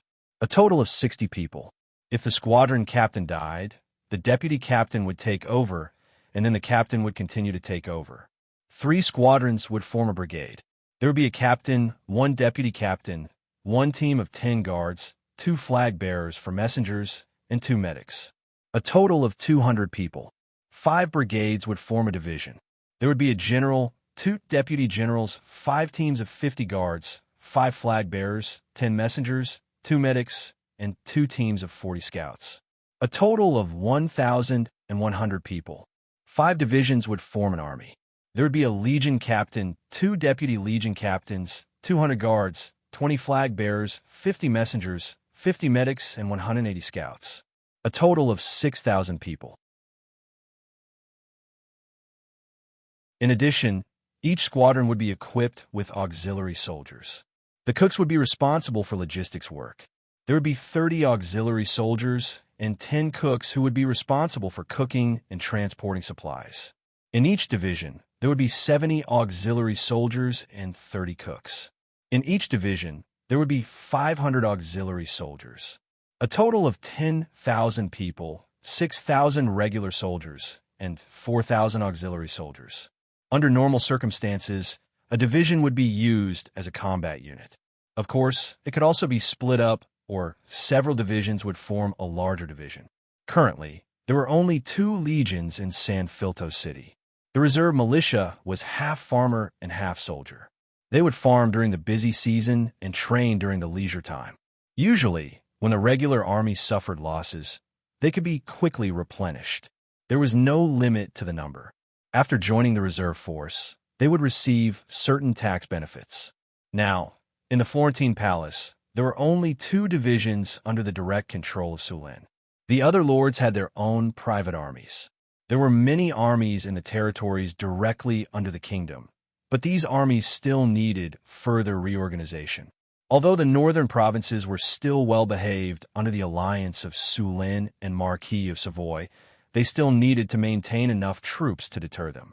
Sulen did not believe that these fence-sitters would always support him.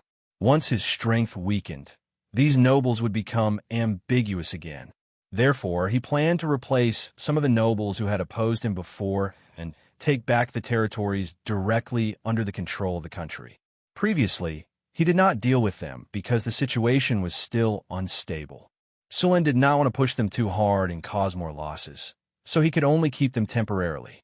Now that Sulen was firmly on the throne, although there were still many rebels in the south, he could take his time to deal with these people slowly.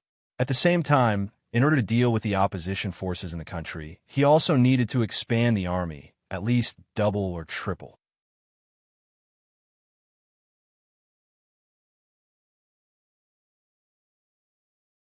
Chapter 439.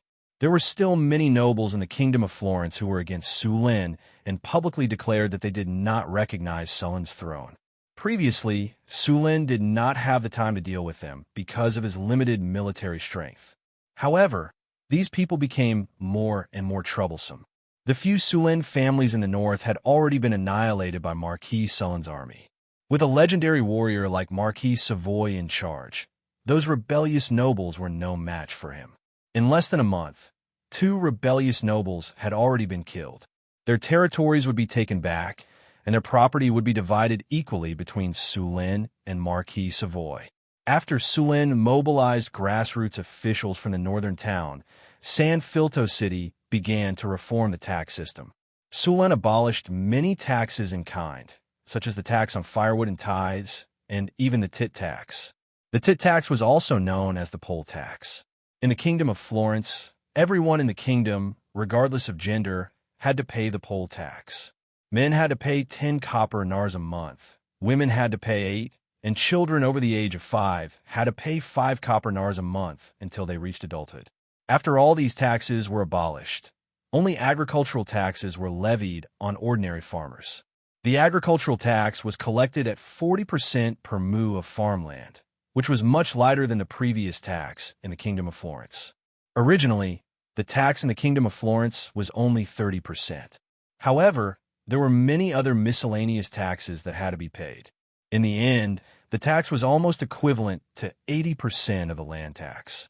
This was far more than the 40% tax set by Sulen. Sulen also learned that these taxes would not be handed over to the national treasury. Instead, they would be distributed by various parties. In the end, only about 10% of the tax would be left. As for the business tax, it was even more. In the past, the big nobles had little or no tax, but for ordinary caravans, the tax had been increased several times. As a result, the merchants were forced to constantly lean towards the nobles. The decrease in the number of merchants also led to the decrease in the business tax. Sulen had already decided that the business tax rate would be the same for both the nobles and the ordinary merchants. This was tantamount to harming the interests of the nobles.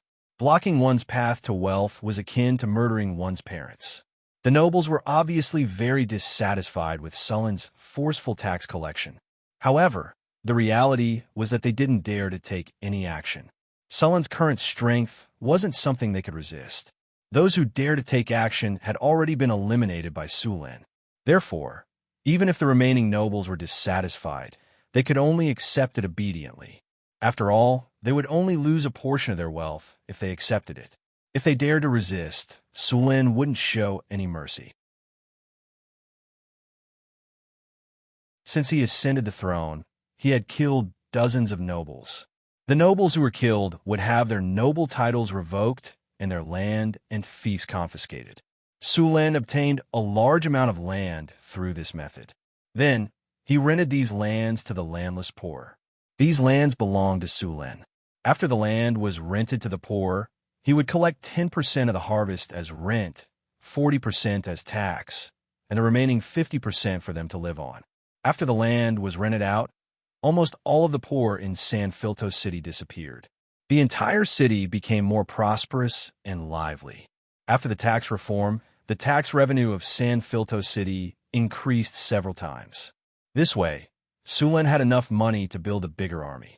After the completion of the army, Sulen also took in several cities around San Filto. Then he transformed these cities according to San Filto City. This was originally the territory of the royal family, so the transformation was easier. Moreover, with the army sent by Sulen and the nobles of San Filto City as an example, the transformation of these cities was quite smooth. The officials in these cities were all gathered and sent to the prison in San Filto City to receive ideological education and reform. After the reform, they would continue to hold their previous positions. At the same time, Sulen also trained these people in management to improve their abilities. Sulen also sent some of the grassroots officials from Northern Town City to become officials.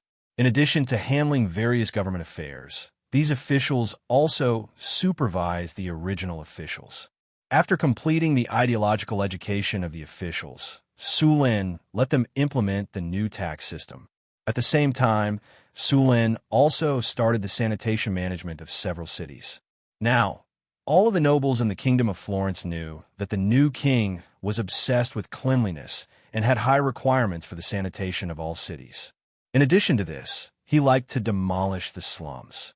When demolishing the slums, he also got rid of all the gangs and bandits. These jobs required a lot of money and military support. The two legions formed in San Filto City were separated and sent to the surrounding cities. With these legions, all kinds of systems could be implemented smoothly. Sulen began to form more legions. Because of the establishment of the barracks, the training speed of the army increased a lot. It only took 2 months for the ordinary people to be trained into qualified soldiers. Although he could easily lead the soldiers of Beifeng Duchy to kill the rebels, how could he govern so many territories alone? Therefore, he could only train people and form an army to expand his territory. Although this was a little slow, he had a very good control of the territory. The cities under Sulen's control also began to build prisons and barracks. Sulen couldn't always recruit soldiers in San Filto City. He would also recruit soldiers in other cities and send them to the barracks for training before forming a new army. In these newly formed armies, the soldiers of Beifeng Duchy would also join and serve as the captain of a platoon or above. With this method, Sulen could quickly control a large number of troops. Although the combat power of the army was temporarily reduced, after a few clearing of monsters and battles, the strength of these soldiers would quickly increase. In addition to the rapid growth of the army, the strength of the embroidered uniform guard also began to expand rapidly. In San Filto City, a mansion near the noble district in the north of the city was quietly bought. More than 10 soldiers in black uniforms stood on both sides of the gate. There was a plaque hanging on the gate with the words "Embroidered Uniform Guard" written on it. The gate of the Embroidered Uniform Guard was wide open. From time to time, people would go in and out. In the courtyard, there were officials walking to and fro. There were also warriors dressed in black with swords around their waists and black scarves on their heads, hurriedly walking on the road. These were the Embroidered Uniform Guard formed by Sulen. A large number of reins were tied to the posts next to the mansion. From time to time, a few horses would gallop in and out of the mansion. On the streets around the mansion, the civilians in the city felt that this mansion was strange. They also didn't know what the Embroidered Uniform Guard did. However, after waiting for a while, the civilians in the surrounding area began to subconsciously leave this place. There were often many people being chained up in this mansion. They were dragged in by the Embroidered Uniform Guard who emitted a gloomy aura. Cries of agony could often be heard around the mansion. The Embroidered Uniform Guard was another force in Sulen. This force wasn't strong in the beginning, but now it was feared by many. The embroidered uniform guard was not only used to gather information, but also to monitor the internal situation. Sulin casually flipped through the documents and asked without raising his head, "How's the preparation for the embroidered uniform guard going?" Hearing Sulin's words, the embroidered uniform guard beside him immediately replied, "Currently, there are 130 embroidered uniform guard in San Filto City. There are more than 300 spies outside and more than 400 eyes and ears. Develop 300 spies. Now in the Kingdom of Florence, these spies are almost the same as ordinary people. San Filto City has the most spies. The other cities have more or less spies." The embroidered uniform guard said respectfully, "I heard that the embroidered uniform guard has been very busy during this period. They have already arrested more than a dozen nobles who secretly colluded with each other. Yes, they have all been sent to Zhao prison." Sulen smiled. He was very satisfied with the embroidered uniform guard. However, the information submitted by the spies must be carefully examined. Try not to make a false case. The function of the embroidered uniform guard established by Sulen was actually similar to the embroidered uniform guard during the Ming Dynasty. There are also many differences. The embroidered uniform guard in his previous life would sometimes fabricate crimes in order to claim rewards. They would do anything to expand the scope of their involvement and create many false cases. However, Sulen was keeping a tight watch on them now. These embroidered uniform guards did not dare to do so. Currently, the embroidered uniform guard is doing well. However, you have to remember one thing. This is far from enough. Not only do you have to develop eyes and ears in the northern provinces, but also in the major cities and settlements in the south. The reason I set up the embroidered uniform guard is to patrol the world and monitor the nobles and other people who want to overthrow our rule. Other than paying attention to domestic matters, you have to learn more about other countries in the future. I need you to form an intelligence network, like a spider web, as soon as possible to collect information and transmit information for me. Yes, sir. I will speed up the construction. Bane nodded and said, "By the way, how many eagle nests have we built? Not counting the eagle nests in Northern Town, we have built 4 eagle nests. However, we are still lacking in hunting eagles and the number of eagle trainers is limited," Bane said awkwardly. "The eagle nests still need to be built. This is the key to our intelligence network. I will let more people join the eagle trainers." "Yes, sir. In the future, when we arrest nobles who commit crimes, the embroidered uniform guard can leave 1/5 of the wealth as a development fund. This money can only be used to develop the embroidered uniform guard. You're not allowed to use it for other purposes. I will send people to watch over it." "Yes, sir."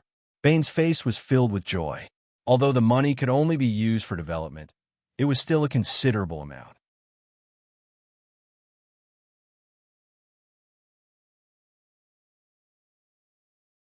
Chapter 440.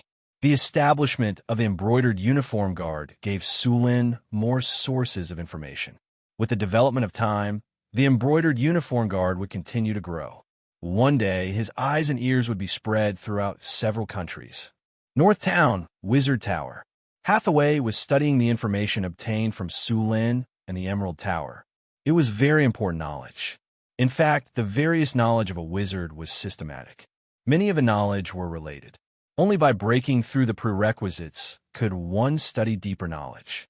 Since the Arcane Empire, many advanced knowledge could be said to be the product of many knowledge.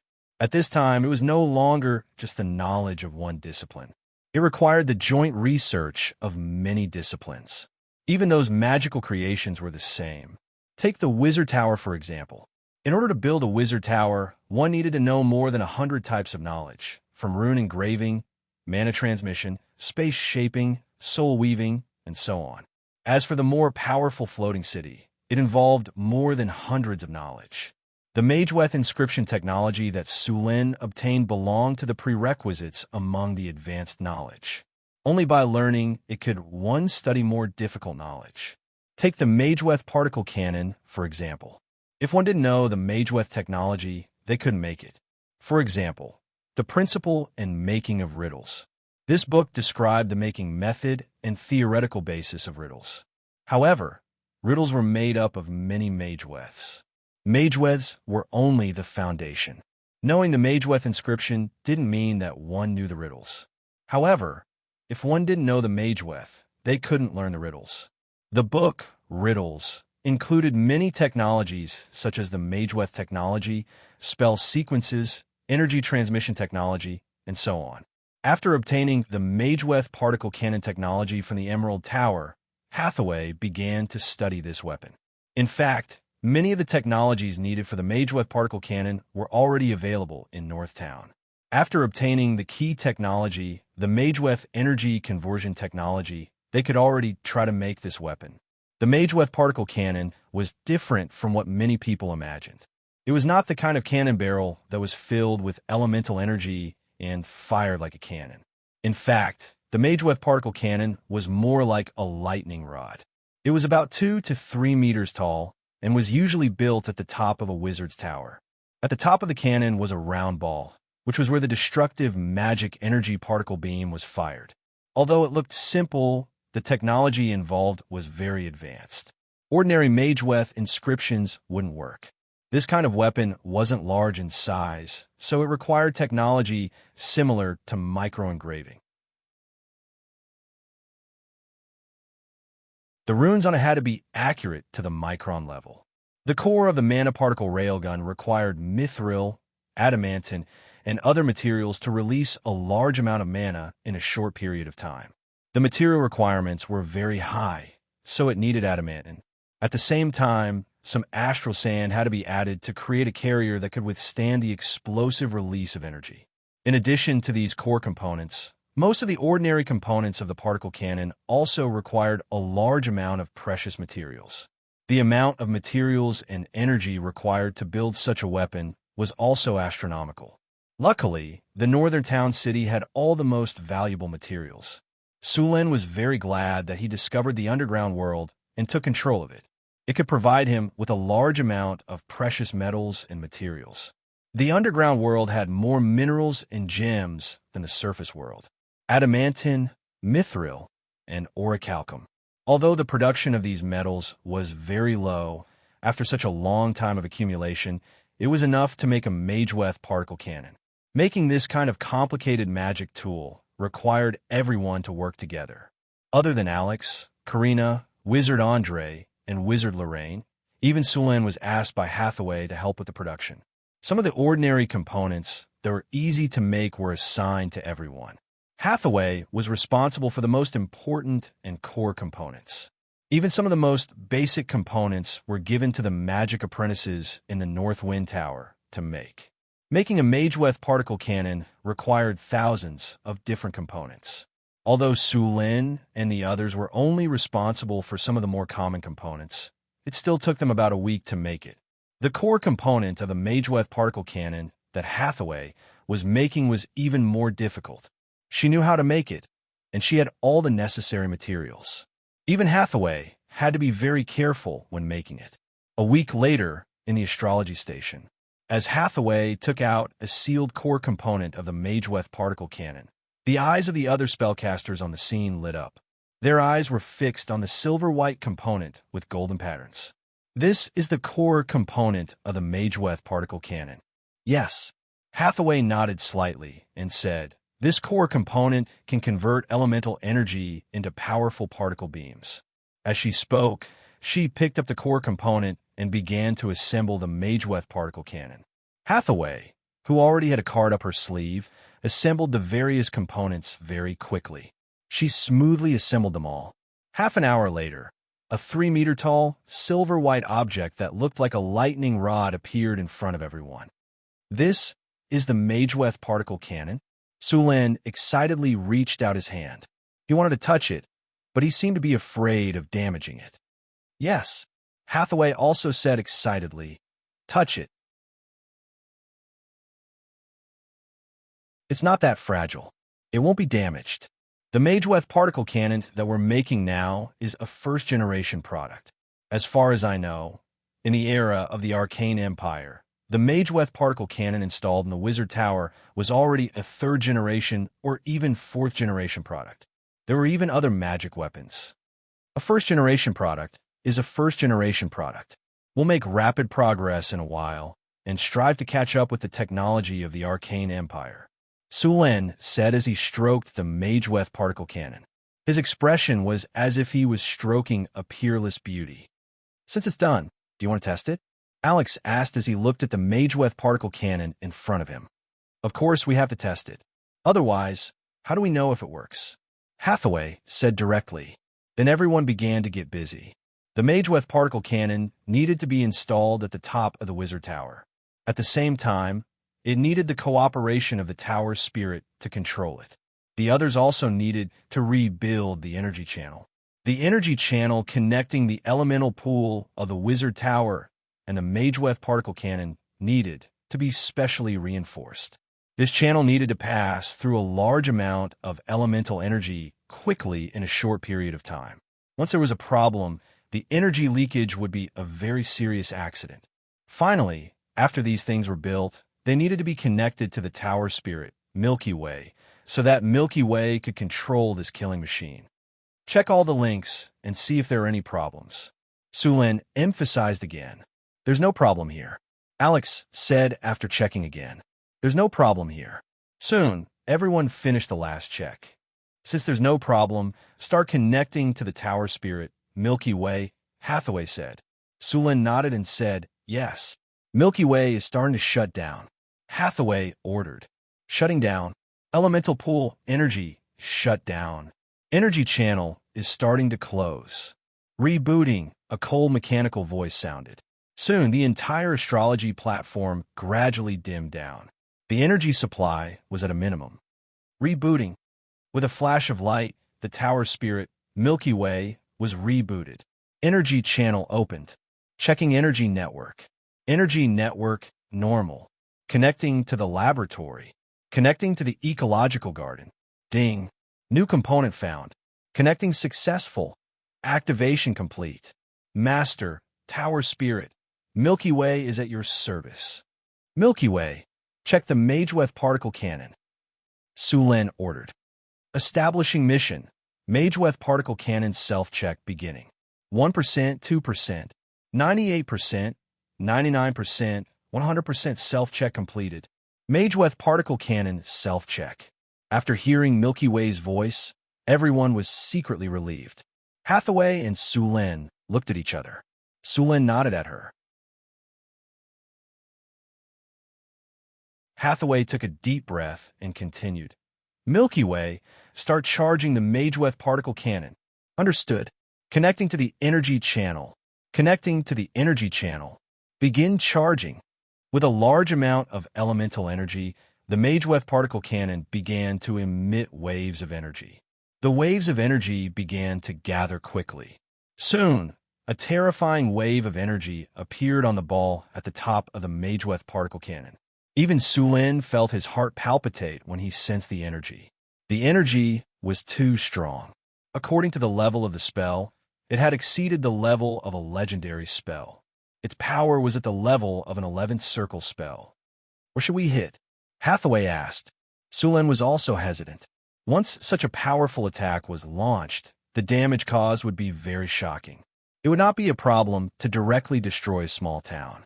This was also because the attack area of the magic energy particle beam was small. Its main lethality was the effect of penetration and annihilation. With such a shot, everything in its path would be turned into nothingness. Sulen thought for a while and said, let's forget about it. Once this thing is launched, it will cause a huge commotion. Although Northern Town is remote, there are many spies here. Once it is launched, they will know and be prepared. If we don't launch it, we can still catch them by surprise. That's good. I just checked it. All the energy nodes are operating normally. It can be launched. Hathaway nodded in agreement. The weakness of the first-generation Mageweth particle cannon is that it consumes a lot of energy and is relatively weak. It needs a while to recharge the energy.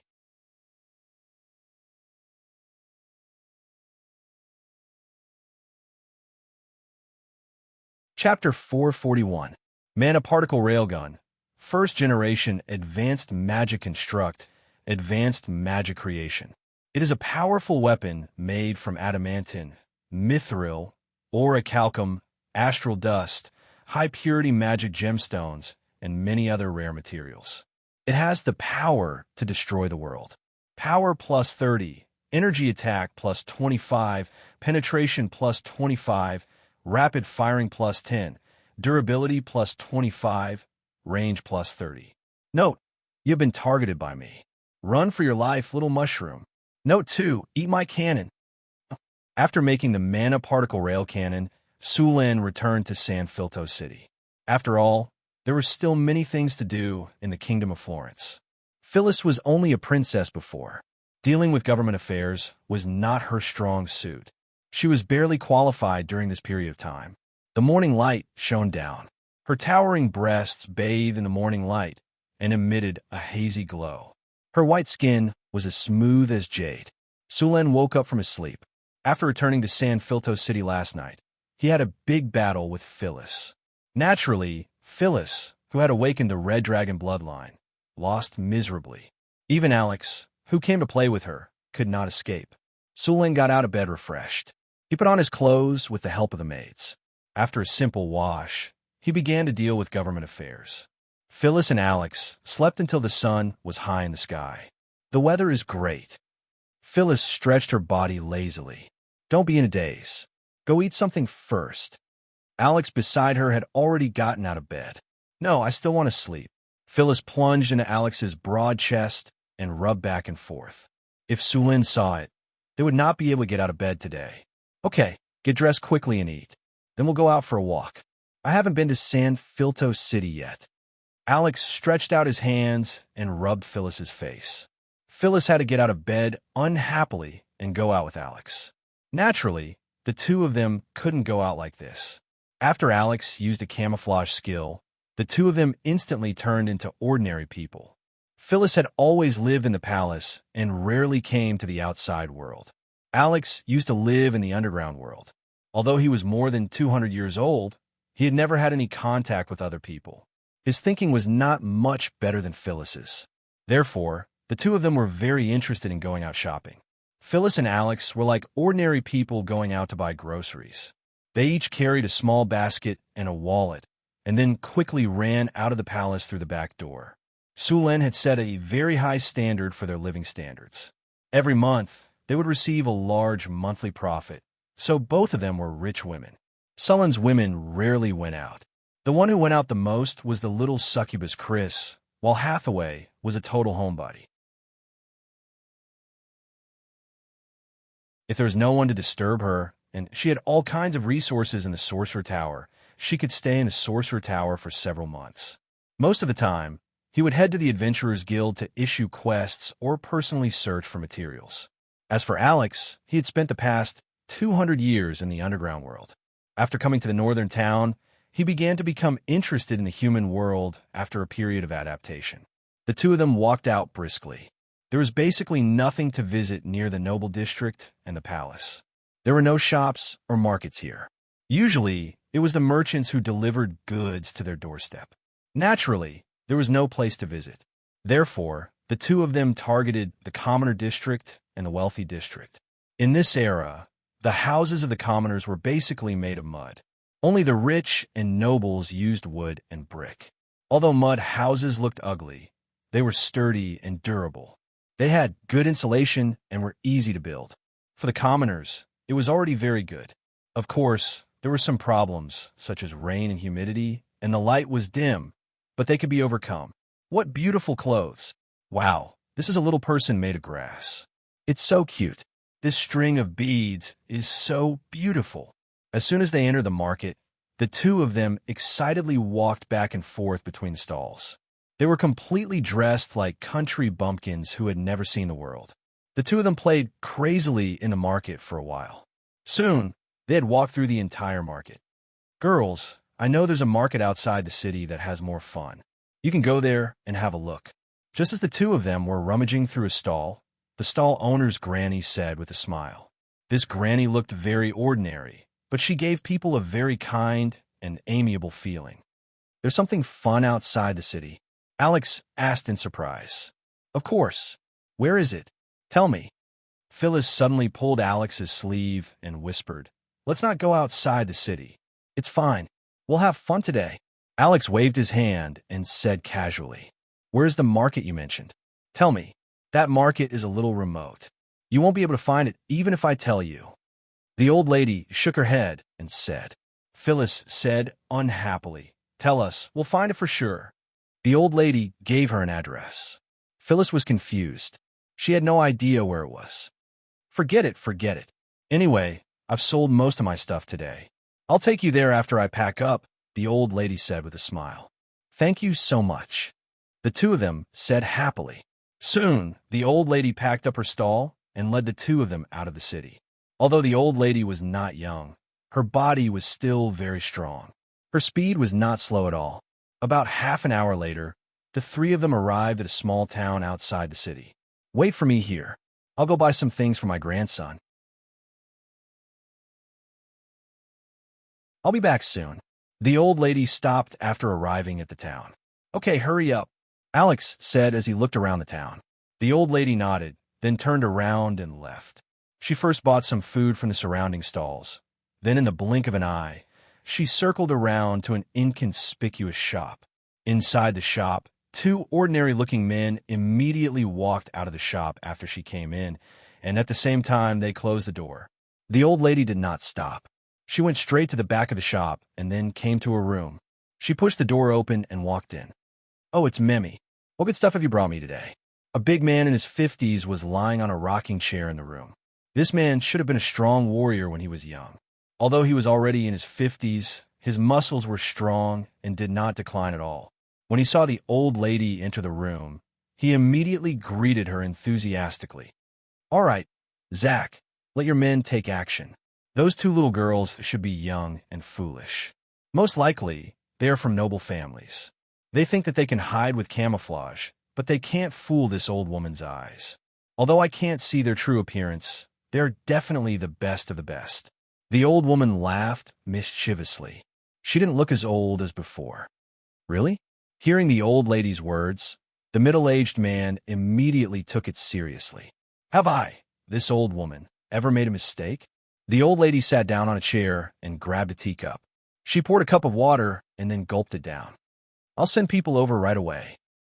Phyllis and Alex were strolling around a stall. At this time, Phyllis suddenly felt that they were being followed. She looked back and saw two unfamiliar men not far from them. Phyllis did not do anything else. She pretended as if nothing had happened and continued to stroll around with Alex. At the same time, she quietly told Alex about it. Alex nodded and did not say anything. The two were very confident in their strength. Alex was now a great mage. Phyllis's strength had also increased rapidly after awakening her dragon bloodline. She was now a rank 3 dragon bloodline warlock. The two of them calmly walked out of the town. The two men followed closely behind them. Not long after, more people followed them. Soon, the two left the town. However, Phyllis and Hathaway did not immediately escape. Instead, they continued to stroll leisurely. After leaving the town, the stalkers quickly disappeared. Sister Alex, what should we do now? Phyllis whispered. Wait and see. Who are these people? Alex said. Rustle, rustle, rustle.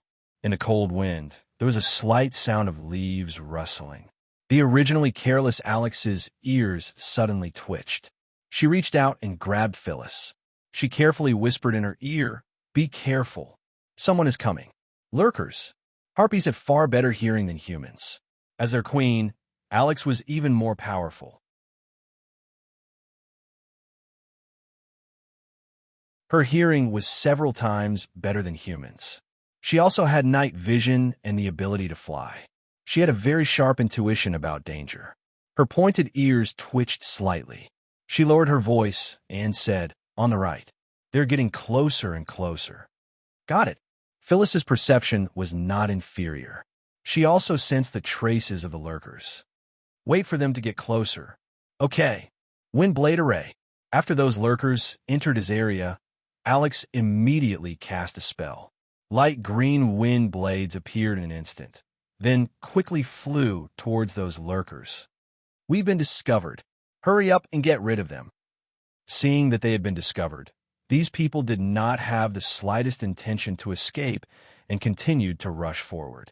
Wind blades flew towards them, but they didn't care about those wind blades at all. They only glanced at Alex, and the result was that they suffered a big loss.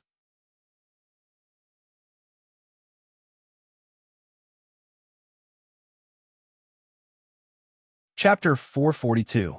As the queen of the winged people, Alex was the spirit of the wind. Her wind elemental spells were much more powerful and faster than the spells of other wizards. A few warriors rushed forward with their weapons, but they were surrounded by a dozen wind blades after just a few steps. The wind blades drew beautiful arcs in the air and attacked these people from unbelievable angles. The warrior at the very front immediately erupted with his life force, wanting to shatter the wind blade with his sword. However, the wind blade instantly dodged his attack in front of his shocked eyes, then quickly flew past his neck, causing blood to spurt out. The warrior covered his neck with both hands and knelt on the ground in pain. "Spread out," a warrior who seemed to be the leader yelled. Unfortunately, his reaction was too slow. Alex was one of the weakest in Northern Battlefront City. She wasn't even in the top 3. Hathaway was a legendary wizard who could defeat anyone below Sulen. The little succubus Chris was not strong in direct combat, but her charm was too much of a cheat. Not many enemies below Legendary could resist her charm. Next were Boulder and Johnson. After the two of them had activated Avatar, their strength was close to that of a Legendary. Phyllis was the weakest. Although she had become a dragon disciple, she was still far behind in terms of combat experience and other aspects. Just as the enemies were about to dodge, the wind blades were already in front of them. Under Alex's control, dozens of wind blades flew past these people's throats and joints like they were his arms. Blood splattered everywhere, and the enemies were all killed in an instant. "Hey, you should have left one alive," Phyllis quickly reminded Alex when she saw how clean the enemies were, but she was still a step too late. The last enemy was also cut into pieces by her wind blades. "They're all dead. What should I do?" Alex was a bit embarrassed. "Forget it. They're all dead. Why don't we just capture that old woman?" Seeing that all the attackers were dead, Phyllis could only place her hope on that old woman. These guys are so poor. While Phyllis was still thinking about catching the old woman, Alex had already run over to clean up the battlefield. Although Alex was the queen of the winged men, the Harpies did not know how to make any tools other than plundering in the underworld. Therefore, she was very familiar with cleaning up the battlefield. When Sulen subdued the Harpies, they had collected a lot of junk in their nest. Alex squatted down and began to search the corpses. He wasn't uncomfortable with the smell of blood. In comparison, Phyllis was much worse. Although she was quite strong, she hadn't even killed a chicken before. Suddenly facing a ground full of corpses, she couldn't get used to it. These people are so poor. He didn't have a single magic item on him. There's not even a single piece of beautiful gemstone.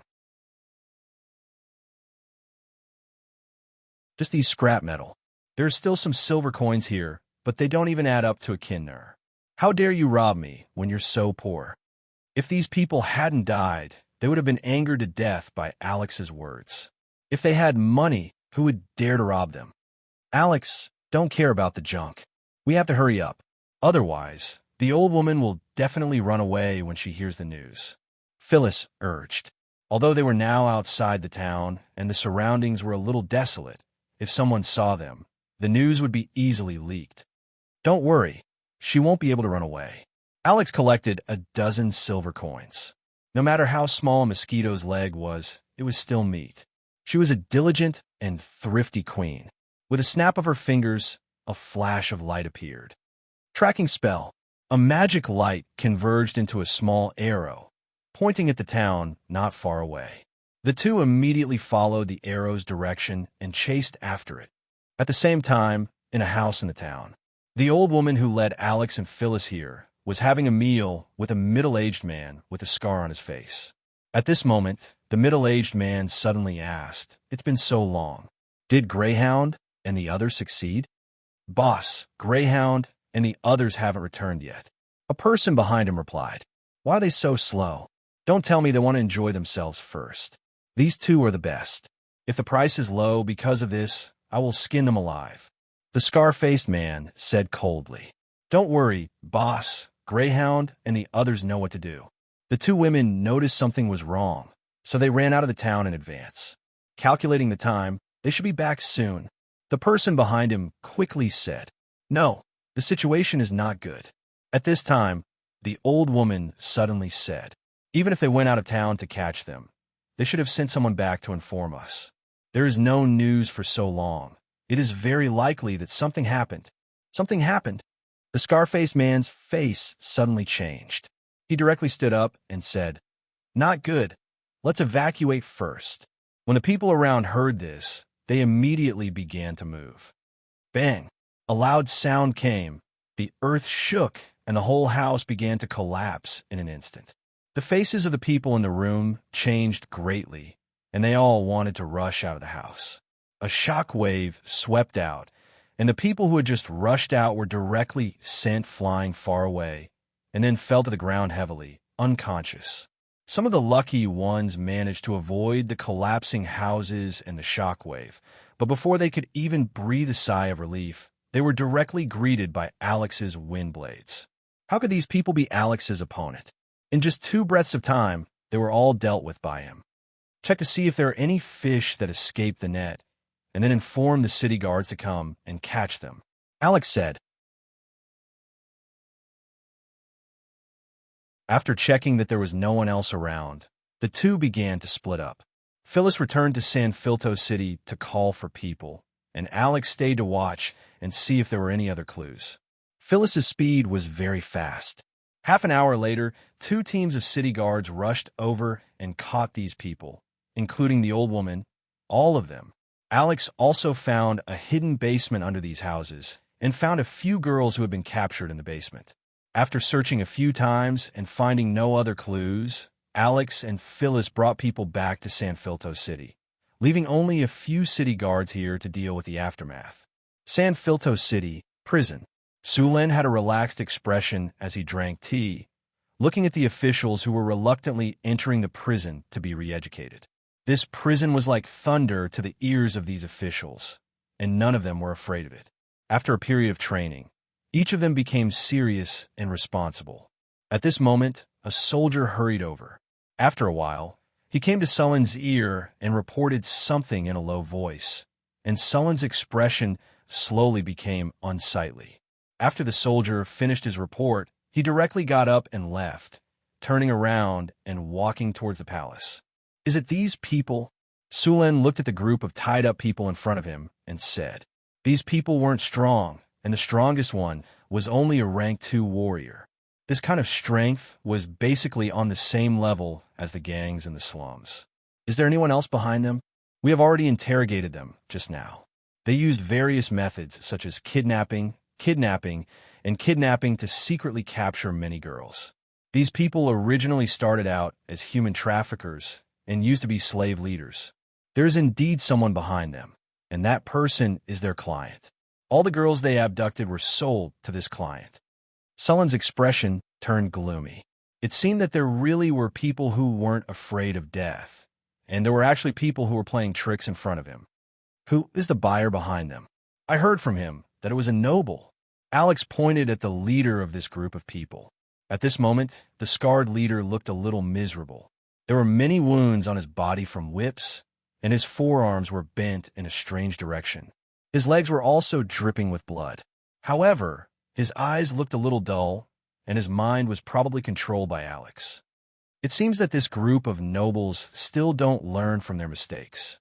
Sulen wasn't surprised by this result, and he knew very well what nobles were like. But why did that noble capture so many girls? Sulen asked curiously. "I don't know." Alex shrugged and said, "But I heard from him that those people have a hideous tattoo on their body. It looks like a crab, but also like an octopus," Alex said. Sulen raised his eyebrows. He didn't know what it was either. "All right, you can let him draw it," Alex suddenly said, and then he controlled the scarred leader to draw on the ground.